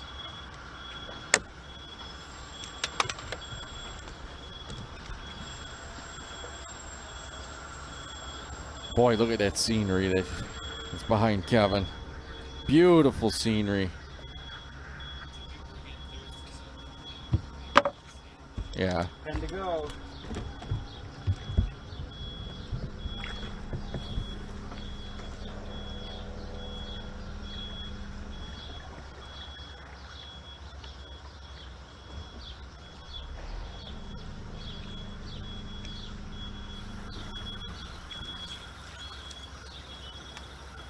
Now we're watching the split screen between Daryl and Kevin.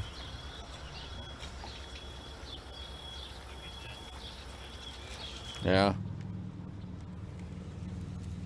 Cade's back on plane, running down the river. Wonder if he's running to that area he was talking about before where it had that duckweed where he said it looked really good. He was really confident that he could catch a fish out of it. Yeah, this matchup between Trey and Cade, I did not expect it to be this much of a grind. Oh, yeah, absolutely.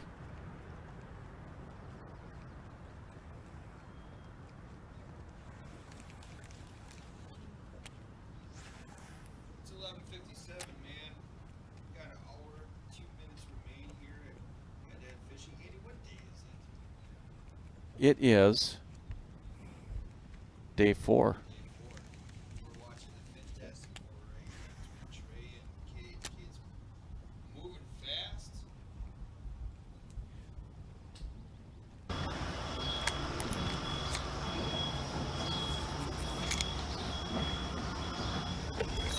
Wow.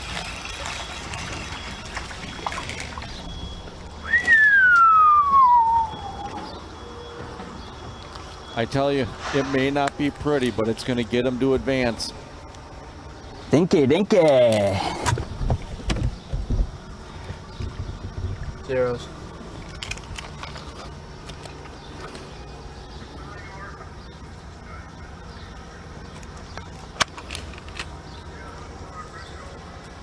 Three ounces. 3B.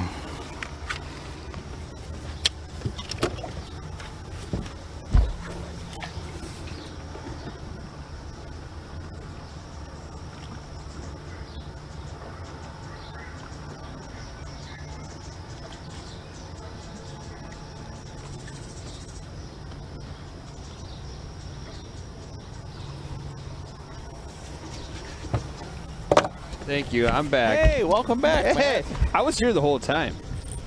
They just couldn't hear Let's me. see if we can get Man, you should have heard the knowledge I dropped. something that's there. not a baby. I tell you what, I feel so enlightened right now. And I can't believe that that is the secret to fishing. Yeah. Well, And to give away your Lake X location like that, unbelievable.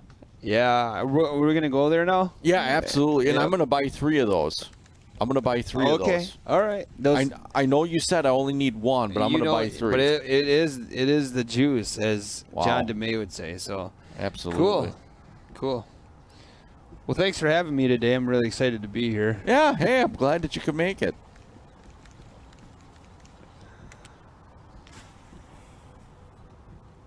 Alexa, play Lady Gaga. Is that gonna start to be our hour remain tradition? It might. It might. There was people sending us messages yesterday about that. A lot of them were saying, "Can you fire Andy? Why does Andy still work there?" Just remember, if you do come to take any, action against me, I drive a red Honda. Oh, how's that for control? That one will be 2. Yeah. With 50 Getting bigger. with 59 minutes remain, do you think that Kevin Herlitsky could beat Doug Becker's single-day record?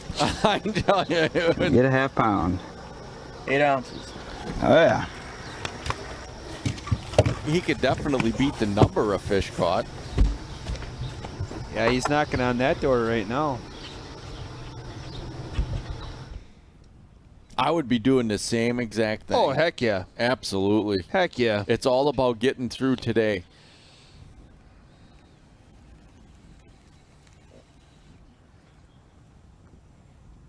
Oh, Cade is just a flying. He's really making a long run. He's been driving for a while, hasn't he? Yeah.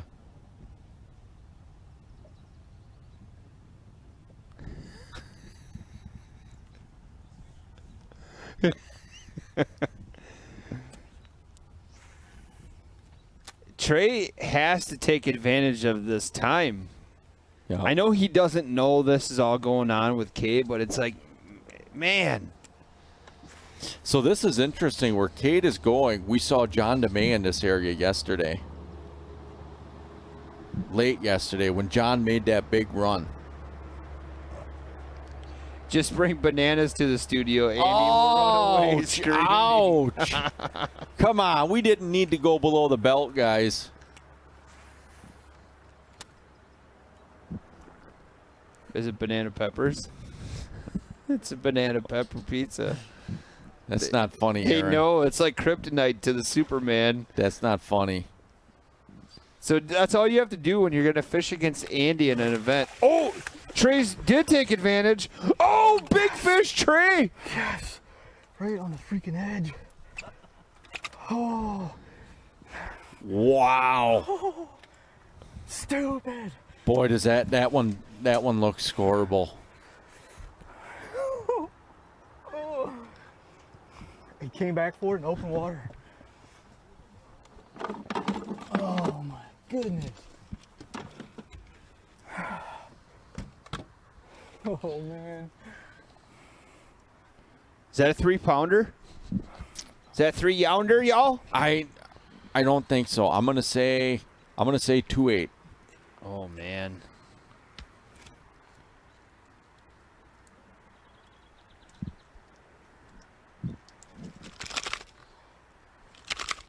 Stop. It's a keeper. I just don't know if it's 2.4, 2.6.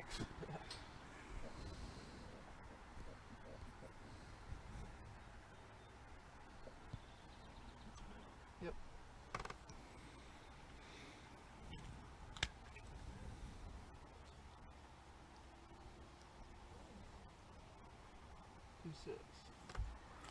£2 6 ounces. Nice fish. That is a nice fish. Boy, Boy, should have weighed bigger than that, but yeah, that is going to put a lot of pressure on Cade. So where's our other matchup at? So Kevin Rue is still sitting at sitting at £2 6 ounces, and Steve Mortensen. Here we go. We're back to that match. So what's interesting is Kevin Rue lost that big fish before, right? He dropped a waypoint on it. I know that he is going to be going back to that area. But I expected, again, I didn't expect the Fintastic Four to struggle this much. Right. Steve Mortensen still waiting for his first scoreable. He said that the spots he was going to go to, Steve did, was nothing that he's fished yet this week. Right. Now that doesn't mean that other anglers haven't fished this stuff yet. Right. Because we think that he's in that Goose Island area, and we knew that he's camping in the Goose Island area, so it would make sense that that's an area that he's been pre-fishing. Oh, plus size. Wow. Plus size dink. So we just came back, and Kevin's got one that's probably We took too long. The scale shut off. probably right around 1.5 pounds.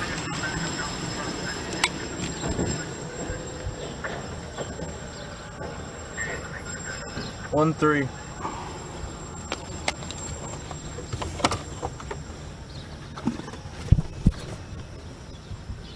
go. Berlitsky with another one.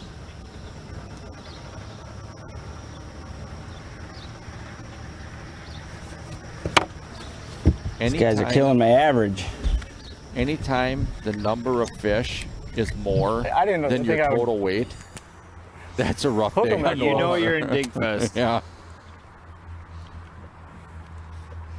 And remember now, the only reason that happened today is because those two matches were dead gridlocked at 2 pounds. Was it 2 pounds 5 or 2 pounds 2 and 2 pounds 9?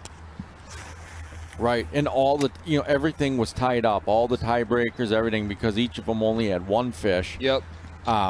So what happened was, as that 2 hour mark happened, they went into Dingfest, and that happened with 2 matchups today. Yeah. And we literally just talked about that what if yesterday. Right. It's kind of spooky.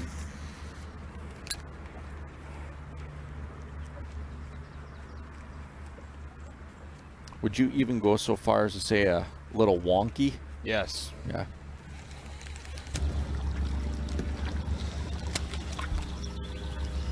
Back with Kevin Rue. Now Kevin actually looks like he's Biggin, Biggin. Oh, right when he threw it.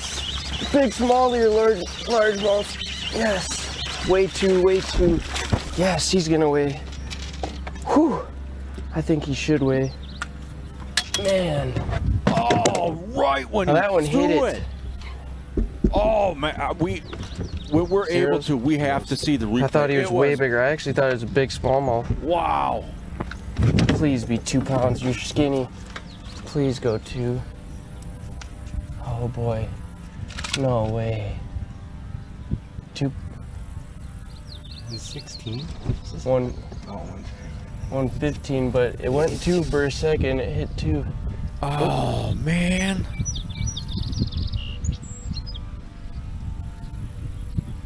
He's hit 2 now like 3 times. I'm gonna. Oh man, right. If I hit clear scale, that. Yeah. Okay. Look at the current. Just pull him back.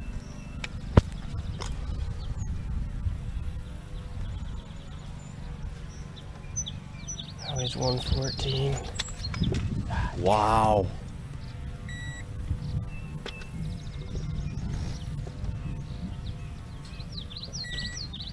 Zeros.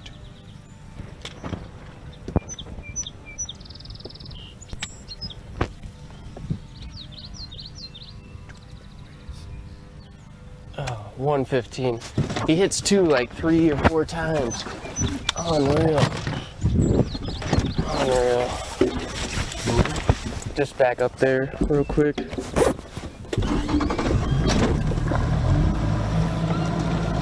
Wow. Back with the other Kevin.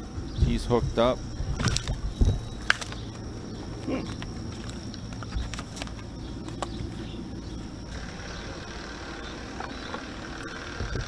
That was such a cool bite, Kevin Ruse.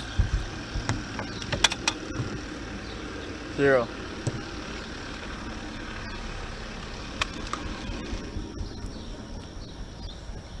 One 3.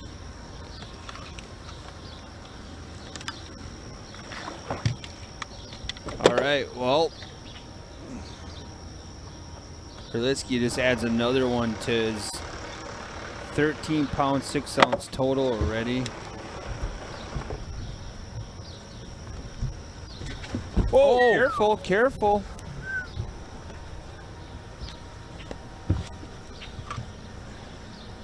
He's entering it now. So the question is here, what's up with the scales? We've seen a couple of them. We answered that a couple of days ago. We're trying these scales out. These are the scales that are going to be used in the salmon events. He's hooked up right away. Wow. There's a lot of fish right there. So Wow. we're giving them a run. We had a couple scales go down as far as they got broken, not because they were just not functioning. They physically got broken in all the runs. They were abused. Yeah, they've run every event so far this year, and that's, there's how many weeks in a row did we run events? But anyways, So these are the bigger Rapala scales. These are going to be used in the salmon events. That's why you can see the enlarged grippers on them. Again! Oh, go. Come on, baby. Come on, baby. Come on. Come on. Yes. Come on, baby. Come on, baby. Come on. Come here. Come here. Yes. Oh! Whew. That's a 2-pounder. Oh, man. Zeros? 0. Woo! He hammered it too, dude.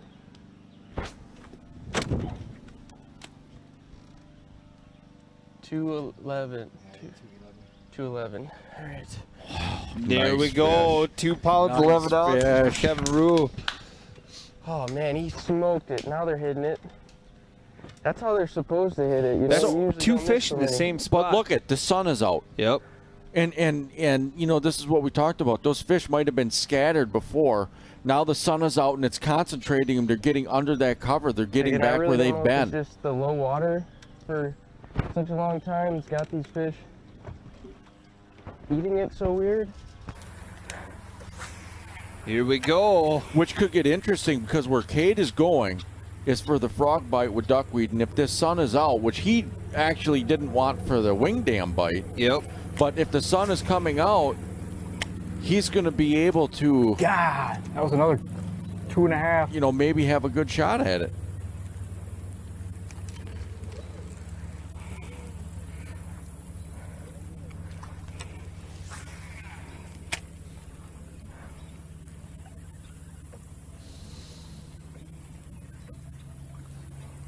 "47 minutes remain here. Please help us out. Share this tag. It's going to get real interesting here, just like it normally does within that last. Wow. Trying to get to 20 fish. He's trying to get to 20 fish. To beat Look at that. He's got 16 fish for 16 pounds. That's dang near a 1 pound average. There's another one. That's going to hurt his average.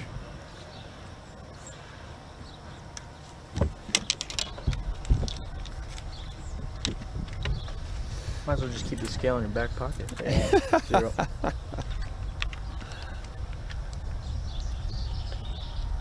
I am covered in fish. 8 ounces.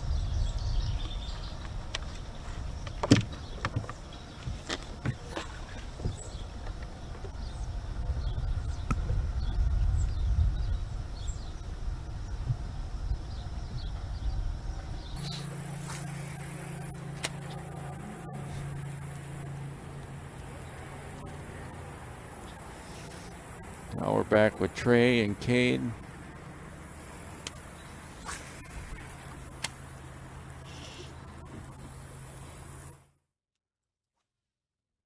Here we're watching Cade.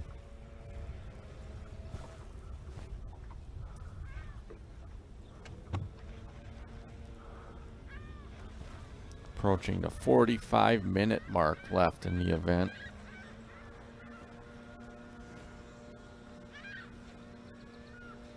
Day 4 of the original head-to-head fishing. We're seeing Steve Mortensen make a run. Kevin Rue, we just watched him catch that nice fish. Kevin now is at 2 fish for 5 pounds 1 ounce. While Steve is still looking for his first scoreable. And this matchup is part of the Fintastic Four.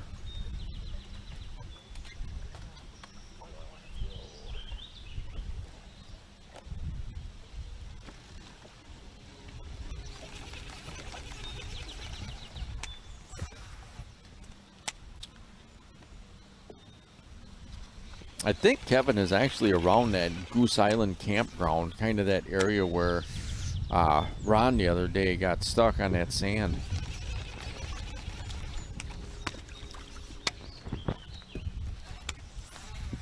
Just got a word from the other coaches. I help coach football, and they made a change to the season. They pushed everything way back. Oh yeah? Yep. It's pushed way back, so the WIA is making some changes. Hopefully it's not to give themselves a little more cushion on deciding if they're actually going to have a season or not. So Steve right now, he's fishing a riprap bank with some beautiful scenery behind him. Swim jig. The way the week is going, that 5 pounds, 1 ounce lead from Kevin Rue might as well be 50 pounds. Yeah. Oh, dang it. There's so many issues today.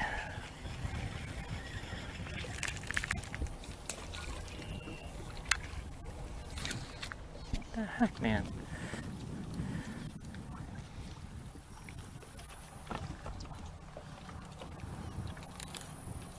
Steve having a little trouble with the line. Every now and then it seems like once you get a little loop deep in the reel or deeper in the reel, it really messes with you. But Steve was throwing a white swim jig. Now we're back with Kevin Herlitsky.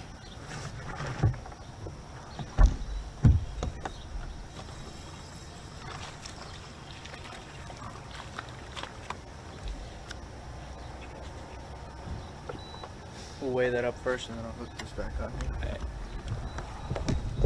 This looks like it could possibly be his smallest fish of the day. Zeros.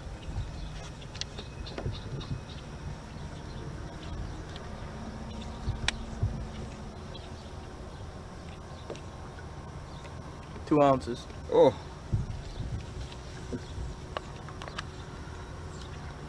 So that was 2 ounces. I think that is officially the smallest fish in a head-to-head. So another first.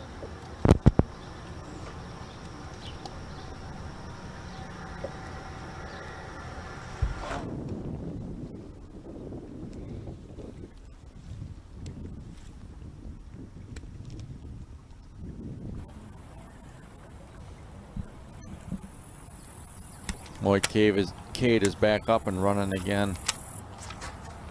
He's got a little over 41 minutes.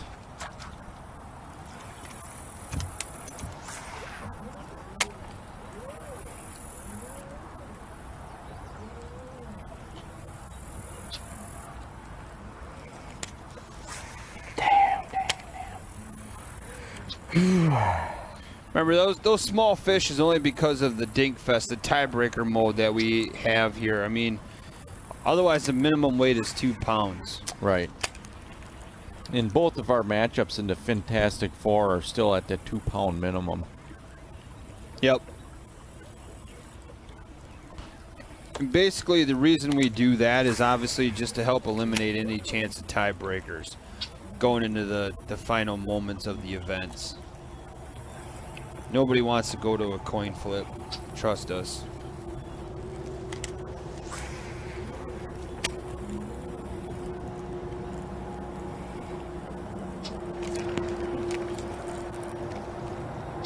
Whew. So here's our Fintastic Four match that we're just clicked off between Trey and Cade.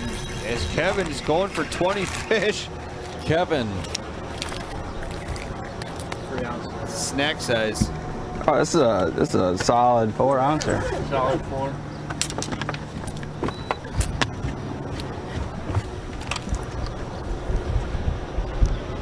Zeros.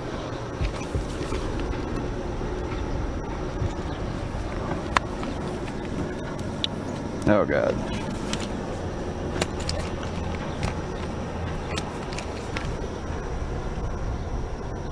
Three ounces. Oop. Well, he's headed in the right direction. This has squeezed out an ounce of poop on me.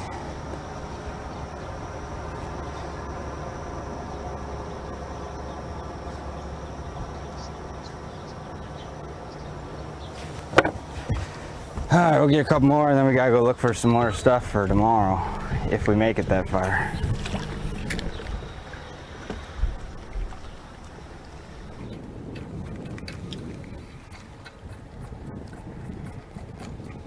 back with Kevin Rue and Steve Mortensen.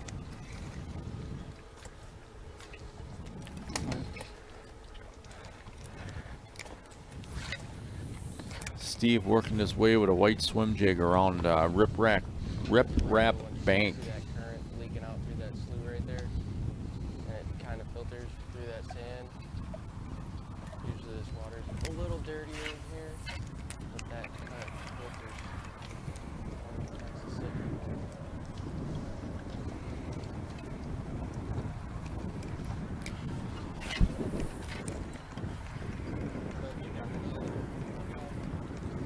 Nope, first one. Steve Yep, Mortensen first and one. Kevin Rue. I definitely want to do more.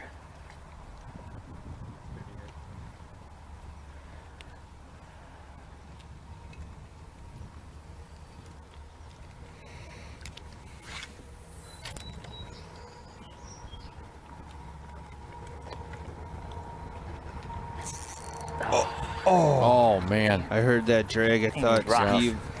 So Steve got hung up on rock, swung Messing on with it, had a little excitement for a few moments. Back to multiple fish Kevin Herlitsky. He's ducking.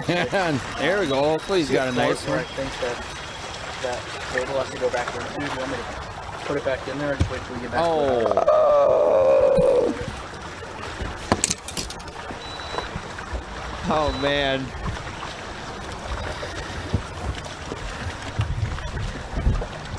Zero.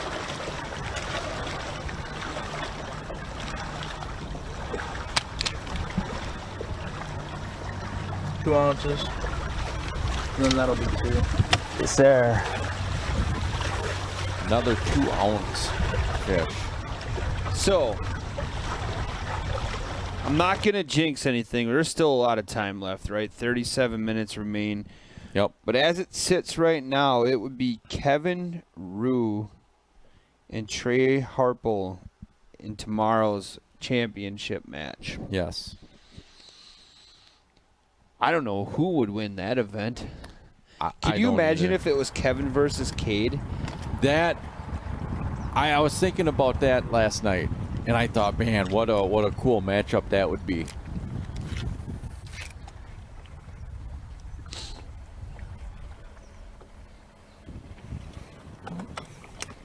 Yeah, and right now, so the way it sits right now, it would be Kevin and Trey for first and second, and Steve Where I'm and going to end Cade up right here. for third and I think fourth. I'm going to run Yep. anywhere else.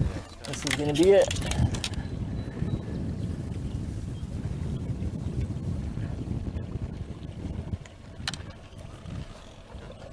All right, it's taking too long. I'm just gonna idle. Taking too long. Save myself a few seconds.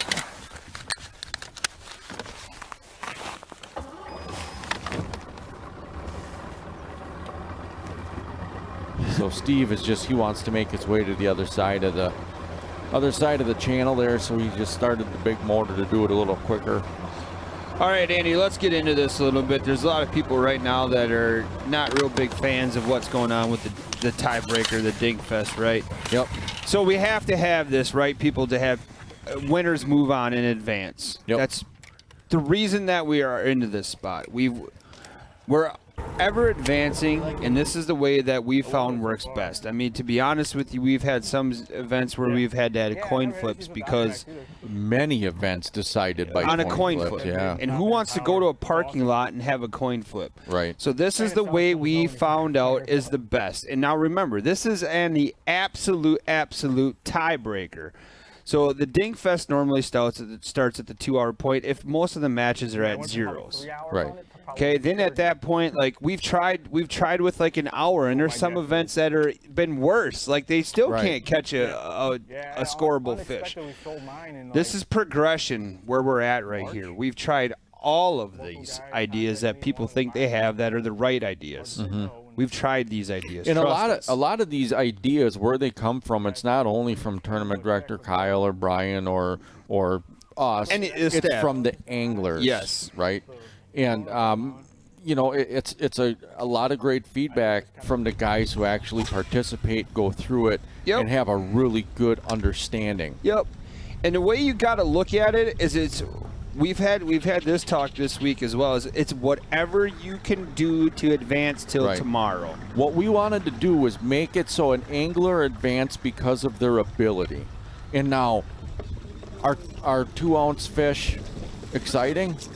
Not as much. But here's the bottom line: is he's putting consistent fish in the boat and getting a lead over where Daryl is at. Yep. You know, and that's what it's about, is his ability to move on. It's a challenge, right? Where you have to get to tomorrow. Right. We have to have anglers moving on throughout this event. And now we've proven this, where you can go and survive a day. Yep. Dinking, but you're not going to survive a tournament. Right. You know, and all the object of this is to get through to the next round.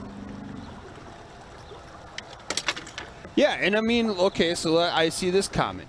They don't have to weigh a fish that they think is less than a pound.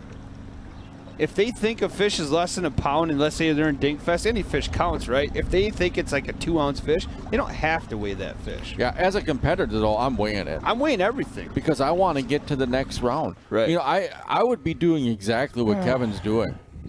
I would be putting as much weight as I could on ounces at a time if I had to. Now, there's a point, too. Let's go to a pound. We've tried that. Right. We tried that, and this is exactly what we heard. Why are you catching dinks? You know, I mean, to me, when you're focused on that, you're focused on the wrong thing. Yep. We're focused on how do you advance to the next day. He spit it out. You know, this is a competition. Yep. And sometimes you have really good wins, right? Sometimes you Doug Becker them and you move on like a champion. And other times it's ugly. Yep. And how many times do you see ugly wins no matter what? You know, what sport you're watching. So let me ask those people then, would you rather see zeros? Because that's what you would see if these guys aren't able to catch any fish at this point. You know, quite honestly, when I hear that, it has more to do with people's pride and ego than it does that they're involved in a competition. Pride and ego, you do not get paid for. Yep. You get paid for moving on and your ability. So there it is. We put it out there. I mean, we can't please everybody, obviously. And we got some great viewers and we got some great fans and all this kind of stuff, but it is what it is. What is that? Oh! Big crappie. Who's hungry? Wow. Look at the size of that crappie. Now, is he going to tease someone around him? Hey, Bunch you of want to pin cut minnows on the the rocks, that must be. And again, I'll give my one last little spiel here. If you don't like to read those comments, please advance it to the member chat. That stuff does not happen in the member chat. No, not at all. There's quite a few people that are in the member chat because sometimes they don't want to see everybody else's opinion. So You load of that crappie. that's a beautiful crappie. Yeah, that is.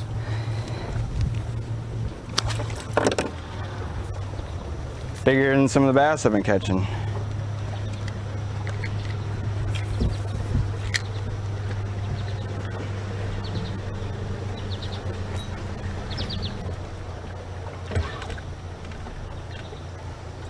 Boy, we haven't seen that kind of scenery in a while. That big riprap wall, that is beautiful.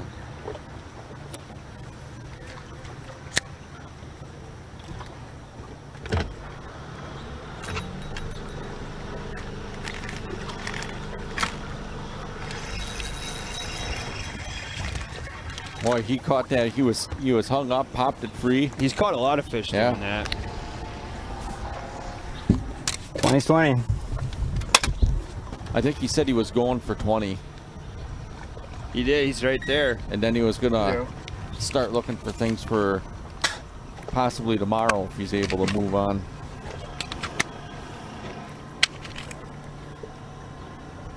You know, 3 ounces. It may not be sexy, but he's got 18 pounds, 10 ounces on the board. All right, let's go see if we can find a big one.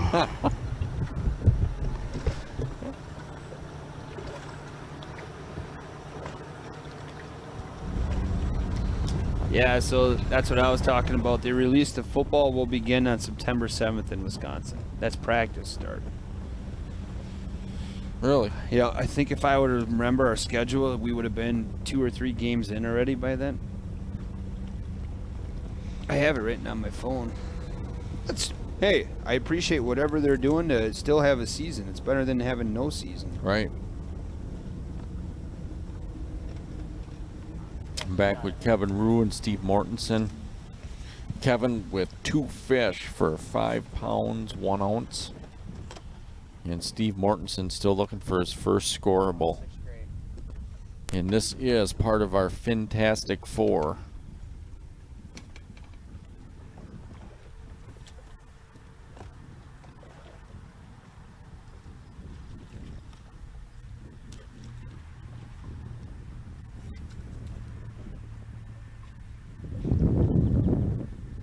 Kevin's working through some area of light lily pads.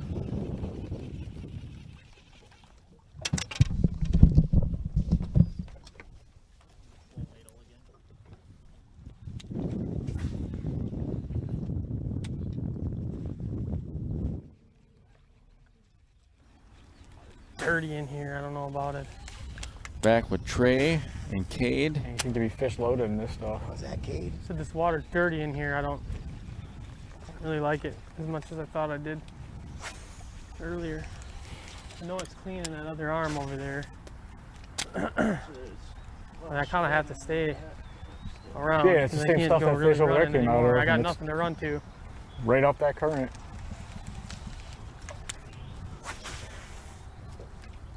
But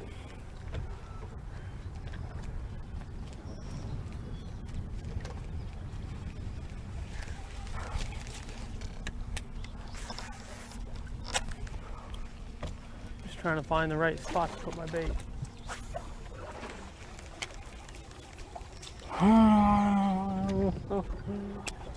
Listen to both Trey and Cade. Trey has got 2 fish for 4 pounds, 9 ounces. Cade still looking for that first scoreable.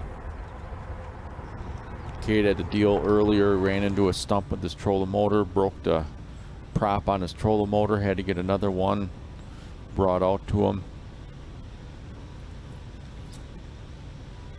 Now we see Kevin, who's at 20 fish for 18 pounds, 10 ounces, making a run. He's against Daryl, who has 4 fish for 4 pounds.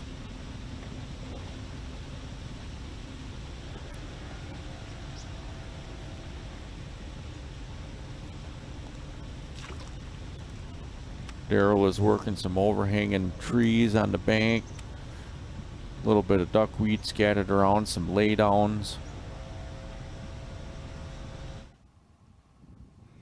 Now we're back with John DeMay. John is in the area with lily pads and just some grass sticking up. He's throwing a frog all over the place. I wouldn't be fishing this if I didn't see like 6 or 7 of them rifling around in here.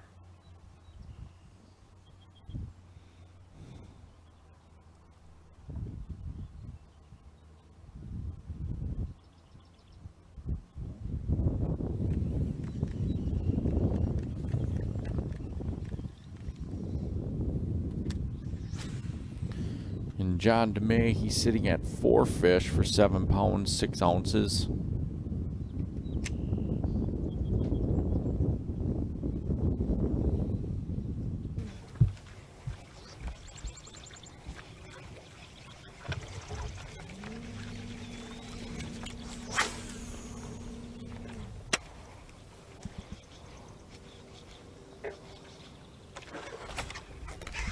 Oh, Cade is hooked up. God! No, small. It's a pike. Yeah.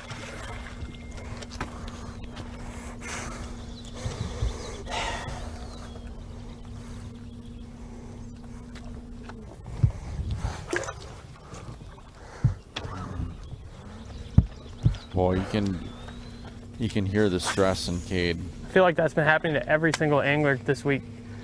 Everybody catches a pike when it's like the most crucial moment ever. Crunch time. Because it happened with Daryl. I think it happened with, might have happened with Ron too. I can't remember. I just know there's been a lot of pike caught. Water's cleaning up right here. And this looks right, but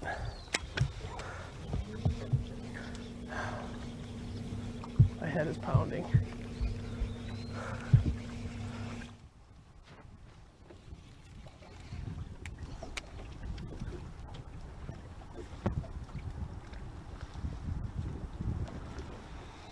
Now we're back with our other Fantastic Four matchup, Kevin Rue and Steve Mortensen.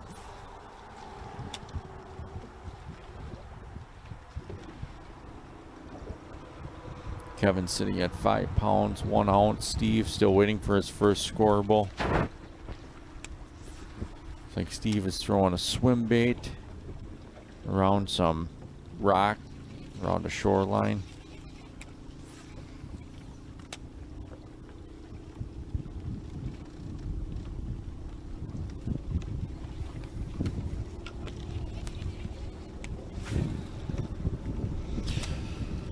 So we're about 23 minutes to go on day 4 of the original head-to-head fishing. We thank everyone for watching us.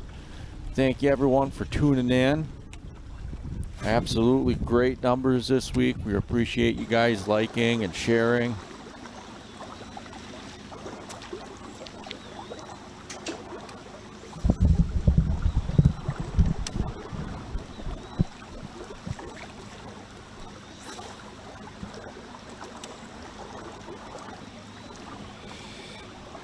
Kevin. 22 minutes remain, my man. Yeah.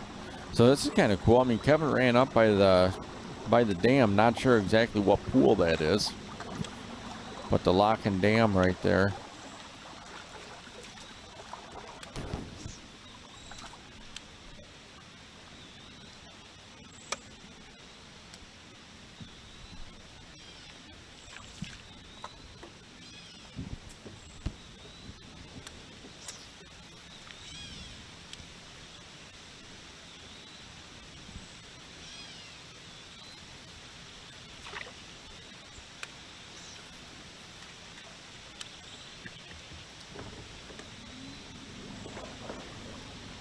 They're saying it's pool 8. Ooh, pool 8. Speaking of that, do you play pool?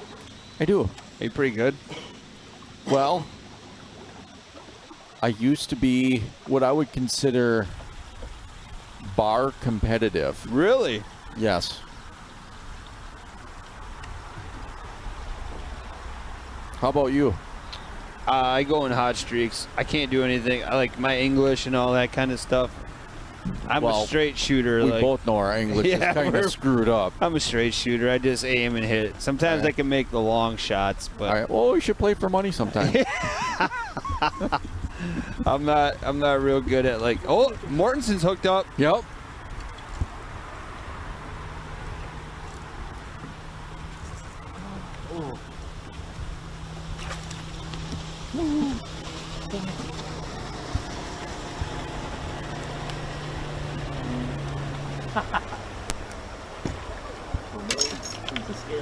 Is he gonna go? I think it's gonna be a little shy.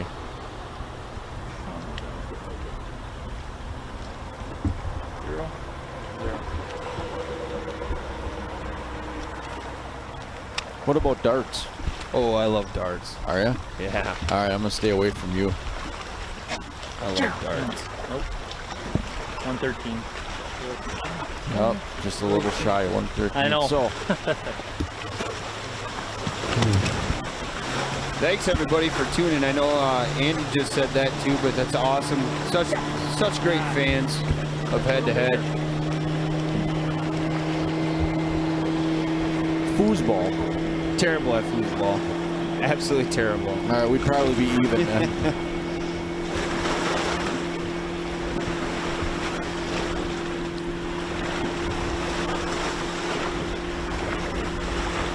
So if we did bar Olympics, then me and you would be pretty competitive. Yeah, we don't. You'd probably clean me up on the dartboard.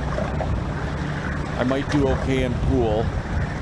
Yeah, it sounds like we're both going to suffer in foosball. Yeah, I'm not going to say I'm not. Oh, there you go. I'm not saying I'm not coordinated, but not enough to freeze it. That's a good one.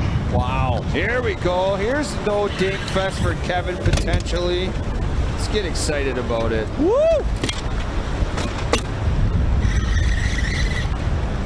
Hashtag not a northern. Hashtag off. Not today. Ooh, darts, beer, and bowling. Not today. How are you at bowling? I don't know. I'm a straight shooter. If I can do a curve. Can you? Yeah. Oh, there you go. I found it again. Oh.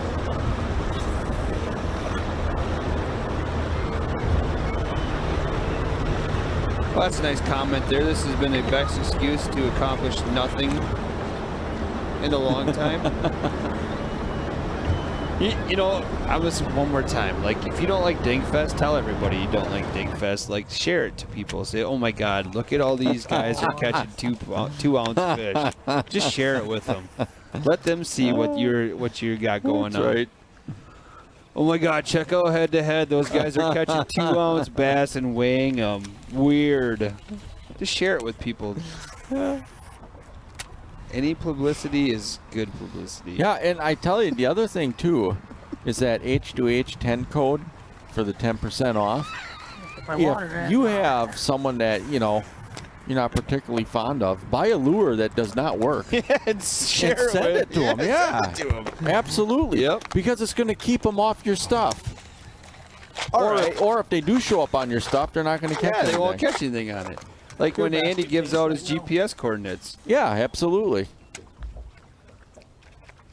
Tell you what, though, if I lose, I'm going to do something crazy tomorrow, I'm sure.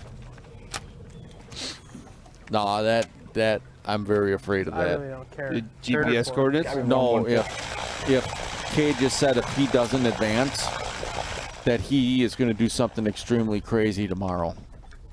Ooh. And from what we've already seen from Cade, that scares me. Because if we saw what he's comfortable with, that could be an exciting show tomorrow.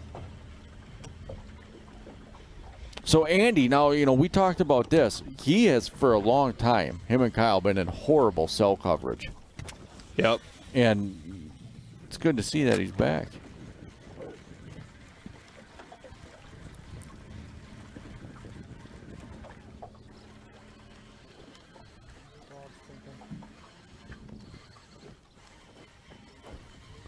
So as we got 16 minutes remain, remember we'll go to some winning on the water interviews. Is this is part of our fifth place bracket. That's the one that is in Dingfest? Yeah, 20 pounds with 18 pounds with 20 fish. Oh.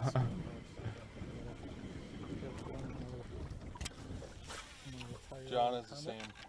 Yeah. He's down by 5.4 yet. Oh, he's at the same 5 points. How much time we got left? 18 minutes. 18 minutes. So I wonder, are we going to get the ability to talk to Kyle tomorrow, Zach? Or does he have to film tomorrow as well?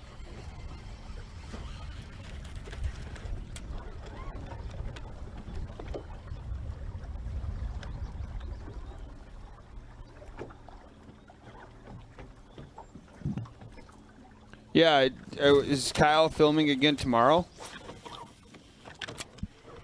Okay, so we should be able to Skype him in tomorrow, maybe. Yeah, that would be pretty cool to talk to him about his experience this week being on the water. Yep. Oh, man.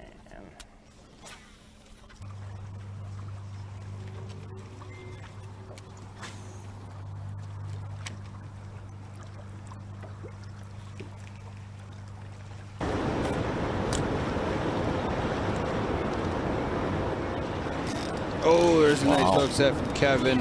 Now he's lost like 2 or 3 fish here, so hopefully he can get this one into the boat.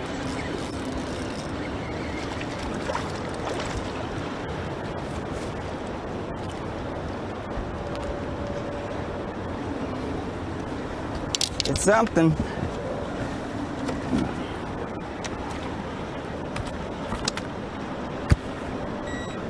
Zeros.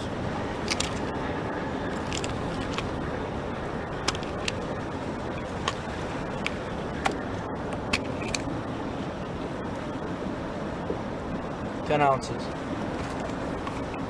10 ounces. 21 fish for Kevin. Tunnel hole. Here we go, Yeah. back to our Yeah. Fantastic Four matchup. Yeah, see, look at all we're doing. Trey. 1, 2, 3, 4, 5, 6, 7, 8, 9, 10, 11, 12, 13. Oh. I wonder if they're spawning.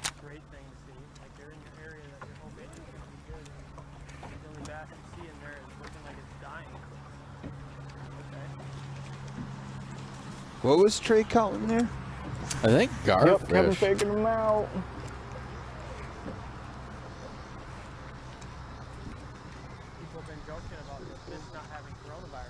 There's a ton of them. It's like a, Yeah, on video, but I probably won't pick it up too well. it's like a nursery.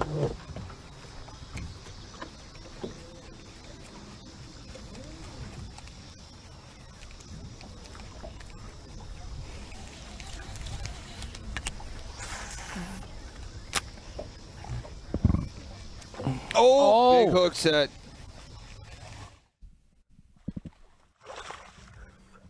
Pike. Yep. You can just tell by their reactions now if you don't see the fish.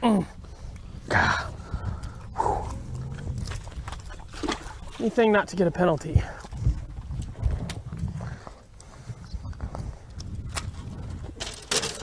Absolutely cannot have one right now.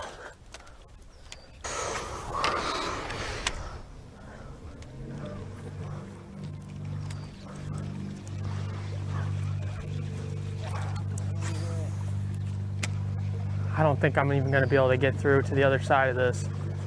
I was hoping I could push up through this because it comes out actually in a pretty juicy area. Ate my trailer. It looks like it's going to be so shallow that I won't be able to.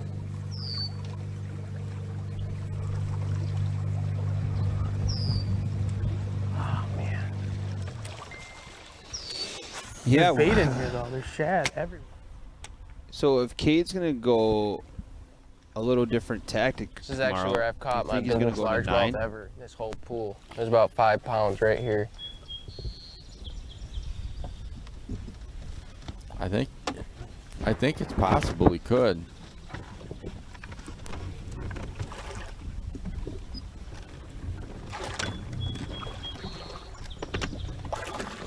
Man, Kevin seems to be getting some shallow stuff as well.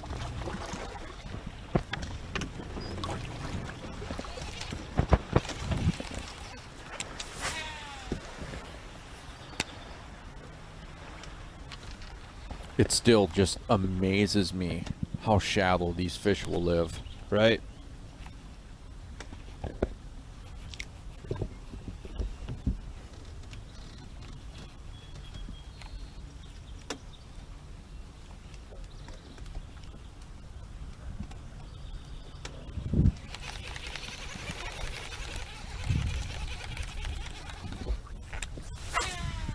He's bombing that frog. Yep.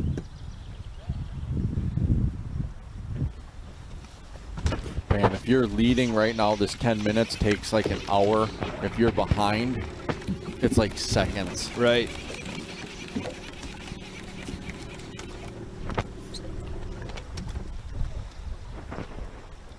Bass.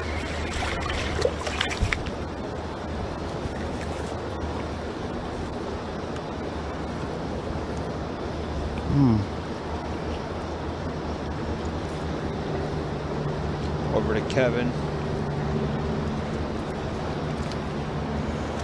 Adding to his 20 plus fish Sorry, day buddy. already.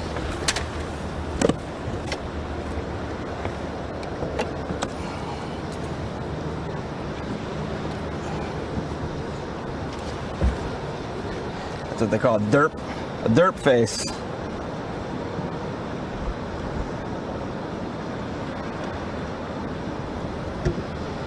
Zero? Zero. Huh.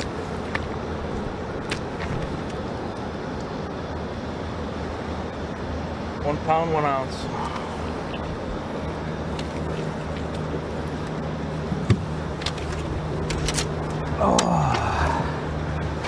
So he's now sitting at 23 fish for 20 pounds, 15 ounces. Get that. Whoops. She gone.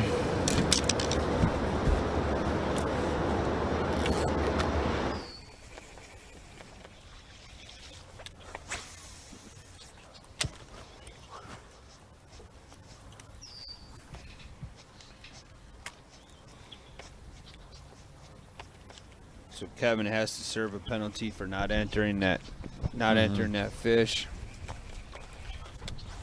So while we have a moment here, let's talk about our sponsors again. We got Motor Sock, that neoprene sleeve that fits over your trolling motor cables out, or your big motor cables. Look them up. Here's a link to Motor Sock right now. Out of northern Wisconsin.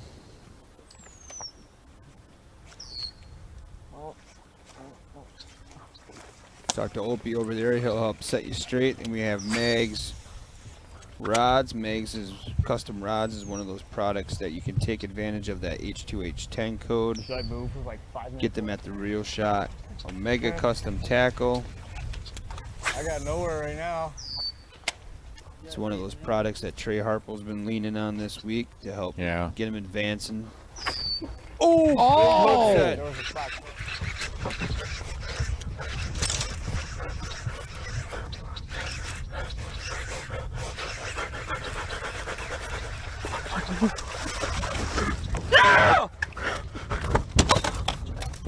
Oh.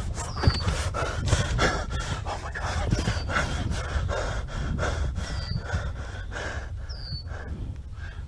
I got zeros. Please, baby. Please let him not catch a fish. I can't see it. 212. 212. I'll take it.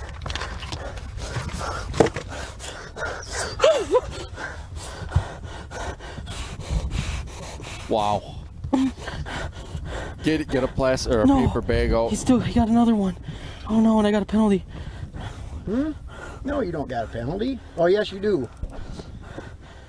No. No. Just get it entered in.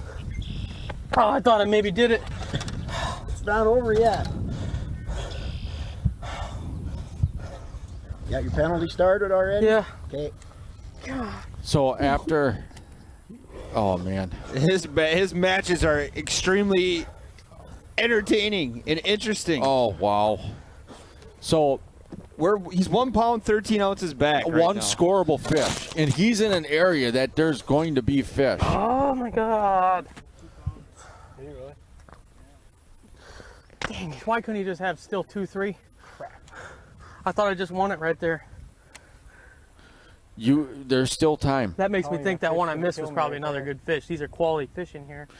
And then just be ready when that penalty gets done, because he's going to have a few minutes. Now's the time to share it. Cade makes this interesting, man. All his events are coming down to ounces. Wow. Probably because there's no fish.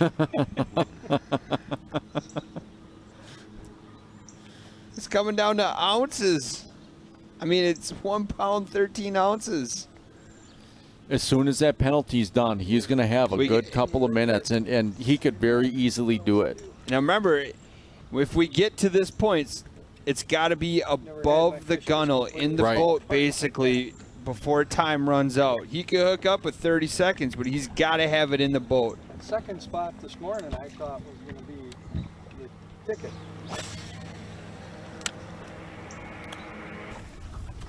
Wow. I cannot wait until his penalty is done and just to watch. He's got to be fishing by now.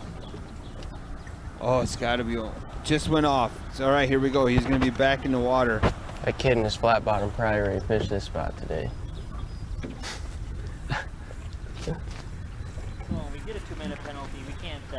Oh man, if Cade, Weird, man. Here we go. if I Cade don't pulls get it. this off, this will be the real shot rebound. Yep, 5 minutes.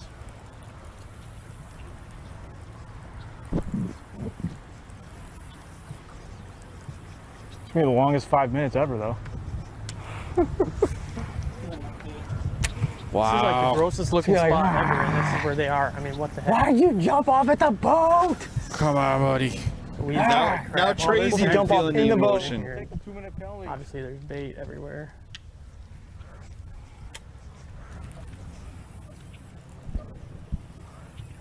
Look at how focused Cade is right now.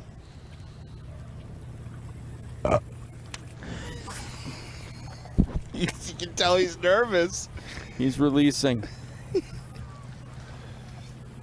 I'm gonna need to come back there. I'm stuck.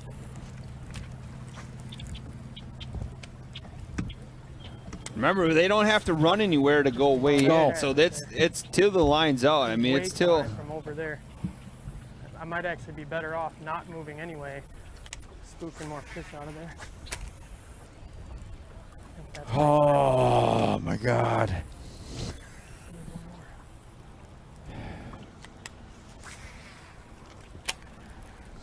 Come usually on. when you find them in this kind of Get one more dumb fish over here. than just one. So nervous, I bit the end of my pen off. 3 minutes, dude.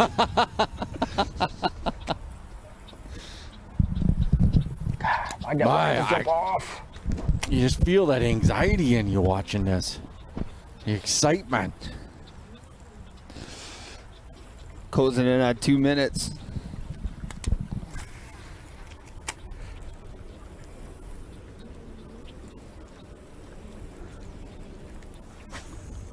Oh my gosh.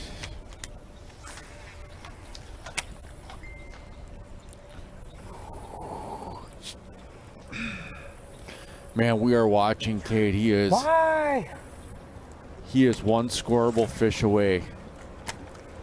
Trey Harple, who he's fishing decide against, where has to 4 throw. pounds, 9 ounces. Man, Cade has where 2 do you pounds, put your 12 ounces. We fish? are under 2 minutes to go. 2 minutes. I'm doing a meeting at 1. I'm a mess. Oh my God. That's relation to Cade. It's kind of an opening and there's a lot of bait.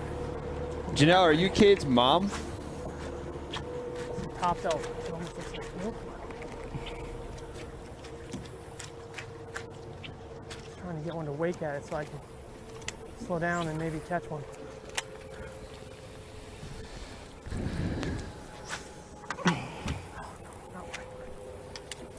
This is Oh my God. another fun one. Cade's just entertaining. He should come into the studio. Love to have him in here. Absolutely. Never give up. Come on, time. Hurry Oh man, up. 50 seconds left. You know it's tight when Trey's talking a Come lot. on. Yes. I should have caught that other fish. Even Trey doesn't talk this much. No. Stupid. 30 seconds remain. Oh man.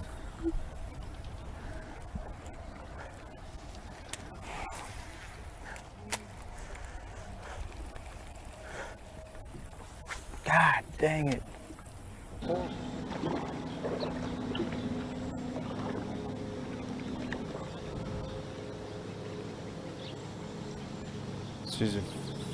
Back with Daryl.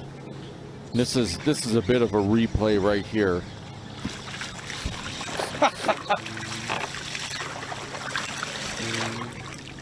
Yep. Just because. So that was legal in the boat. This is a bit of a replay right here. Should have been trolling the frog. And oh, what a oh. So I'm trying to wrap up some Wow. notes here. Yep. All right, yep. So I got it. So this is our 5th place here. 1-4. 1-4. And Steve, Cade. All right. Oh. I can't take the ends of these anymore. This week has been super intense. Wow. Man. So super intense. We're after 1 p.m. Lines are out. Yep. Yeah, this is unreal. What an effort by Cade. What an effort. Right at the end. I mean, you hear the breathing. You feel the passion and the excitement. He thought he did it. He went to enter his fish, and he found out Trey hit another one. Yep. Well, think about this. So welcome to the studio, everybody. Cade is on the end where Ron was on after Ron had his sandbar day, right? Ron had pushed Cade to the limits there after getting hung up for 2 hours on a sandbar, and he pushed Cade. Now Cade is the other way around. He's pushing Trey. Right. All his matchups have come close. Well, even yesterday with Daryl. Yeah. Right? Yep. When Daryl made that push at the end, it's just, oh man, I'm just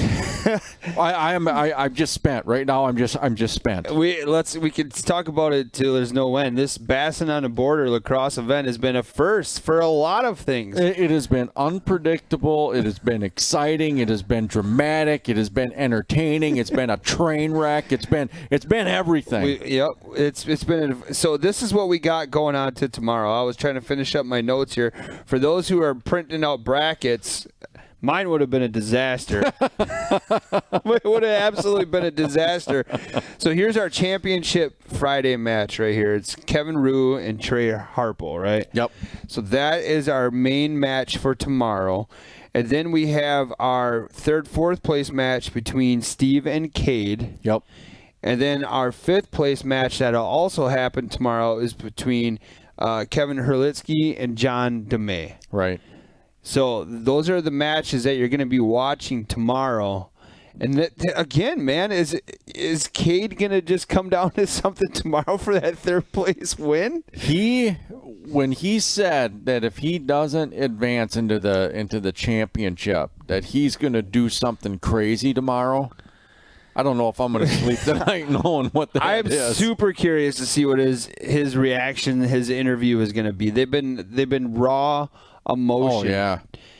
Something that I don't think you can appreciate if you haven't been in a tournament situation before, in a challenge like we have going on here at head-to-head.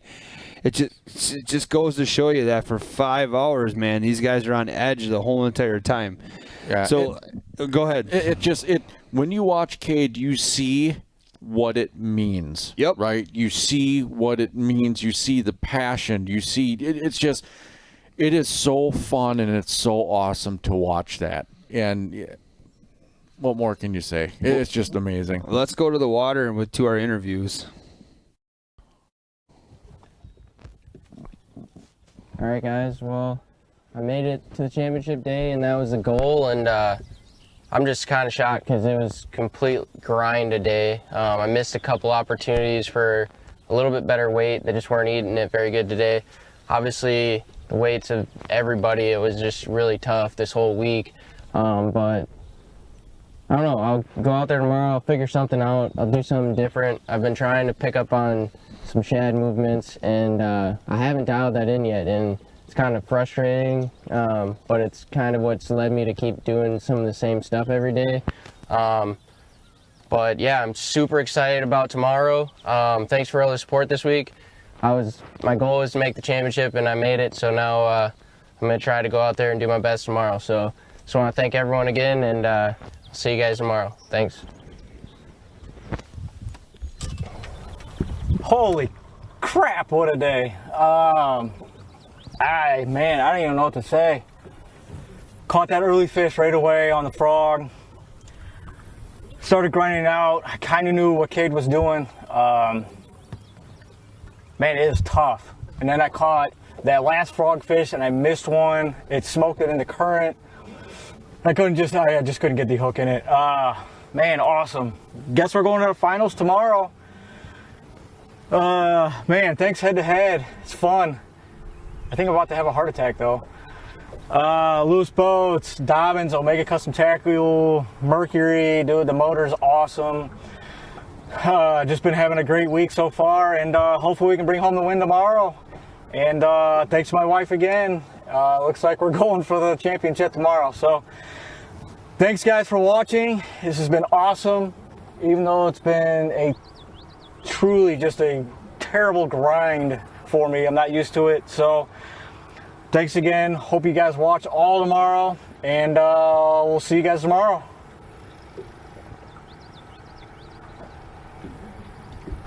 Whenever you're ready.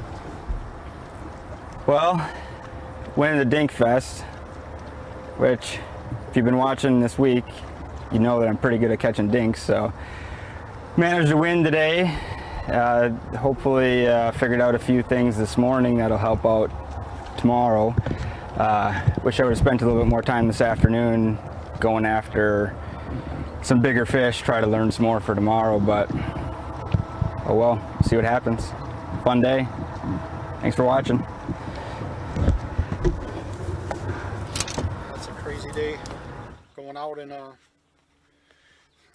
catching them on a frog today when I couldn't catch anything for the last 4 days on a frog. Granted, they weren't big, but they, as my mom would say, winning ugly is no sin. So thank you. I want to thank, I forgot to thank the other day, Juan from American Decorating for taking care of me and being a sponsor for this event, and my mom, my wife, my dog Pop, my sister Kathy, my brother-in-law Terry. I have a feeling this is the last time I'm on film, so love you guys. And Matt and Andy, thank you for making fun of me all day. Appreciate it.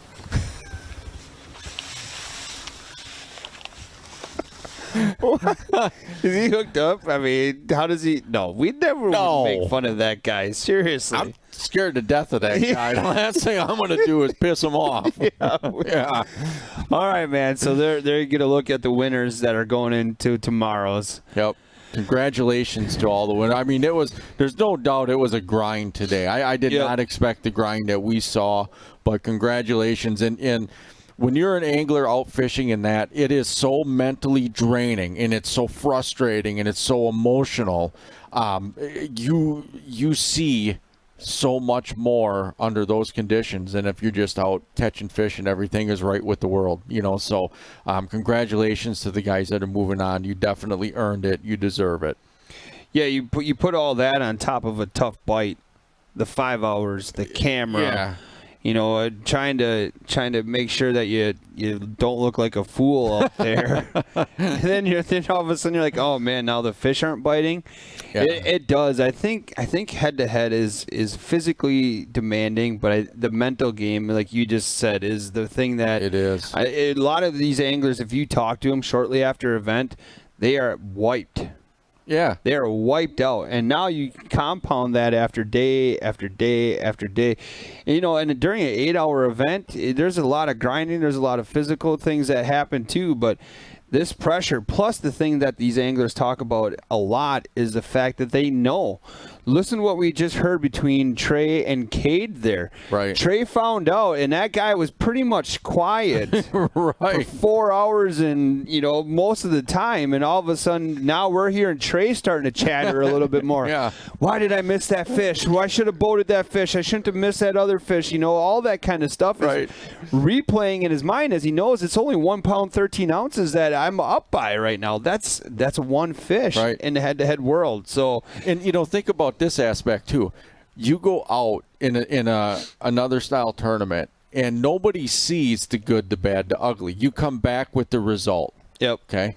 In head to head, we see how you get the result with a few thousand of your closest friends. Yeah, that's true. Right? That is true. So there's no hiding any aspect of it. You know, you win. You know, you win pretty, you win ugly. It don't matter, just win. So then you got, you know, that matchup tomorrow, Trey and Kevin. That's going to be a shootout, man. Yeah, it is. Because if these guys get on their strong suits, which, I'm going to say without looking at bios, I would say Trey's strong suit is that flipping game. Yep. And I think that's also where Kevin feels comfortable as well. But now then, if I was reading through some of the chats, a lot of people say that Kevin is a great frog fisherman as well. So tomorrow is going to be a super interesting matchup in that championship match. And then, we have our 3rd, 4th place matches and our 5th place bout going on as well. So it's going to be another entertaining day here at head-to-head fishing tomorrow. Yeah. So it all starts at 7:45. Yep. There are some questions that I wanted to get to real quick. So how do you sign up for a head-to-head event, right? Mm-hmm. All the information that you're going to need to know about head-to-head fishing is at h2hfishing.com. It's going to have the membership chat that we talked about. It's going to have the sticker contest that we talked about. It's also going to have the upcoming events. Now, for those who are interested in the bass side, because this is a bass event, the other bass event that's coming up towards the end of September, October, I think, is full already. But if you're curious about that, you can also send us a message to Head-to-Head Facebook page. Mm-hmm. And with, remember, we may need alternates. But the Head-to-Head Fishing website is where you can find all that information for how to get into, upcoming events. Now, we haven't set the schedule yet for 2021, but that's going to be one of those things. Once we set that schedule, I don't think it's going to take long for those events to fill. Not at all. And we're not sure, depending on how everything works out, if we're hoping to be in Wisconsin a couple of times next year and be everywhere throughout the United States where walleye, bass, and salmon are kind of living. So the headtoheadfishing.com and head-to-head Facebook, Instagram pages where you're going to be able to find most of that information. So thanks again to our sponsors, The Real Shop, Sportomotive, Omega Custom Tackle, Megs, and then Motor Sock. Thank you so much to them. So I think we're out, man. I'm spent. We're out. 7:45 tomorrow. Remember, it's Championship Friday. If you wouldn't mind, one last time, tell everybody they're going to want to tune in tomorrow. We appreciate it. We've had record-breaking views this week on the bass side. So on behalf of Andy, I'm Matt. We'll see everybody tomorrow morning at 7:45.